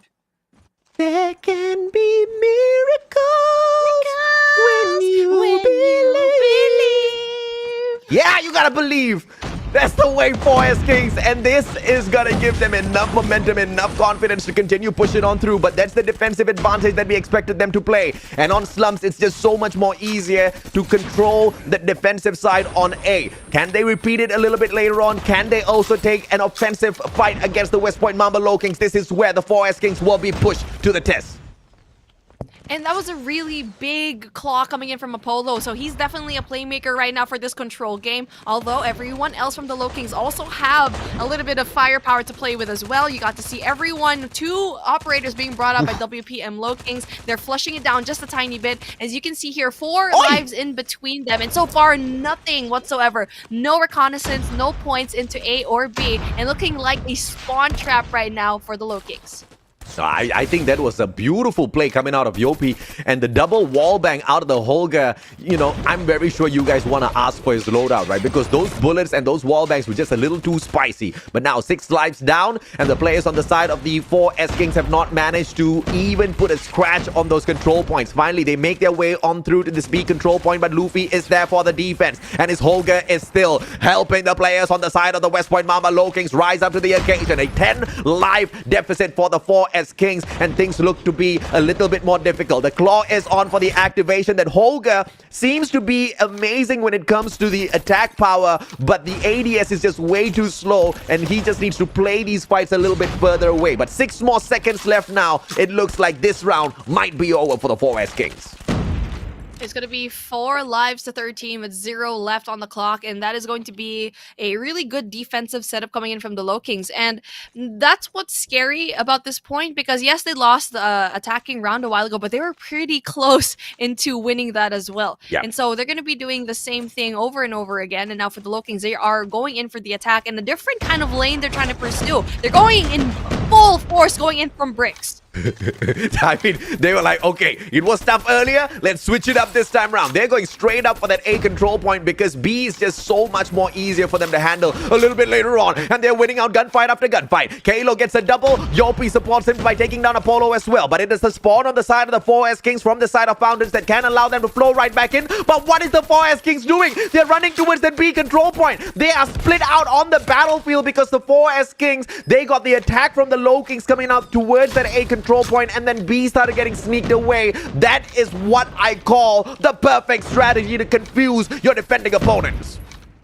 Mate, but that was a really good push coming in from Apollo. Really big individual gunfight that he won. Got that double, using the Holger to his advantage and wall banging out of control. So that's going to be really good points for him. Kind of delaying the push in Bravo, but it's going to be a really huge push. Similar to what we saw in that first round where they got Bravo first. Went in there for that distraction gameplay, which is absolutely nice for them. And now let's see if we're going to be seeing another kind of push into the bottom side of the map.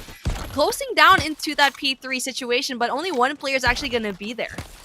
Come on, man. You just gotta believe. You just gotta do it all over again. Chari and Esto. Luffy, PJ, bye-bye. See you again in your next spawn. Susano tries to take the wall bang, but say hello to my purifier. Susano gets burned down, or I say frozen down to the ground. Kalo shows up out of nowhere out of his CBR4. Coco shuts him down with a Krieg 6. This is just a back-and-forth fight, but the advantage to the side of the 4 S-Kings. If at all the West Point Mamba Lowkings want to find a curveball to throw against the 4 S-Kings, somebody needs to flank around from the side of Junkyard B.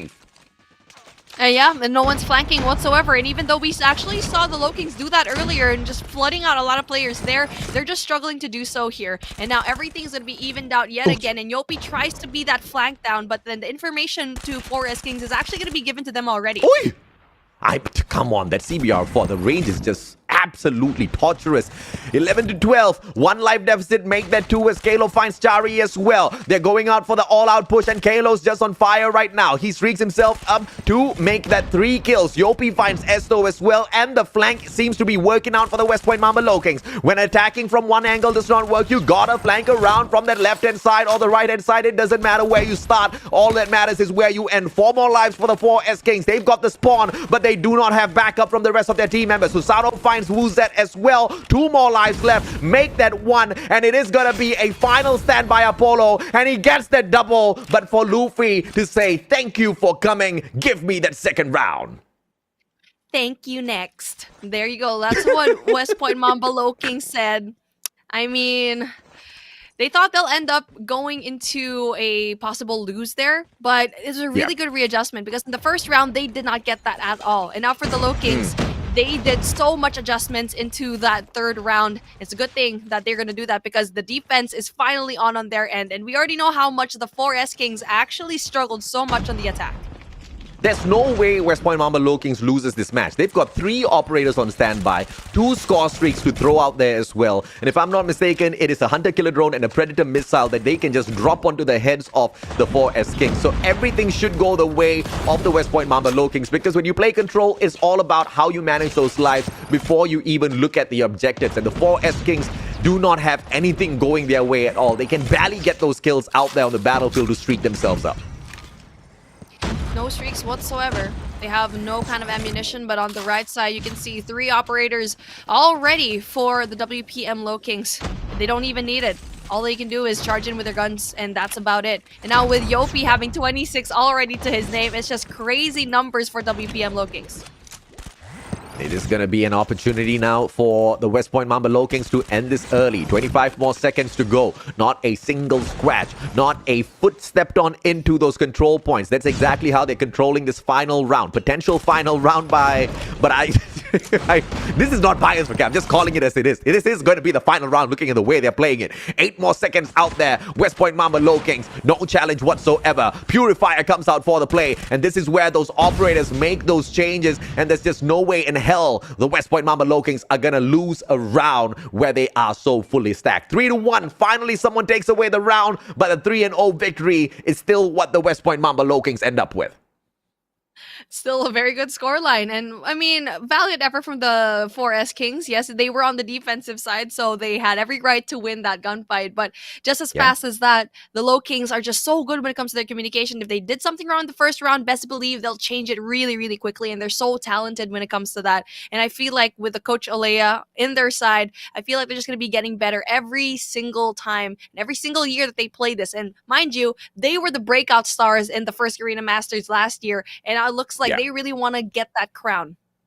Yeah, and it looks like they might just stand a good chance of playing for it. I think we don't even need this particular group's standings to even see that, right? We already saw it from the tournaments of the past. We have seen their growth, and we know that the West Point Mamba Lowkings is a really dangerous team. It's just that this grouping seems to have been a little kind to them. West Point Mamba Lowkings will have the majority of those big fights later on in the playoffs. But focusing down on the MVP of this matchup, it's going to be the one and only PJ picking up his 7th MVP title. Get out of here.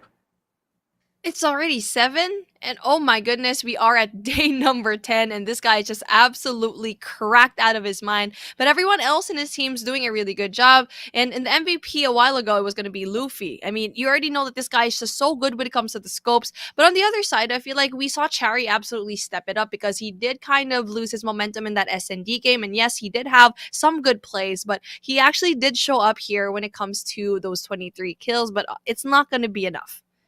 Yeah, it's not going to be enough at all, especially against a team like West Point Mamba Lowkings. And I think the biggest losing point coming through for the 4S Kings on those attacking rounds were the fact that they were not flanking around enough, and they were just being a little bit too aggressive for my liking. I mean, you have to know your place sometimes. When you're going up against an opponent that's just so much more superior in terms of gun skills against your team, so therefore you have to change the pace up. You got to play tactically, you got to play sneakily, you got to get a few cheap shots against them, you got to hit them from a position where they don't even see it coming. And that's just not the kind of play that the 4S Kings were going for. They were playing a straight up ranked match.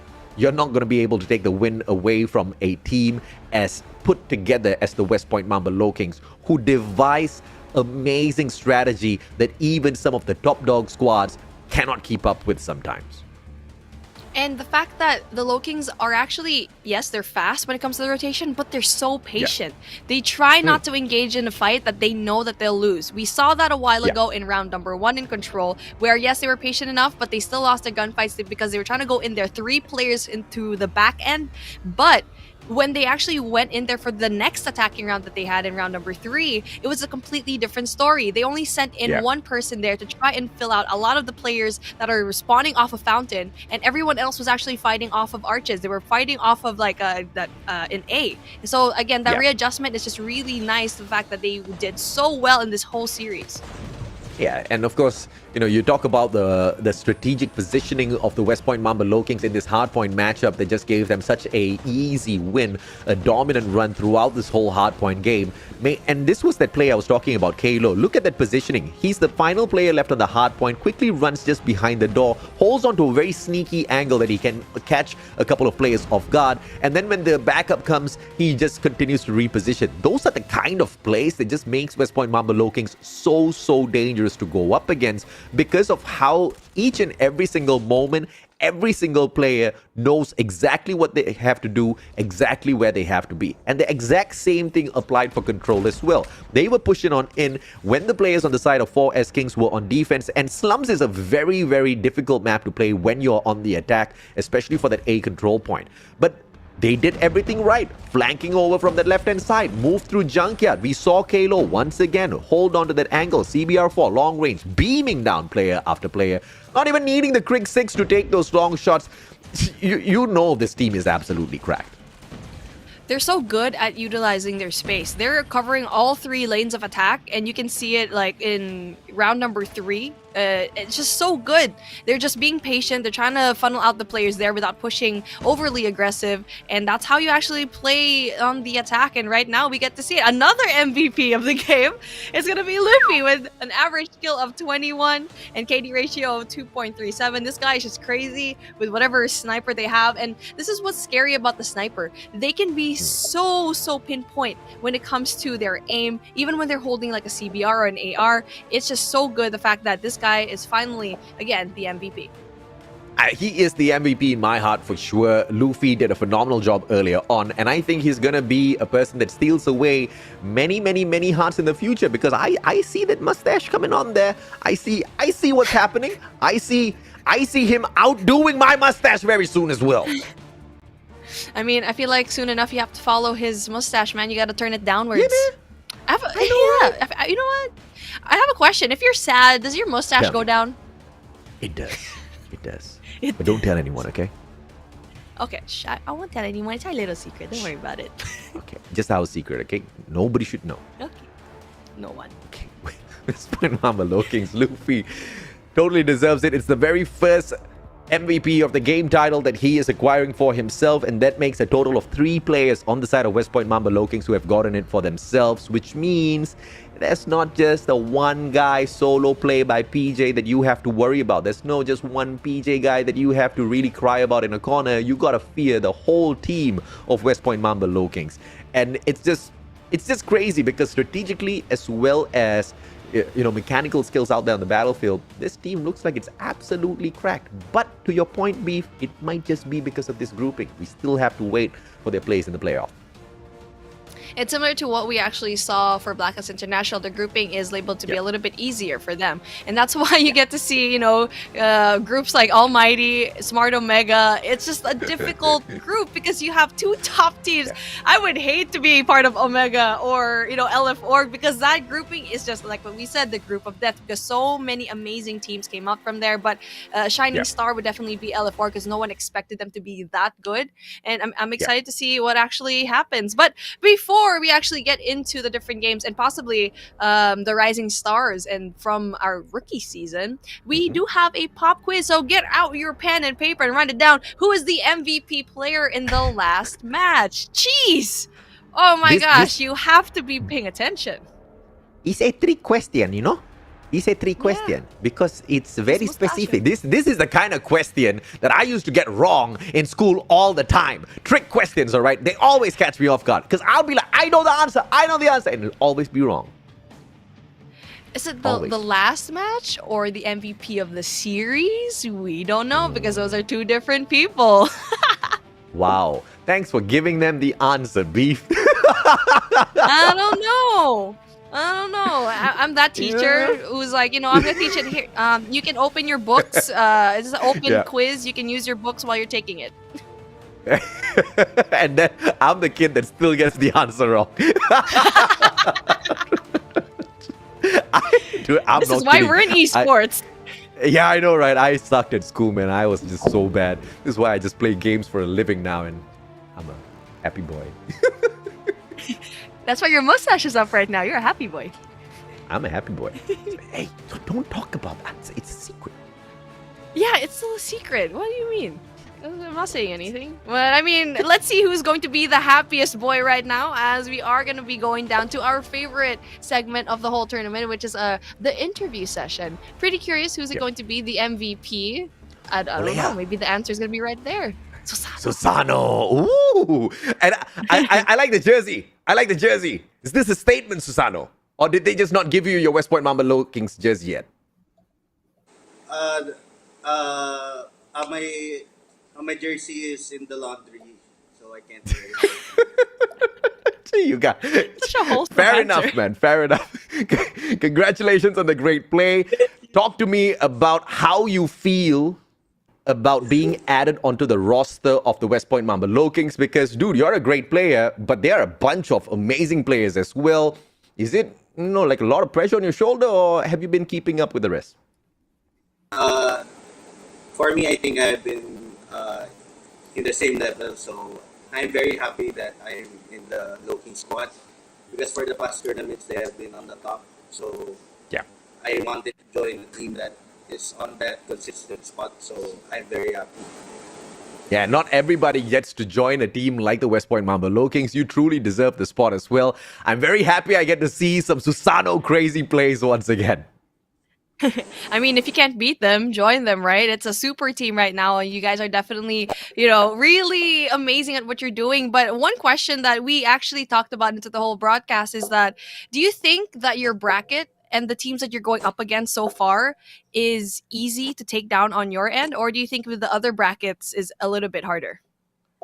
For me, I think it's still 50-50, because for our teams in our bracket, they're still strong, and I think they can keep up. So I don't really think of them as like opponents that I should not take care hardly enough. So yeah. I respect that. I respect that answer, Susano. I love you as a guy. I love you as a pro player out there on the battlefield, always respecting the rest of your opponents. That's a great trait to have for anybody out there right now. Here's a tough question. You might be stepping on toes when you answer this question, but I want to know either way. Out of 3 teams, Smart Omega, Blacklist International Ultimate, Almighty, which team do you think that the West Point Mamba Lowkings can kick out of the playoffs?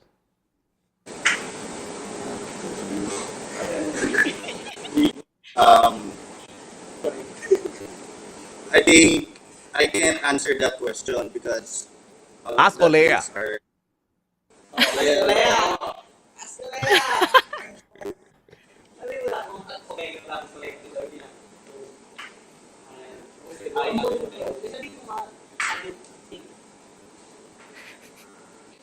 They don't want to be liable for this answer. That's a team discussion going on right there. This is a hot seat. I can't answer that question. I think we'll just see in the playoffs. Smart boy. Smart boy.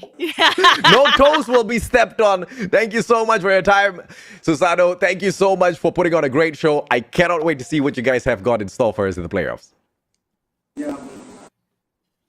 Wow. I mean, the guy's smart. I tried. That's one thing I can say. Yeah, you did try. You did try to instigate a little bit. You instigator, you. I would have asked the same thing. Dodge. Not only good at the movements in the game, out of the game, they're good at dodging those shots as well. Ladies and gentlemen, boys and girls, I'm a little disappointed I didn't get an answer to that, but I cannot wait to skip forward and see exactly what happens in the playoffs. In the meantime, I need to use the washroom. We'll take a quick short break. We'll be right back with a cracker of a matchup after this. Make sure you grab your snacks. Don't go anywhere. You don't want to miss the next series.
Welcome, ladies and gentlemen, boys and girls. It is time to see exactly who's not going to be broke anymore, as the Broke Boys Club take on the one and only SKADI. My name's AJ. I'm the Mustachio down here with the one and only Beef Mommy. We're going to be your shoutcasters all throughout this day. It's the final series, so you don't have to deal with this for much longer, all right? Bear with it. Bear with us.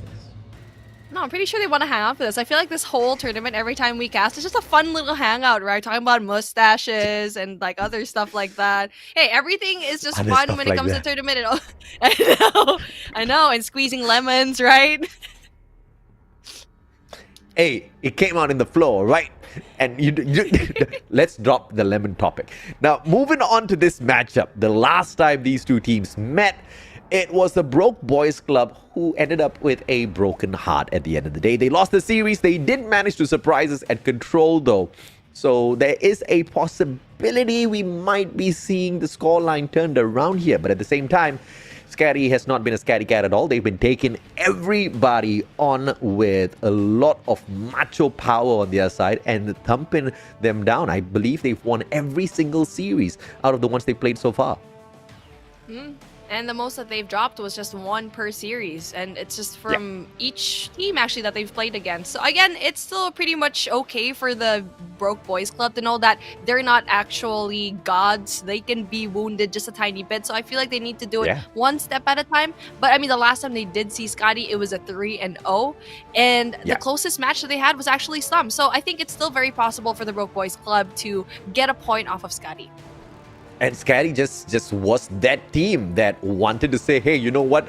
Defense means nothing. We can still lose on Control. I mean, SKADI, come on. Cisco, come on. Okay, so we want to see what happens this time around. It's really going to be dependent on the coin toss that we are about to see in a little bit as well. Hopefully, it is SKADI on the defense once again so that they can show us that, hey, you know what? Defensive advantage, yes, we can take it. Broke Boys Club versus SKADI. That's going to be the final series that you see up on your screen at the moment. And this has been the closest that we have been to keeping up with the schedule, I have to say. Only 12 minutes late. Yeah, I know. I'm so glad that, you know, we're doing a really good job at the time. And right now, I feel like this is probably, as we say that, the longest game that we'll have here. So as we say that might be early, hey, I will expect an OT.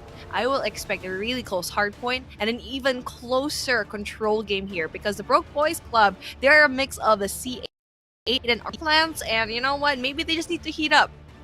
Oh, yeah. And, of course, it is the lineup of Young J, Freezy, Seven, Z-Man, Josh, as well as Jello. The absolute cracked Broke Boys Club about to step up to the plate and see if or not they can dominate. And Seven has been that one guy who's been able to shine in Hardpoint most definitely, but also in SND as well as Control. He's an all-rounder that everybody will be happy to have on their squad.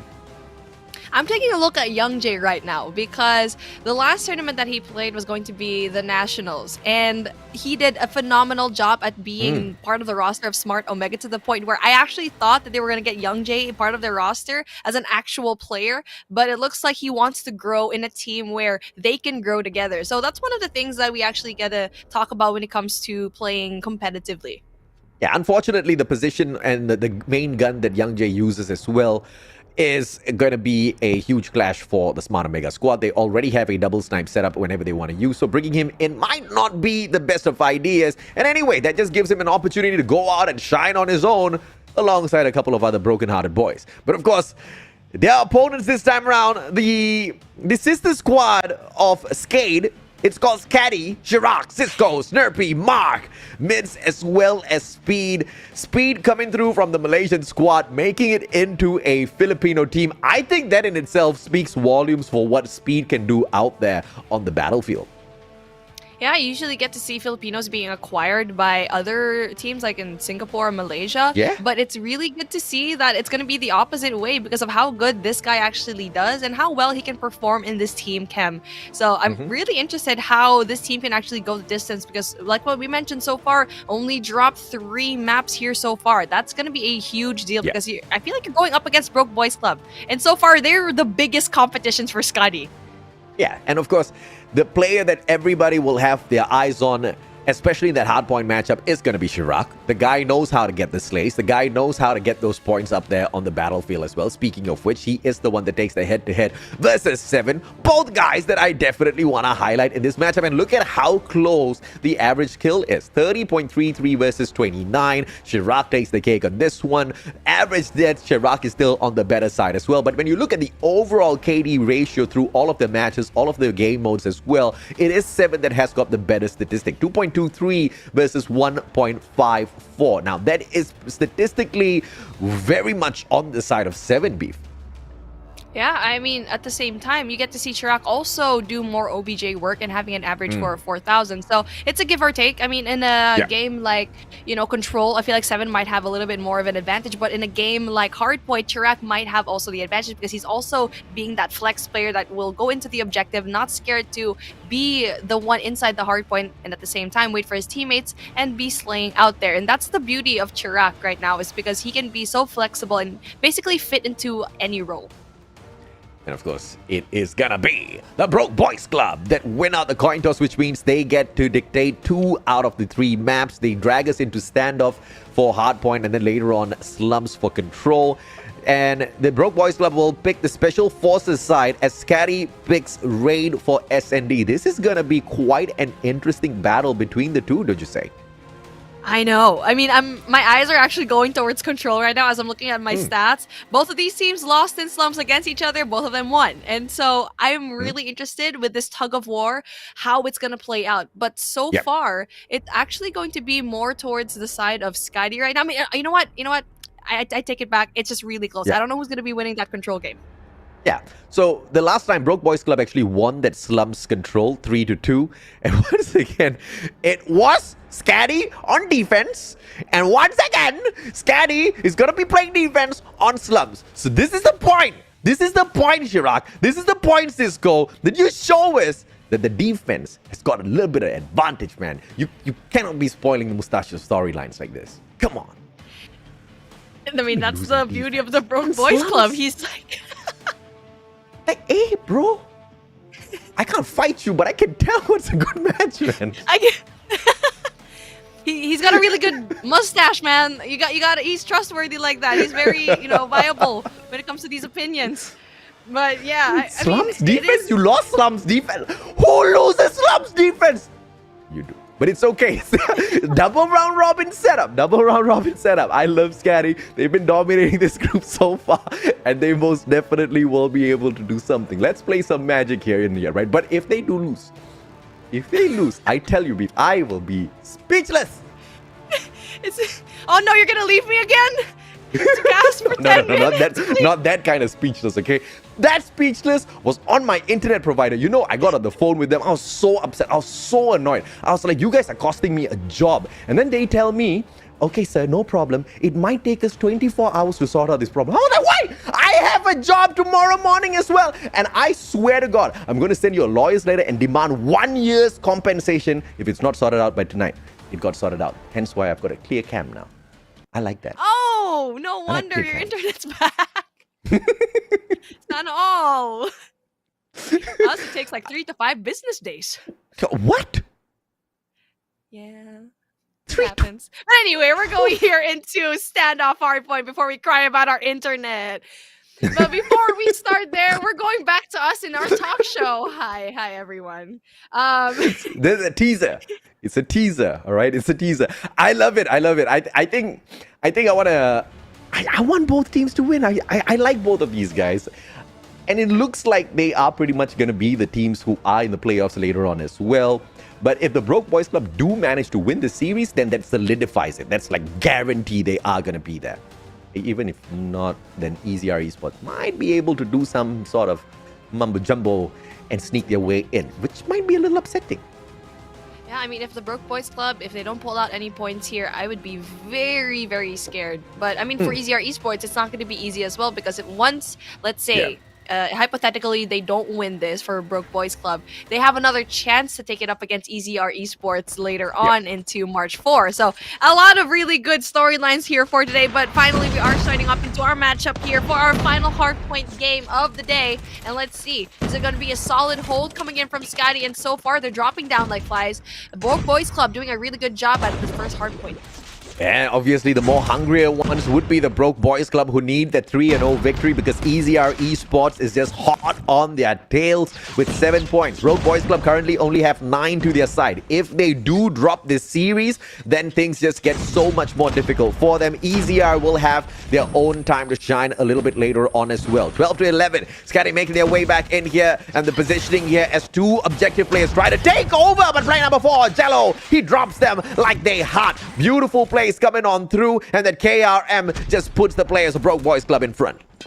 And Cisco is just so good when it comes to the SKS gameplay. He definitely knows how to use it very well to his advantage and what angles to actually pursue. And so far, it's going to be the scrap points into the favor of SKADI, and the rotation as well already being pursued already for Broke Boys Club. They're already positioned really well here, but one player is going to be really nasty in this spot, and it's a good thing that Chirac actually goes in there for the kill. Yep, and all of the players now rotating one by one. Both of the spawns an advantage taken away by SKADI, holding on to the gas station as well as the Guerrilla base, but that was a huge mistake because you're spreading out all of your firepower, and Broke Boys Club, they take advantage with only 2 players not waiting for backup at all, and they make their own fair share of mistakes in terms of trying to break this hill. Finally, 4v3, moving on in here for the play, but it is gonna be SKADI winning out left, right, center, all of the gunfights to hold on to this warehouse. Man, you get to see the difference between all of these teams, how they play Hardpoint here in standoff. For SKADI, they're going in more for that gas station defense. And for WPM Lowkings, we actually saw them do more of the barn side kind of defensive play. So far, it's actually working out from SKADI. Not just that, they're going in there for that rotation and also the points, the scrap points going down here. 55 to 33. SKADI doing a great job so far. Freezy, I believe I saw that CBR4 come out for the pop, but sorry, not the CBR4, the KRM come out for a pop, but he got popped instantaneously as well. Hunter Killer Drone will go out for the hunt, finds no one, and the Freddy goes wide as well. So that's just 2 of the ammunition on the side of SKADI, just absolutely wasted. Broke Boys Club will be smiling year to year, but they do not have the spawn coming out through here for Grannies. Player number 3 needs to win his fight, but Snurpy and his snappy KRM puts him out of commission, and it is the spawn taken over by the boys in yellow. SKADI will have both the objective and the spawn, and this looks like it's going to be a hard one for the Broke Boys Club to break through.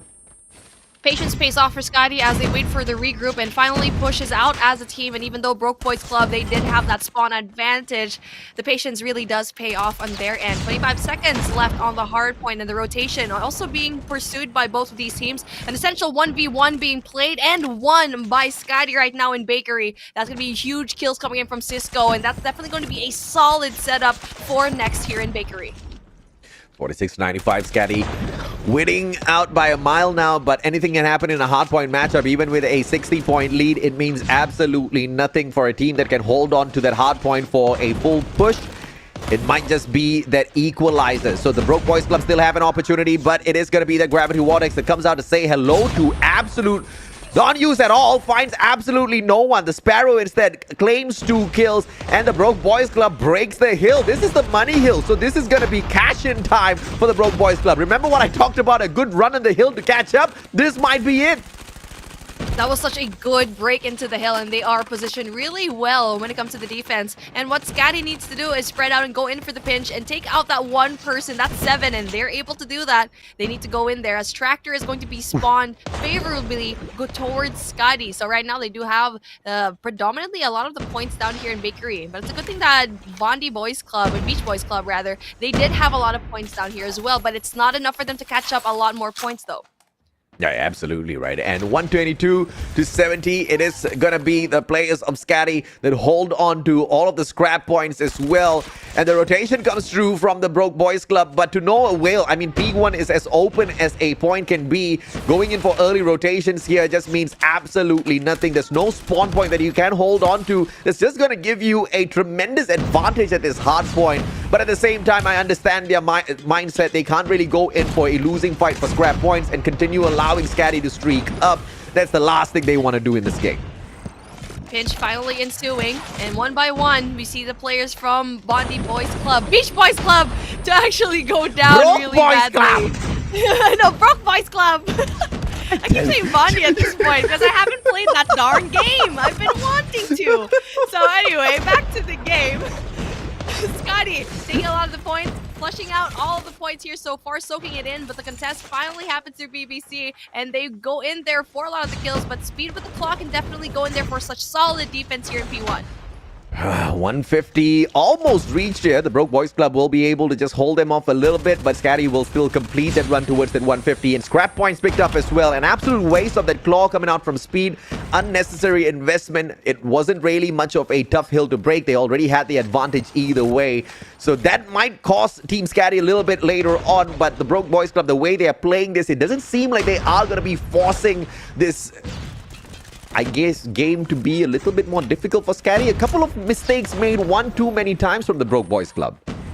Wow, that was a really good smoke coming in for the Broke Boys Club because they just covered the sidelines from SKADI, knowing very well that the SKS of Cisco is going to be really hard to deal with. And that is probably one of the best ways you can actually stop this weapon or any kind of long-range weapon. So far, though, haven't sustained yet a lot more damage because it's still being contested by one player. And there you go, finally the bait comes through. And looking like it's such a solid defense on their end. And now for SKADI, what are you going to do? Are you going to just leave this alone? Leave just 2 players to go in there for the contest? And the rest of the players, 3 players, go finally in for that rotation. Jello had an opportunity, but it was a 1v2 situation that he just could not hold on. The timing on the side of SKADI was just way too good, so scrap points once again goes to the side of SKADI. Almost a 100-point lead over the Broke Boys Club now. Things are getting out of hand. If the Broke Boys Club want to get this, they have to hold on to both the spawns as well as grannies. But the Hunter Killer drone comes to claim the life of young Jay, and instantaneously the spawn moves on to the hands of SKADI. Cisco hops on in. He gives up on the SKS. High time, Cisco. CBR4, a much better bet. Yeah, I mean, it's a good thing that he actually adapted to it. I feel like he needed to have that SKS to have a little bit more range early game, but now he decided to be that OBJ player and stick to that CBR. And even if he did so, it's still it's still the Broke Boys Club to actually go and infiltrate it really good. And 40 points left. We've already seen SKADI actually break off this hill, but the Broke Boys Club seem like they're so good at adjusting right now this time around. This is a great play, great hill coming through from the Broke Boys Club. 29 more seconds to go. SKADI takes over the spawn, but Freezy single-handedly undoes all of their efforts in there. Switchblade in hand. He continues to push on up fourth, but he doesn't really need to push very fast. 17 more seconds to go. You know exactly what it's going to be. It's all about the fight at Bakery. This is the money hill. Everybody wants it, and SKADI is the first one to get that rotation around. Warehouse is held on to by the one and only 7, and that's it. Sorry, one and only Cisco, and that is a great play from him to stop the rotation coming through from the side of the Broke Boys Club. And this money hill might be invested, but maybe a little bit of an over push coming through from SKADI, and that costs them the hard point. The overpush really costed them a lot, and now they have to do a really hard job of breaking this hill. And even though they went in there for the early rotation, it's just being overly aggressive will not pay you anything. And now finally they get to send 2 more players, but the defense is just a little bit too solid from Jello, and that is such huge kills coming in from the Broke Boys Club. But then it's actually enough points to go in there and just even things out. But SKADI was able to break the hill really easily. Yeah, SKADI now, they did manage to stack their players in from that warehouse shortcuts and take over the spawn to make this job a little bit more easier as well. The Broke Boys Club, on the other hand, now they're just scrambling all over the map, trying to win their gunfights, but I think they're just a little bit too nervous. Player number 4 manages to get one to his side, Jello, but instantaneously traded out. 3 players moving on in at the very same time, 6 more seconds, and this is just pure scraps picked up by the Broke Boys Club, but even that they fail. SKADI gets it mids now with the Predator missile on tow. If he wanted to troll the players, he'll just tell the rest of his team members to just let them take that hill and then drop it like it's hot. A double Preddy sent on in on the hunt from the side of SKADI, and this is a GGWP, they say, as they take the win in Hardpoint. That was such a good Predator missile, and like what you actually mentioned before, they took their time getting all of that information, seeing all of the players spread out, and they predded the same place twice because it is a power position that's going to be statue, and that presence of mind is just so impressive to me. SKADI takes this win. That is going to be really good for them. Broke Boys Club, though, valiant effort, but it just was not close. They were always just playing catch up and getting those scraps. it wasn't like they couldn't win out some of these gunfights. It's just that the strategy was just a little bit too weak. And you see the creativeness coming out from the players on the side of SKADI as well, taking the initiative to go in for some of those pushes, trying to spread out there on the map. But I think, moments like that is where you have to be cautious of a little bit, because it's just too much. You don't need to do that much. You don't really need to flex upon your opponents. You can just stick down to your own positions and not flare out too much, because flaring out too much just gave that hill away, and they could have just given away the whole matchup to the Broke Boys Club if the Broke Boys could sustain their lives a little bit more. But as you can see, the engagements were just so much more cleaner, so much better on the side of SKADI. That was the winning factor of this game. And taking a look at what we have on their scoreline, Snurpy having that 2 minutes and 32 seconds with 30 kills to his name. That is going to be really impressive. Monster. And I mean, something that's really surprising for me is the fact that Youngjae on the other side has 0 time on the hill. And yes, I mean, the only exception that I'll take that is the fact if you're slaying out, but you're going to be bottom fragged with 0, you need to put some sort of effort for your team just so you can win this hardpoint. And this is the main reason why he will not make that Smarter Mega roster, because Youngjae, I mean, no shade to him, but he really shines on SNDs. And then on respawns, you usually do not see him hitting his high strides. And that's not going to be the best investment. Youngjae is a really good player to have on your side if you are going to have someone else rotate in for him and have him play those SNDs alone. If you've got a setup like that for the Broke Boys Club, yeah, they are going to be cracked. They're not going to be the Broke Boys Club. They're going to be the Cracked Boys Club moving forward. I'm loving the puns right now in this broadcast. But we're going into Search and Destroy raid, where the Broke Boys Club can finally take a breather just a tiny bit. But hey, this is something that we've already seen before. Broke Boys Club did lose this raid 4-7 up against SKADI. So again, it's still SKADI all over the place here. They do have more of an advantage, but they did win this one against EZR in a very close fashion. So it's still not very convincing for me to say that they will win this, but I'm saying that they probably have a shot to make it close.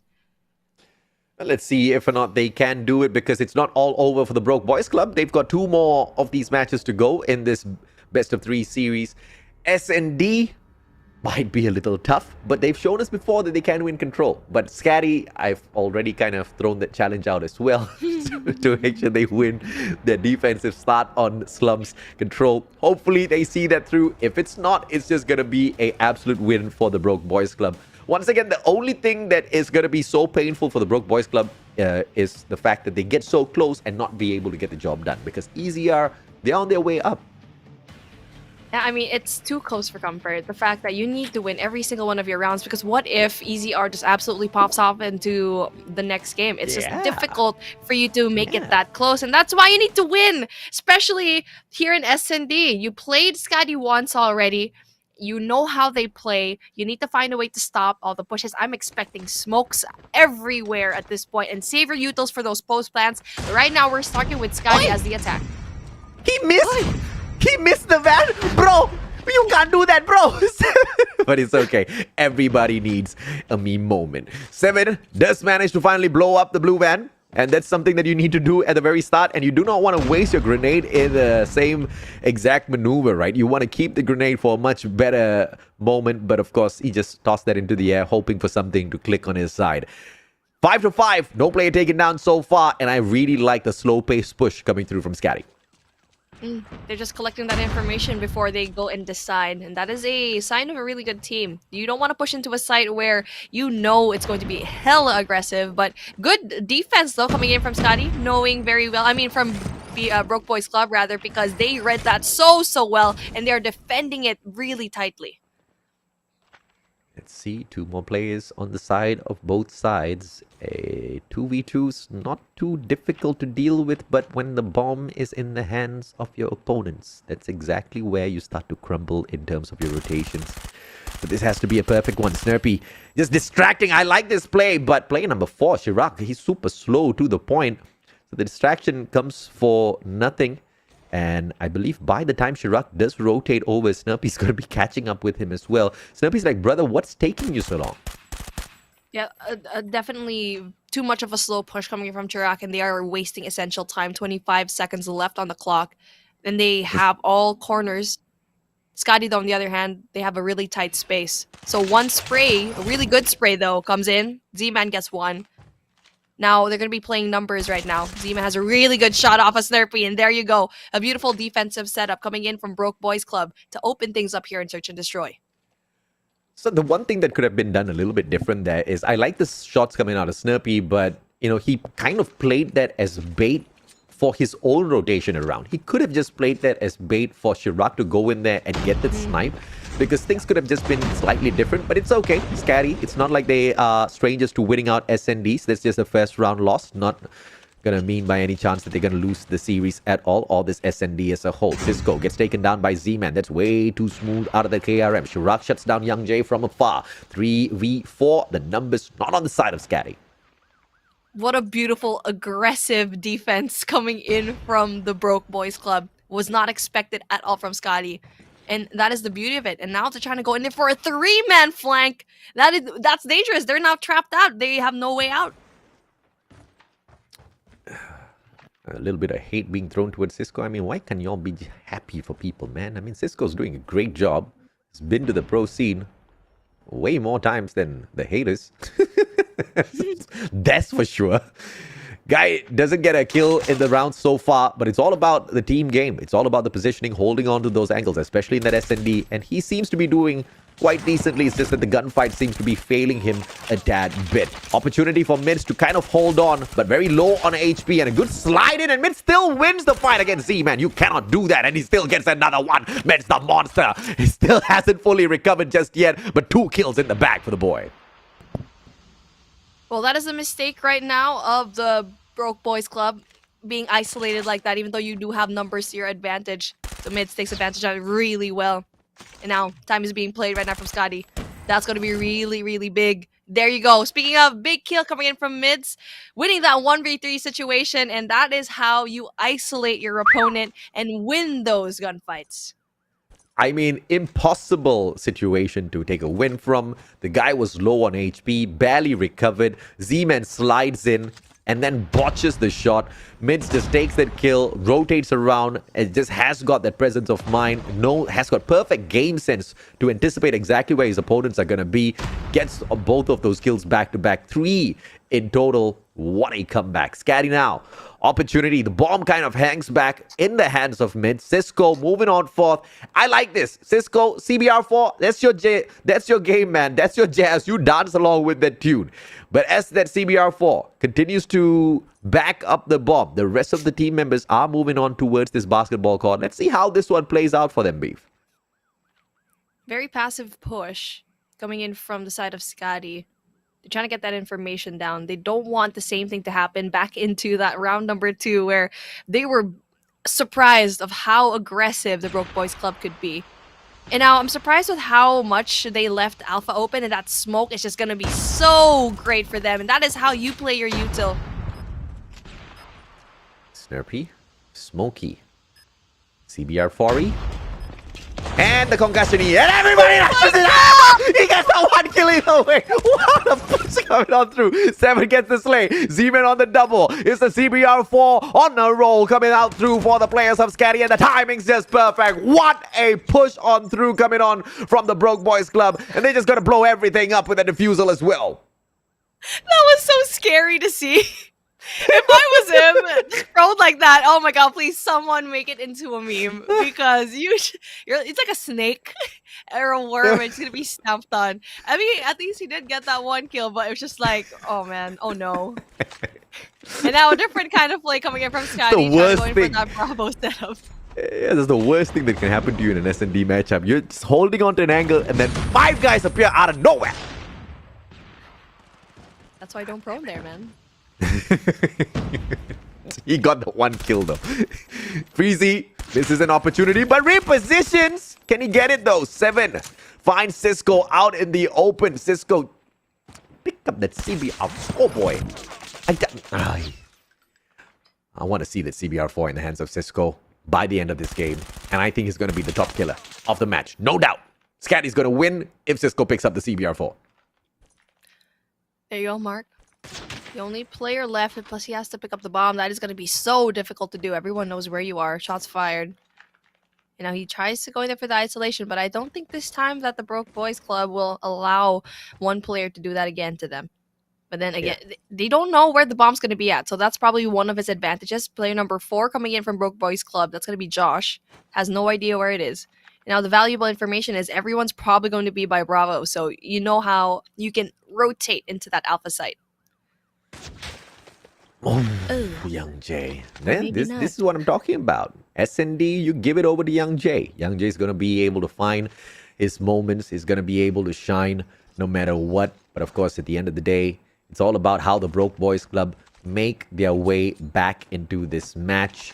Sorry, the series as a whole. They lost at Hardpoint, and this is their opportunity to shine.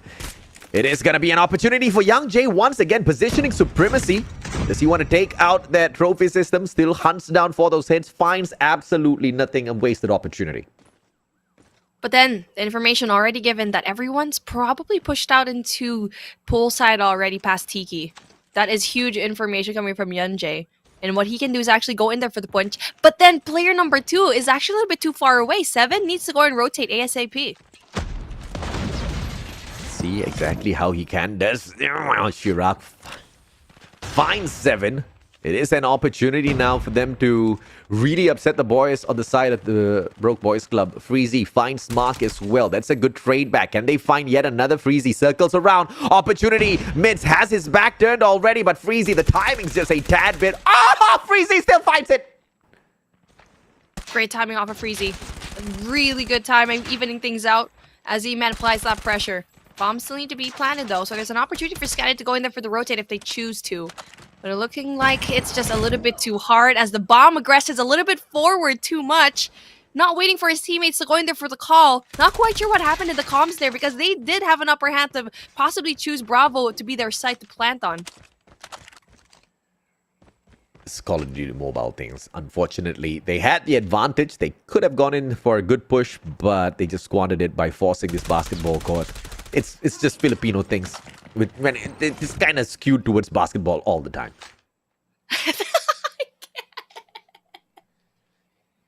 It's a fact. It is quite the fact, and I will not deny that as a Filipino myself.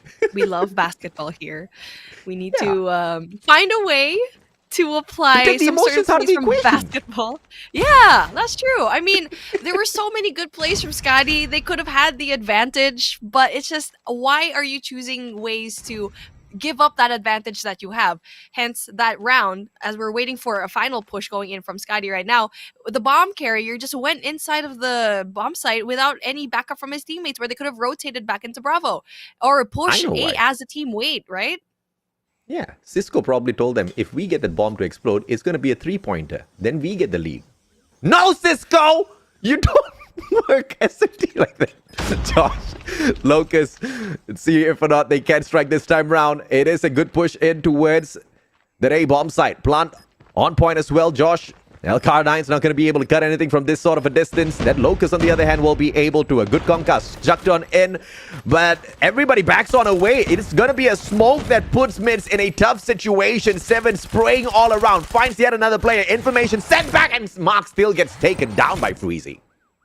There you go. I mean, that's a good readjustment by SKADI, knowing very well that the Broke Boys Club will do a 5-man push into staircase, and so they sent in the flank, and that is how you shut that down. And let's see what actually happens. Cisco looking like he's finally found his footing, having those 2 kills to his name.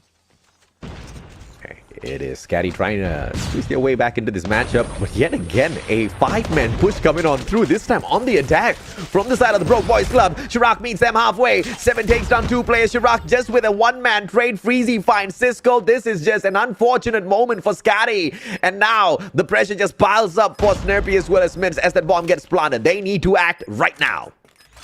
It looks like SKADI is having a really hard time with the aggression right now of the Broke Boys Club. Mids, though. Possibility to spot one, but this is not going to be a good push for them because they're just going to be annihilated right now.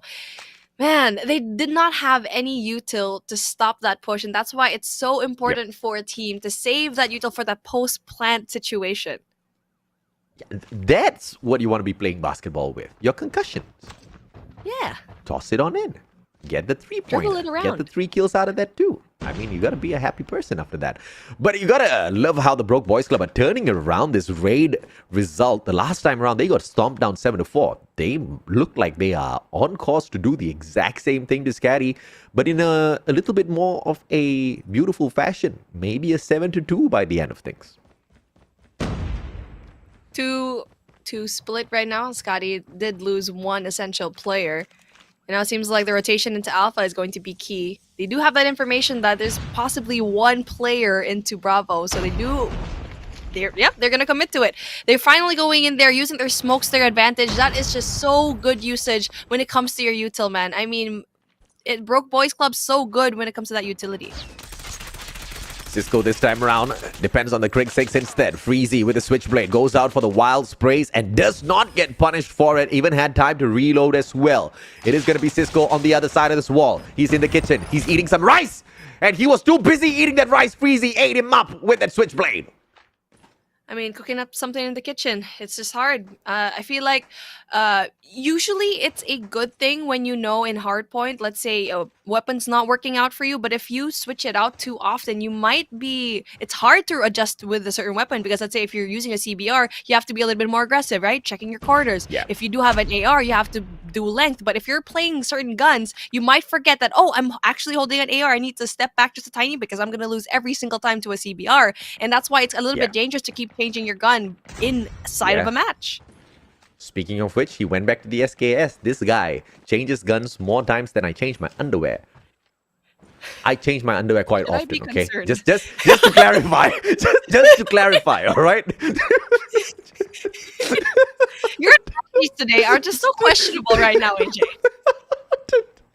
No, actually, let's hit the rewind on that. Match point for Broke Boys Club. They want to finish things off, but 7 is underground. Young J shuts down Cisco, so that's a good trade right back. SKS Cisco, it's the SKS. Let's see though.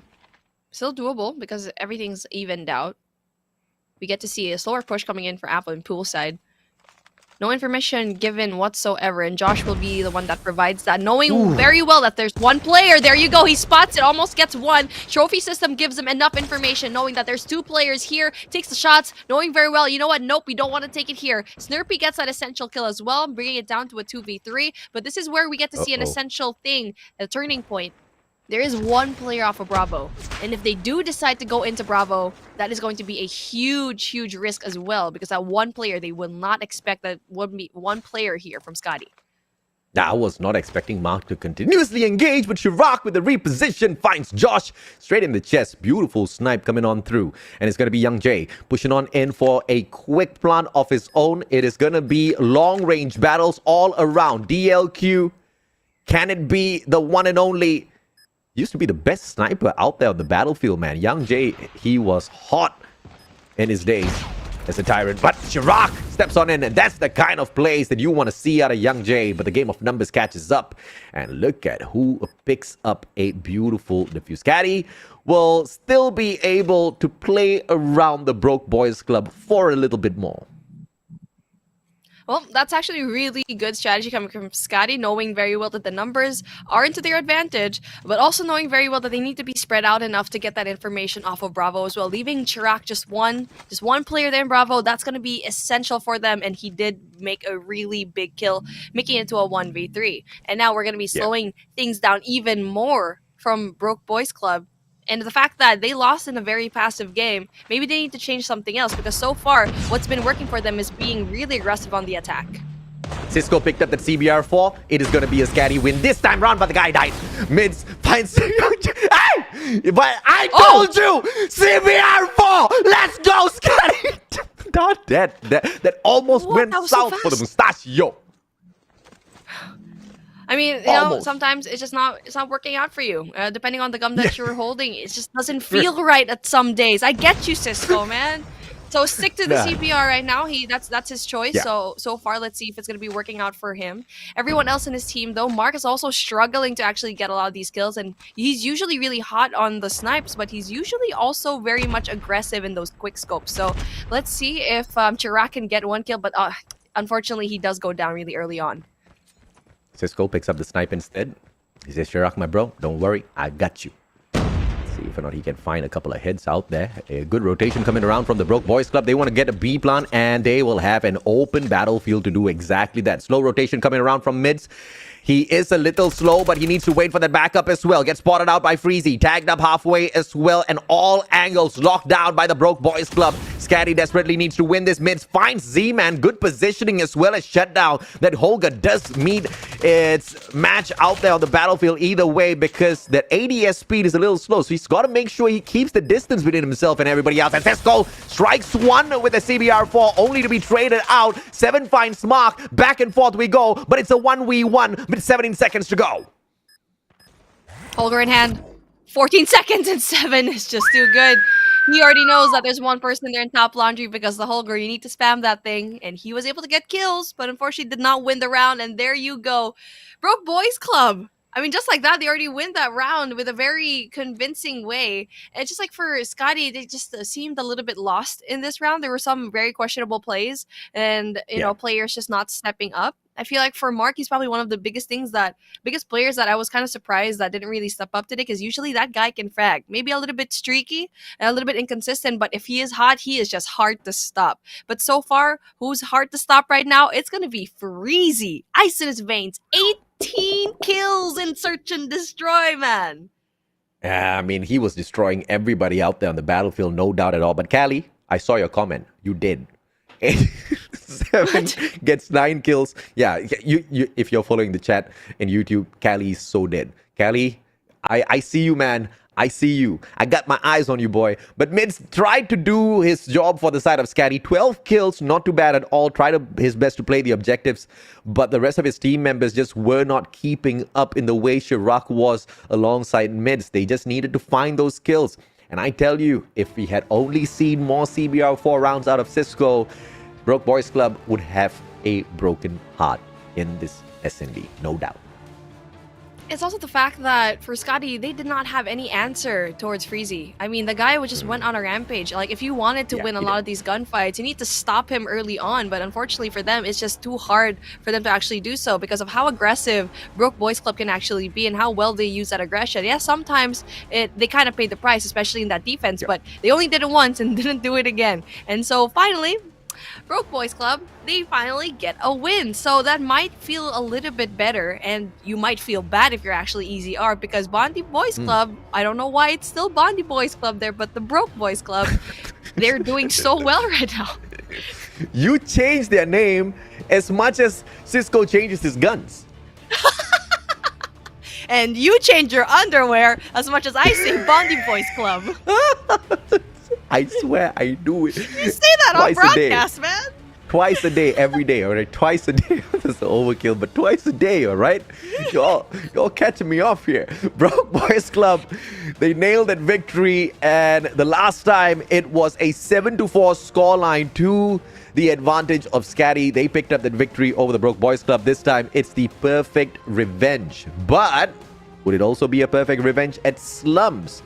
As the last time we saw SKADI start off on the defense, they got knocked down. I cannot believe they lost a defensive Slums match. But it's okay. It's exactly what it is. But today, maybe they might be able to find that revenge as well. Just like the Broke Boys Club. Just like them. Yeah, maybe it's a revenge type of situation.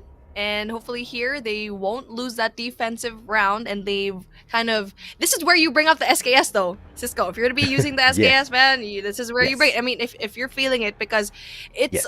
for me, the SKS, it's a weapon that does not care who holds it. If you're good, then you're good. If you're having an off day, you will have terrible results, because that's why it's a high risk, high reward type of weapon that not anybody can use.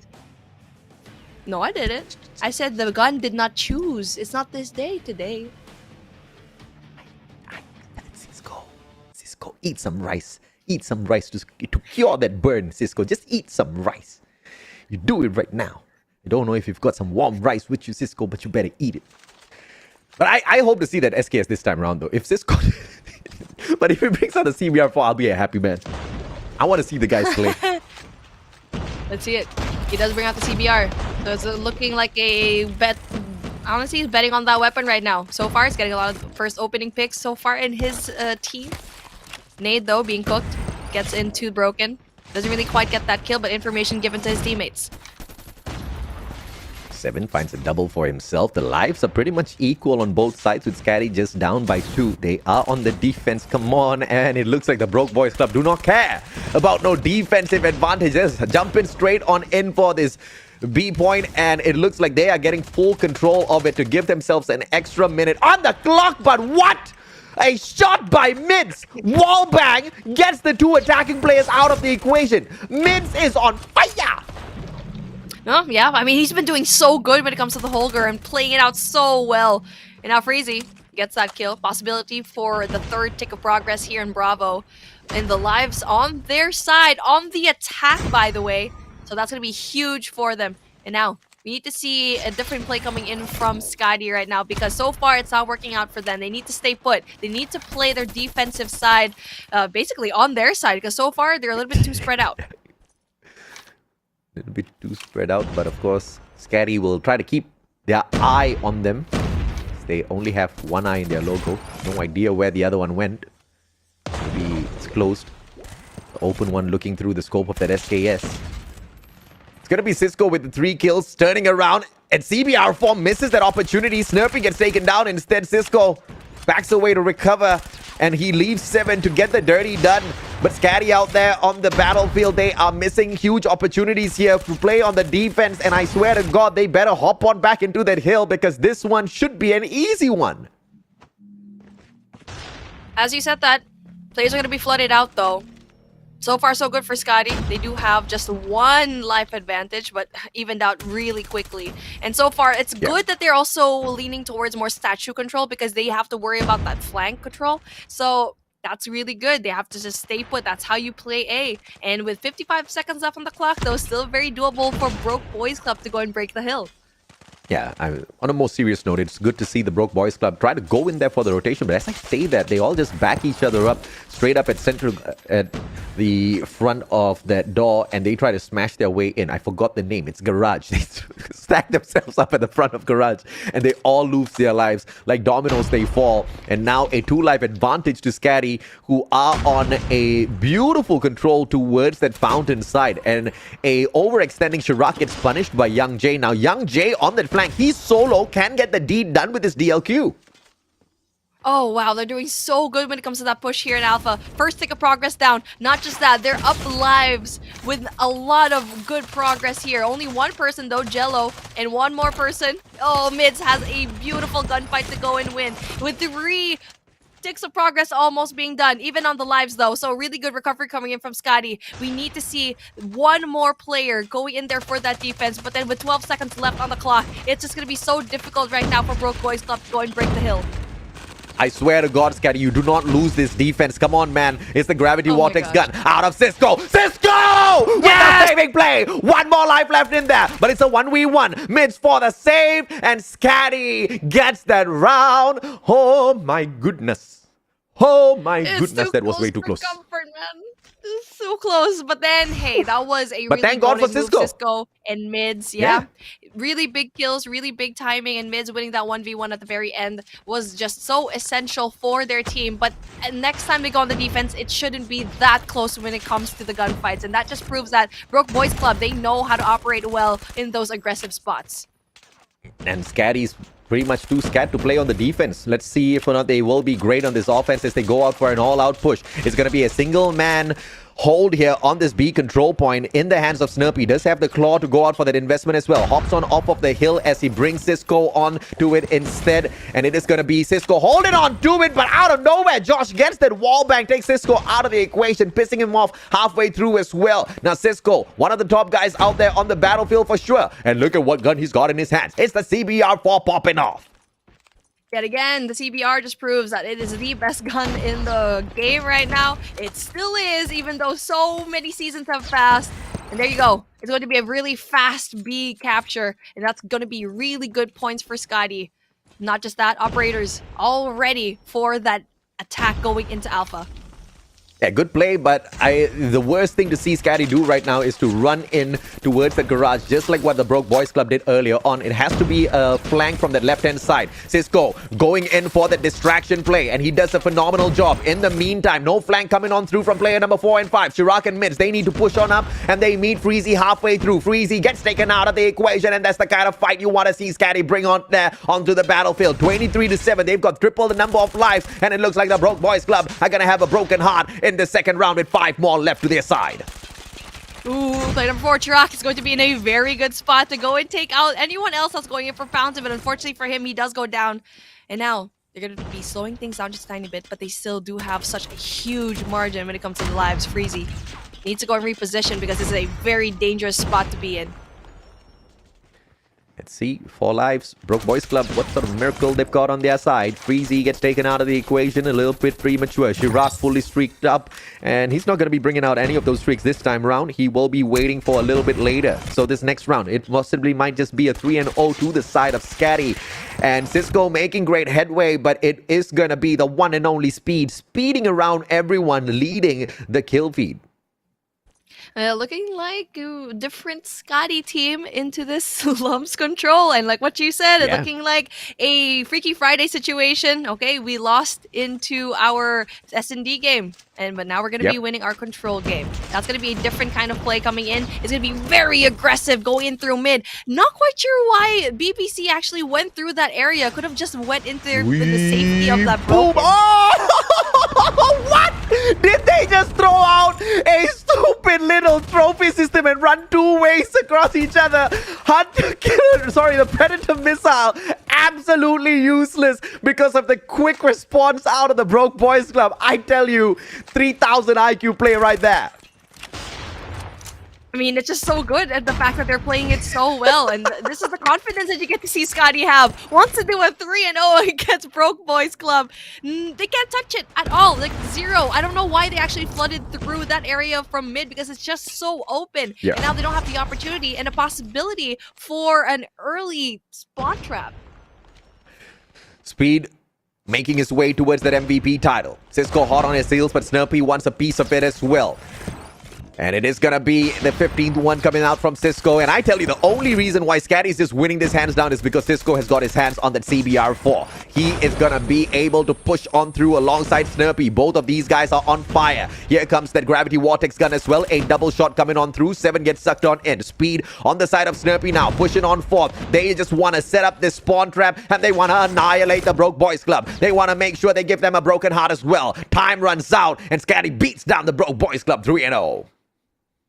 And this is the best case scenario for SKADI. I mean, yes, they do already have the advantage of securing that one spot for Group A. But if you're going to be Broke Boys Club, this is not the scoreline that you wanted. Because EZR is just right there behind you, man. It's just not a good feeling knowing very well that your spot might be just snatched away. But again, it's still a valiant effort for the fact that Broke Boys Club did a phenomenal job at that S&D. The last time round, it was the Broke Boys Club that took the L. This time round, it is the Broke Boys Club that took the L as well. But, you know, cheers to them because they did manage to turn around the result at that raid S&D, where we saw the SKADI squad winning it out the first time round in this double round robin setup. So we kind of love that adjustments coming through. But the adjustments don't just work one way. It is the side of SKADI bringing in those adjustments as well to make sure they don't lose out on the defensive side of slums on control, and you gotta love that from their side. Speed gets that MVP title to himself, almost hits that perfect 2.0 KD. Cisco right there behind him, followed by Snurpy, shhh as well as Mids. On the side of the Broke Boys Club, 2 players, they just left the screen. They're like, I do not want to show you my score. It's a little bit too embarrassing. I mean, that's the only reason why you quit before you're supposed to quit. Yeah. You don't want to show everyone who's watching your score line, but I mean, it is something that you can look out on. I mean, don't feel bad about it. It's just you didn't perform. It's okay. Just let it go and do better next time. Though. You know why it frustrates me? Because here I am because sitting when down, you collect statistics. I'm trying to collect the statistics. I'm trying to see the KDs of everyone. And then here comes a match where, wait a minute, I can't get this guy's KD. And now my whole tournament's roster KD is all out of whack because they just didn't stay all the way through. Yeah, and we have to scrub back into YouTube and see what their game is mid-round know, or like right? right before we actually saw that. The struggles I mean, of being giving an me analyst more right now, work. being a caster. Giving me more freaking work, I tell you. 250 to 159. SKADI takes the cake on standoff Hardpoint. 3-0 at Slum's control as well. But they did get beaten down in a superb display of aggression coming out from the... Hey, it's supposed to be the Broke Boys Club. Who didn't change their logo? Yeah, exactly why I keep saying BONDEE Boys Club. And also, I feel like at this point, I'll just call them BBC. I feel like it's the most appropriate thing. I might not, It's not. Why not? No. I can't. You know what? They deserve to be called like Broke on Boys broadcast. Club. You're right. You're right. Yeah. They broke. They have a broken heart. But the Broke Boys Club now... They have got 10 points, which is 3 clear of EZR Esports. All they need to make sure is they beat down EZR in their next meet, and that can just set them sailing straight through into the playoffs. Because I believe EZR is the only team that the Broke Boys Club has not met in the second setup of this double round robin. They've already gone up against R&D. They've already gone up against SKADI, which leaves EZR on the last bit. EZR, on the other hand, has got, I believe, 2 opportunities, and if they can win that 3-0. I forgot against which team that was. SKADI, I believe. And then later on, the Broke Boys Club. EZR might stand a chance, but it kind of sounds impossible even as I'm saying it. They need a miracle, Beef. They need Beef first. Beef, where you at? I'm back. It froze for a minute. All right. I mean, my computer couldn't handle the testing of how well the Broke Boys Club actually went and played it. For SKADI, for some reason, there's something missing in their gameplay. It could be the fact that they weren't really doing correct plays. And mind you, they did really good plays, especially when they did have the numbers advantage. For me, the one that stood out the most is Chirac's play, trying to stay put in Bravo. But this is where, hands down, SKADI just made up for their mistakes back into their first game up against Broke Boys Club.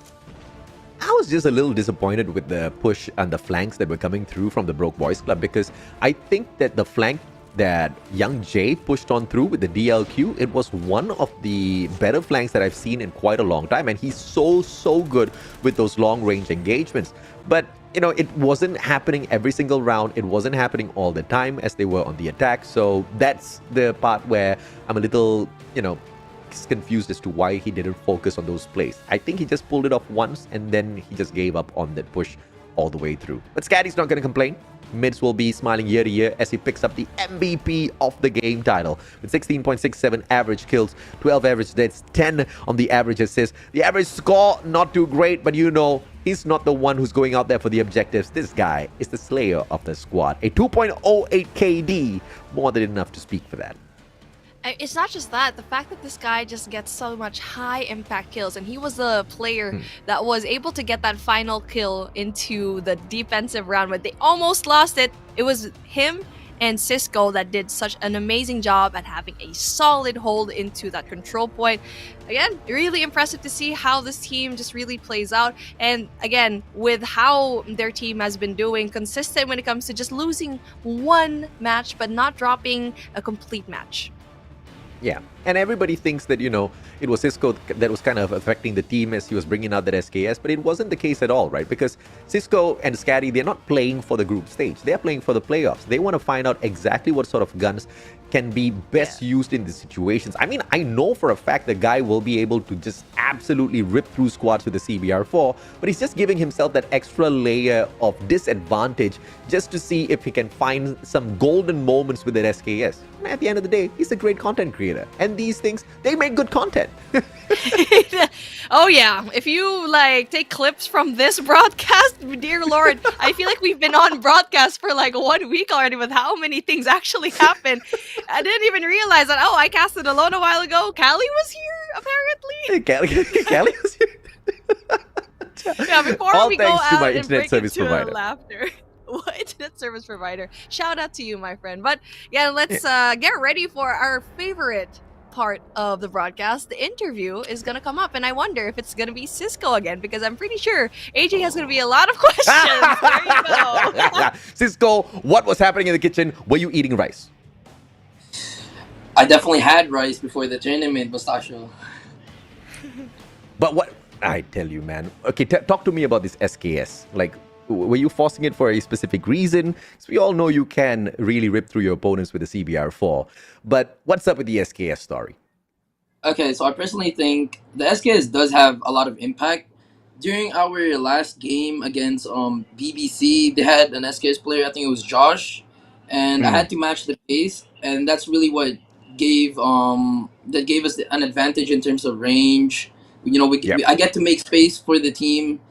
You know, I support the team whenever they need to push for spawn, but in this in this certain like series, I couldn't really SKS because they actually had a counter to that. BBC had smokes, and it was way too many smokes, and I had to keep moving from left, right, XYZ. But yeah, so to the point that I noticed that I wasn't really benefiting the team much, I had to switch over to a CBR and play CTC.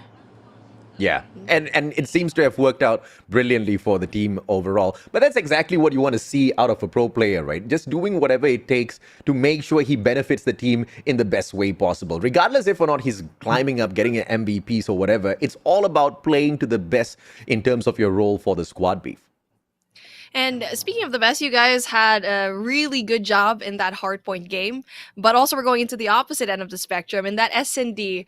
What happened in the S&D matchup? Because there were so many moments where you guys had the advantage, but kind of dropped it in a way. And we were kind of expecting you guys to beat Broke Boys Club because you did so into day number 5. I have to believe that BBC actually studied and learned from their mistakes during last raid S&D against us. So yeah, this time they were actually a lot more aggressive. That's why I had to switch off from SKS, and I don't know, I just couldn't do anything anymore. But yeah, we had to improvise, and just, you know, unfortunately we just couldn't take the win. We tried to come back, but their aggression was just really good. I think they did put on quite a good show, and they were really good in that S&D matchup as well. Like you said, they used their tacticals really well. I've got a question for you, man. I mean, this group, I'm not saying it's the easiest of setup for you guys. You obviously put in quite a lot of work into getting all of your wins, but the playoffs is going to be a much more harder place. You kind of know roughly the kind of teams that you will be finding out there. You scrim against them all the time. You should be able to identify which team your squad can take down, which team your squad is going to be struggling up against. But what's the probability, Cisco, of you guys going all the way through together with SKADI? You know, it doesn't have to make sense, man. Just tell me from your heart exactly what you're expecting out of the squad. To win it all, really. But if we can't win it all, we want to, you know, at least put up a good fight, represent the Philippines, at least show that we could be top 3, top 2, top 1, anything really. Just to show that we are dominant. Fair enough. And if I give you out of 3 teams, Blacklist, Smart Mega, Almighty, which one are you looking forward to taking on the most? Ah, man, really? It's Blacklist, maybe. It's either Blacklist, yeah. Okay. I love how you modified that question, ask... AJ. You modified that really well. I'm not going to ask why. I just cannot wait to see you guys take on Blacklist International Ultimate in the playoffs. Thank you very much, Cisco, for your time. We'll see you guys there. Thank you so much. Shout out to it. Oh no, he got cut off. Cut off his shout out. Oh no, it's okay. Shout out to... I'm sure they're going to win more matches. He's going to get more... yeah, comment. Comment it on the YouTube chat. We're going to do it for you, my dude. Production, how could they cut Cisco off, production? Shout out to... Man, that needs to be clipped. Y'all gotta clip that. You're gonna clip that. The number of clips that you can pull off of this broadcast, uncountable. All right? From me, I swear to God, I swear, the exact thing that I was saying as I lost my internet connection was, okay, guys, it looks like we've lost beef, but don't worry, you've got the mustachio. I can solo run this until beef gets back.